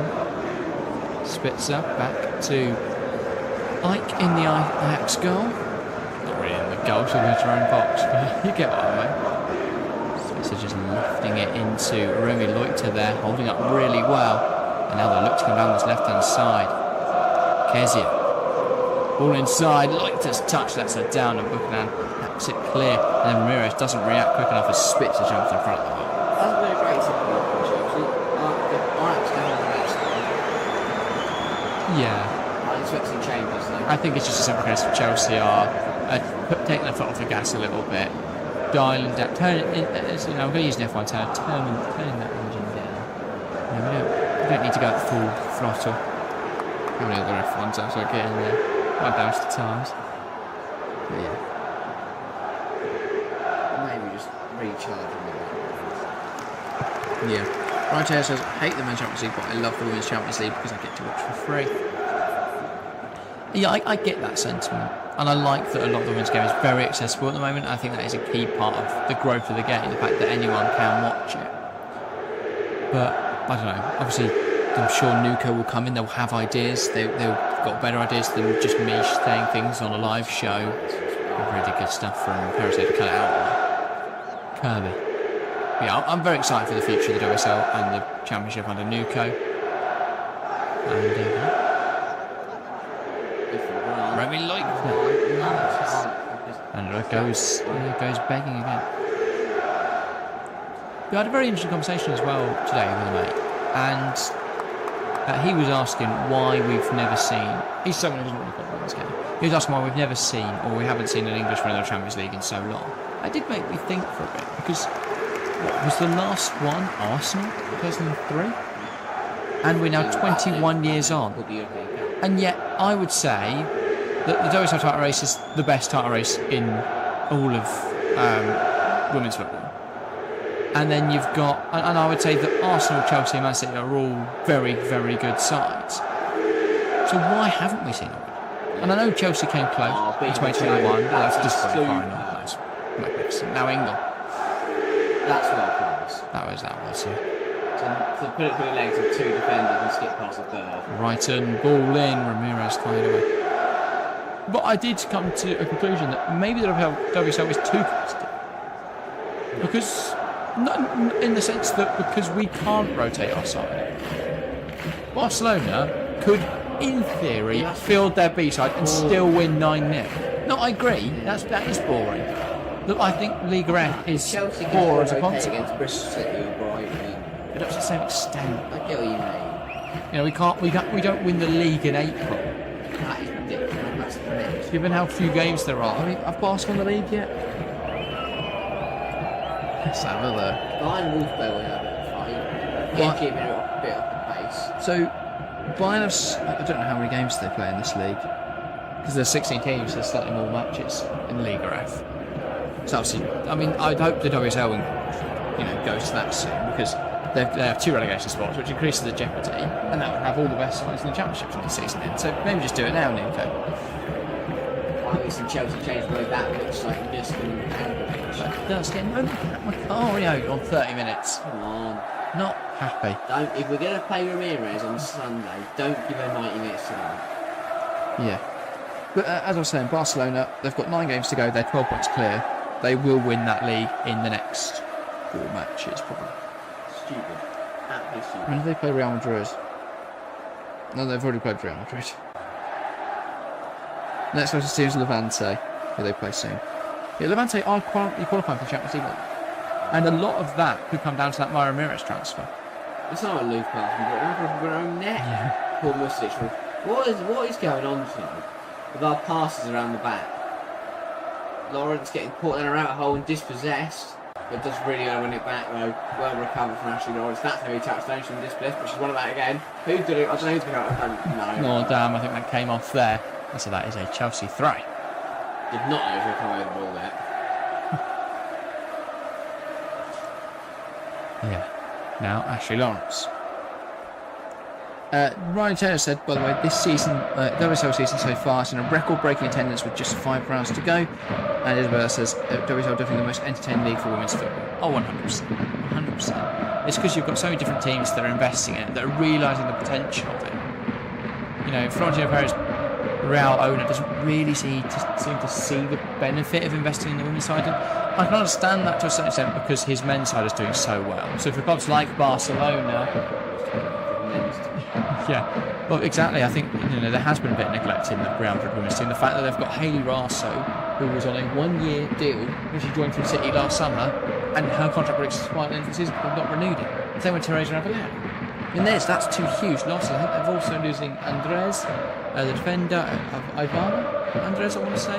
That team at United, we look at that. Because I'll look at Raso now there. Raso's not going to United. She's safe there. Ex-safe. Over past that now. We've already got Alex Greenwood in the league, who's played for everyone. She started at Everton, then Liverpool, then United, then City. With a little break, little holiday in Lyon in there as well. One back by De Sanders, and now Ajax will look to come forwards. Kezia. Not Kezia, sorry, Bergstrom. Here's one to Van Gool. And now can slide through Charlotte Grant. Grant is in behind, and that is poor from Musovic. And Ajax are level on the night. Chelsea 1, Ajax 1. Charlotte Grant with a goal for Ajax. That wasn't. That's terrible. Yeah, that wasn't great. That goal didn't so much. I get. Just asking a question here about. I think it's just the Chelsea side of regrouping. I think we're talking to the referee. But I mean, firstly, how is she been given that much time to play the ball through? Secondly, Lawrence isn't tracking the runner. Thirdly, that's straight at Musovic. It's got literally like it's gone under. Grant does want to get in the position, but by no means. Is that just rustiness? Because we know Musovic is a good goalkeeper. It's a mixture. It's low confidence because she hasn't, but it's rustiness because she hasn't played. It's low confidence because again she hasn't played, and now here comes the Chelsea triple change. And there's something that the Chelsea want you to know. I don't know. I didn't see it. Maybe she's just hiding behind Emma Hayes. So it'll be Khadija Buchanan coming off. Stuart Weber on in her place. Myra Ramirez is off. Son of the Chelsea want you to know. The best in the world. It's Cat McCoy. Right, wrap those two up in bubble wrap and do not protect them at all costs until Sunday. Airtight seal, just lovely. Don't let them leave their houses. We're under house arrest. Not police or anything. Just Emma Hayes stood outside of a baton. Yeah. I think that. I would leave. If I knew that I opened the front door at Emma Hayes and they stood there with a baton, I am not going to hear any of that door. But obviously she can't cover all the houses, so she does one street where there's a couple underneath. Reddy's at another one. And then, is it Paul Judd? Judd. Sorry, Paul, if you're watching. Sat on the bench. But he'll also have a battle. It's Hazer. Yeah. Thanks, by the way, for all the support on tonight's stream. I know we say it a lot, but it's because it means a lot. Macario. Here is Frank Kirby. We have 558 subscribers now.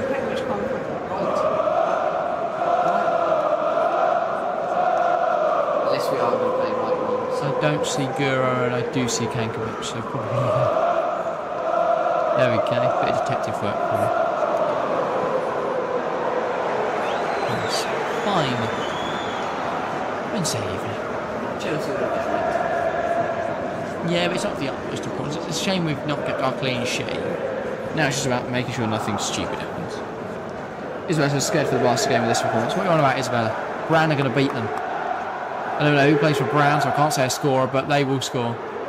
Who's just going forwards? Ball into the box. It's not quite who she's sure she. That's actually going hit the corner flag, perfect. Yeah. Great effort. Yeah, that's her second goal in 8 matches now for Charlotte Grant. And here comes a double change for Ajax. It is going to be. Who's coming off? Find out eventually. That wasn't really. It's not Charlotte Grant, it's Chastity Grant. I'm getting mixed up with the Aussie defender for Tottenham. So Nordman's on for Van der Velde. Number's off now. Have they got another Norden? Well, Nordman's just come on, so yeah. And Hoekstra is coming off for Pookie now. Okay, yeah, she came on, looked dangerous last time.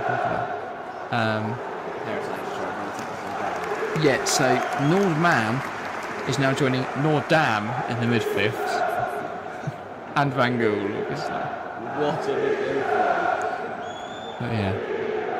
Neskin playing the ball up. There's Tankovic under a lot of pressure. The Serbian one high by Ajax, and now everyone's just kicking each other, and that will be an Ajax free kick.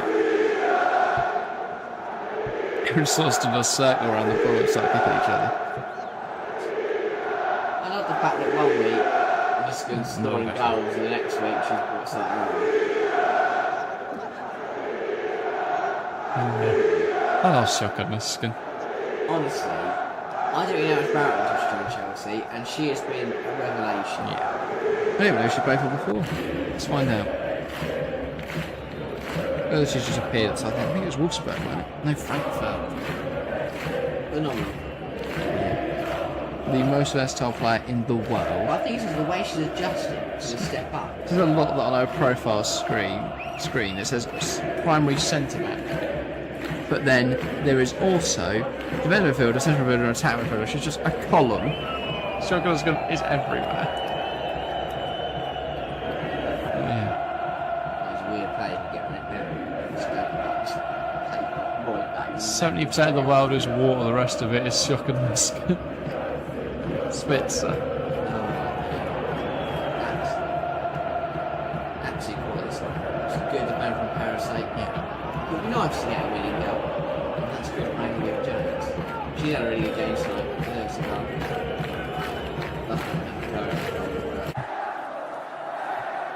Yeah. Lawrence. That's good. I'm going to get my quote with the cat and the beaver together. Sorry. Niskin, under a bit of pressure, finds Kirby. Kirby's done okay tonight as well. Lawrence back to Kirby, good foot from Chelsea. Kirby slots it through the lines, and it's to Sanders who'll get there ahead of Beaver Jones. The ball goes long for Ajax, falls to Chelsea, and now Chelsea will look to come the other way. Engel. Kirby, ball out wide, Count Macario. Goes back into Lawrence. Everyone's on the ball. It's so good for Count Macario. Yeah. Lovely ball. It doesn't look like you can tackle us. Very aesthetically pleasing. Yeah, like Mara Ramirez though. No one can tackle him. But yeah. You know, you're seeing Count Macario is the one that actually doesn't seem like a scrappy footballer. Everything seems so elegant. She just glides across the pitch. Yeah. Ryan Jones says, I think we can finally say goodbye to midweek games, unless it is in the Champions League or WSL. What do you mean? We get rid of cup competitions?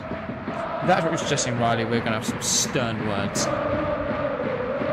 Lawrence, lovely stuff. Going to the box, clear away by Sanders. Lawrence earlier? What's that? Yeah, don't watch the cross though, just cut there. Yeah. Engel. There you go, that's the clip. Don't know, lost it. Yeah, corrupted. Down here. Well, it was such a good bit of movement from Ashley Lawrence that Cardinal is struggling with some sort of injury here after. Yeah, she's a good performance tonight, Cardinal. She kept Gura Wrighton relatively quiet. And yeah, good job from the 18-year-old. Ajax. Drugs the noise. Helicoptered in. They must be some really slow or unfit physio. They've been forever getting across the pitch. I don't know anything seriously wrong. She's dead. I saw a clip the other day. Maybe it was. It might have been Africa, actually. I can't remember, but basically what happened was you've got paramedics running on right to help this person, and they're running so slow. So the players run over, grab the medical bags, they haven't got to carry them. No, they run over. MLS. Was it MLS? Yeah. And so they run up the bags over to the people that are injured, and these paramedics are jogging, or physios jogging. It's just like God, there was something seriously wrong. Not the person's dead. Surely, to be a person in this position, you've got to be, you know, relatively fit. It's like a policeman. You got to run across the football pitch before the person will hit right. So some of the stewards that I see sometimes, like, you're not outpacing anyone here. You ain't got to be Usain Bolt to get past him. You got to past him first. That's the difficult part. That he's not catching up. Kirby. Here is. Why do I keep calling it Aaron Carter? Jess Carter. Who is Aaron Carter? Here is Aguirre Jones. Now Kankovic into Sanders. Yeah, running the ball back. It's a good game as well tonight for Sanders. I think the Ajax team have played well, actually. Yeah. And a draw, as I said earlier, if they could come away with a draw or a very small marginal loss, they'd be proud of themselves. I think they'll be proud of themselves for what they managed to achieve. Just getting here anyway, I think it's been a really good achievement. Against the back-to-back Go-to champions. UCL semi-finalists last year, and the formidable MA Chelsea side to be drawing is a great result. Found that little cheeky little thing. It's just finger wiggle. I say we've got a wag there, not a little wiggle that plays like. For any audio listeners, we are both conducting a finger wiggle. Ball through, looking for Frank Kirby. We're going back by Ajax, back to the goalkeeper. Mayron, welcome mate, saying come on ladies. Good to see you, Mayron. I think you might have said hi earlier and I just completely blanked it, by the way. Apologies for that. It's been a very active chat tonight, so thank you guys again for your support. And thank you for 560 subscribers. 40 to go between now and Sunday. Can we do it?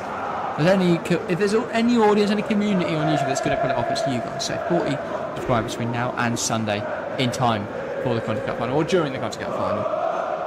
That will be phenomenal. Changes for both sides now. 15 minutes to go. Beaver Jones is going to come off, and it will be Rising Cat. When she's on the ball, she's magical.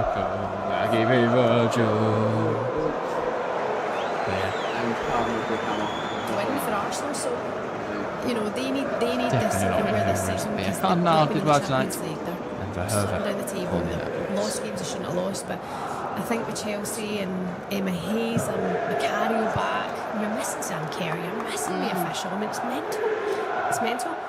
But actually, there's so many teams we can look at and point a weak spot, point a weak player. With no disrespect, you can point out weak players, and you can't with Chelsea. Yeah, they're all stepping up.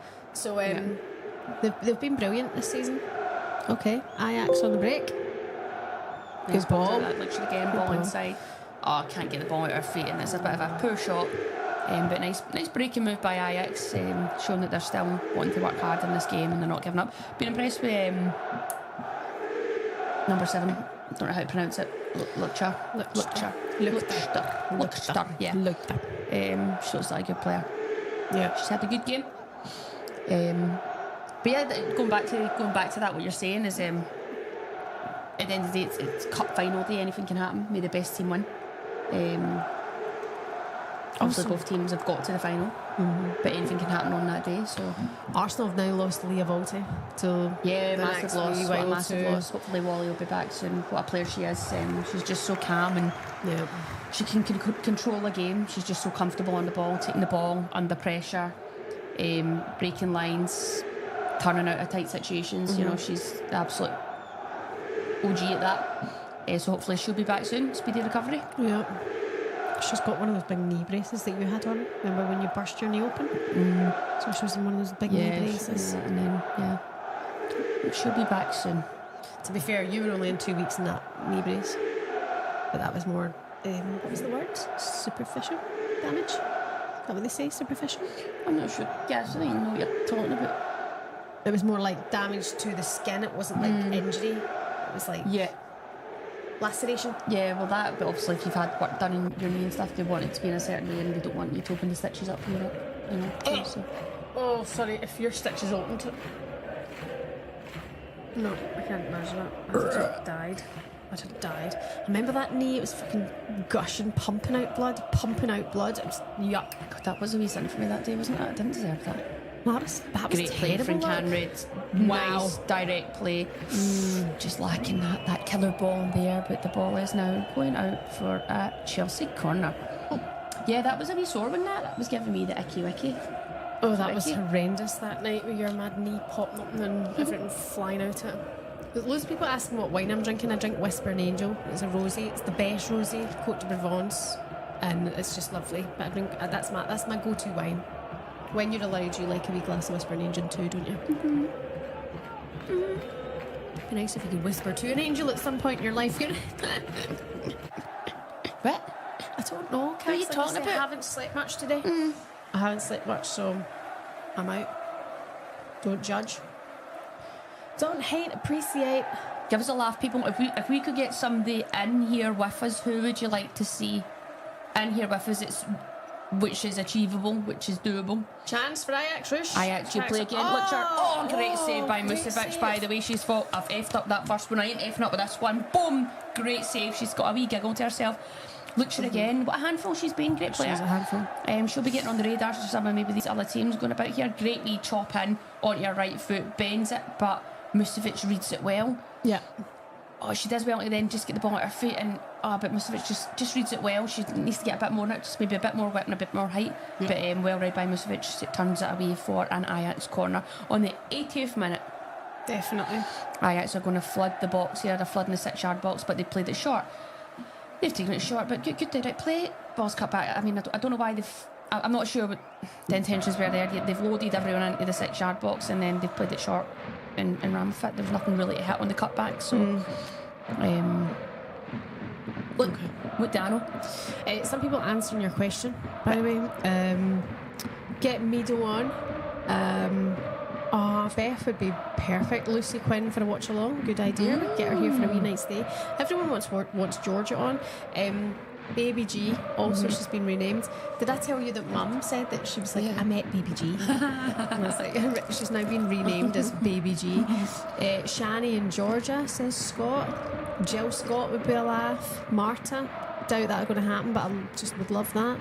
Mitchie, that would be a good one. Leah Volte, that'd be fun. Farah Williams, Mitchie, Lucy Quinn, Zinsberger, Sam Kerr, Sam Curious. What does that mean? No, it's not been great.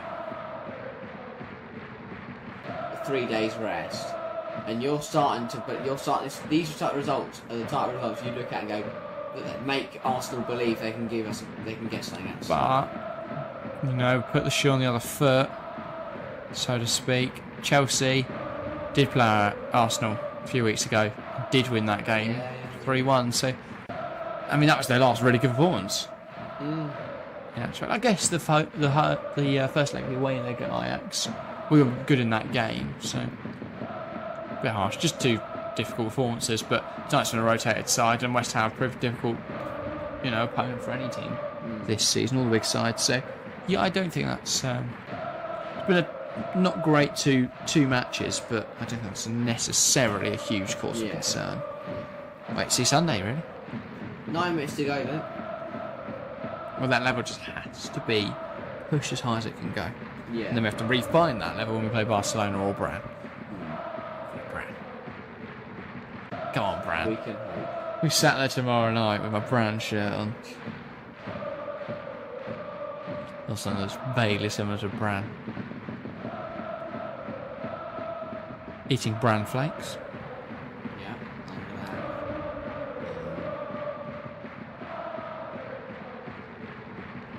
No idea where this is going. I'm trying to think of things that have the word Bran in it. I'm going to get some brand new clothes. I'm going to get brand from certain outfits. Anyway, Ajax on the ball now. It's a cross that Chastity Grant. Lovely turn from Grant, one back by Ashley Lawrence, and it's out of play for an Ajax corner. Yeah, I don't know what to say really. It's just been not up to scratch at all. A bit flat, and while that's not really a moment that you can criticise too heavily. It's just a weird cross ended up on top of Zakira Musovic. I mean, maybe Parasite should have closed this cross down a bit, but even then after that, a bit Lawrence fanning around with Grant. Just get it gone. Just take the ball off her and run away. Corn fry. Ball in. Alright, it's the side net. Just needs to be if Chelsea can raise that game in the next 7 minutes to try and find a winner. Yeah.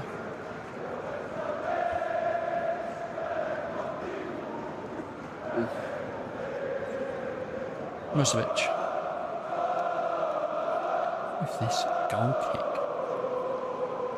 A change as well now for Ajax. It's number 29. There's a folder on the back or something like that. Let's do some investigating. Here's Henrod on the ball. I don't know what she didn't try and take. Can't beat Verhoeven. She didn't try and take the left back on, can I? There, she's brown. But not like a menacing way. I just jogged down. And it's Danik Toloik coming off. That brought down well. And here come Ajax. Really good play again from the Dutch side. Ball into the box, headed away by Carter. Nordam. And back by Kankovic. Now towards Macario. Not Macario, sorry, Lawrence. Kankovic. And there's one back there by Nordam. No, Nordman. Tries to throw quickly, isn't allowed to.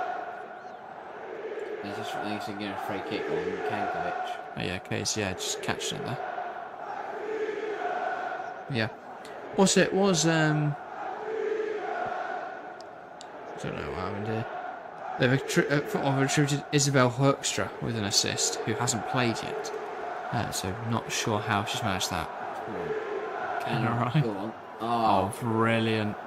Brilliant footwork. Macario trying to fashion a shot. Puts it through Spitzer's legs, but it's right into the gloves. Better from Cano, more direct, Van causing Eyck. more problems. Trying to take the peel on and beating them. And Ike has gone down with injury after making that save. Which is not good for Ajax. Really good from Canride. Yeah. Really has it, the left back still sliding. Like a penguin. Really good feet from Macario through the legs of Spitzer. But not. Look, he didn't want to say that. Trying to save face for Sheridan Spitzer. The legs of literally anyone other than Spitzer. But yeah. Okay, we're down receiving some treatment here for cramp. Well, not treatment. The fullback's just pushing down the foot. I don't know if that's what a physio would do. But yeah. Just a calf. Just won't make it through the end of the game now. 4 minutes to go. Yeah. And right, getting underway. Good stuff. And we'll get going these last 4 minutes. I don't think we'll see too much additional time either. No, probably not. And that many stoppages. Here comes the final change for Ajax. And DeSanders will be off. Or I remember her name when I looked at it a minute ago. Toloik. Erect. Danique Toloik. Van Eyck now, the goalkeeper, ready to distribute from our hands. Well, that having said, Chelsea not putting the pressure on.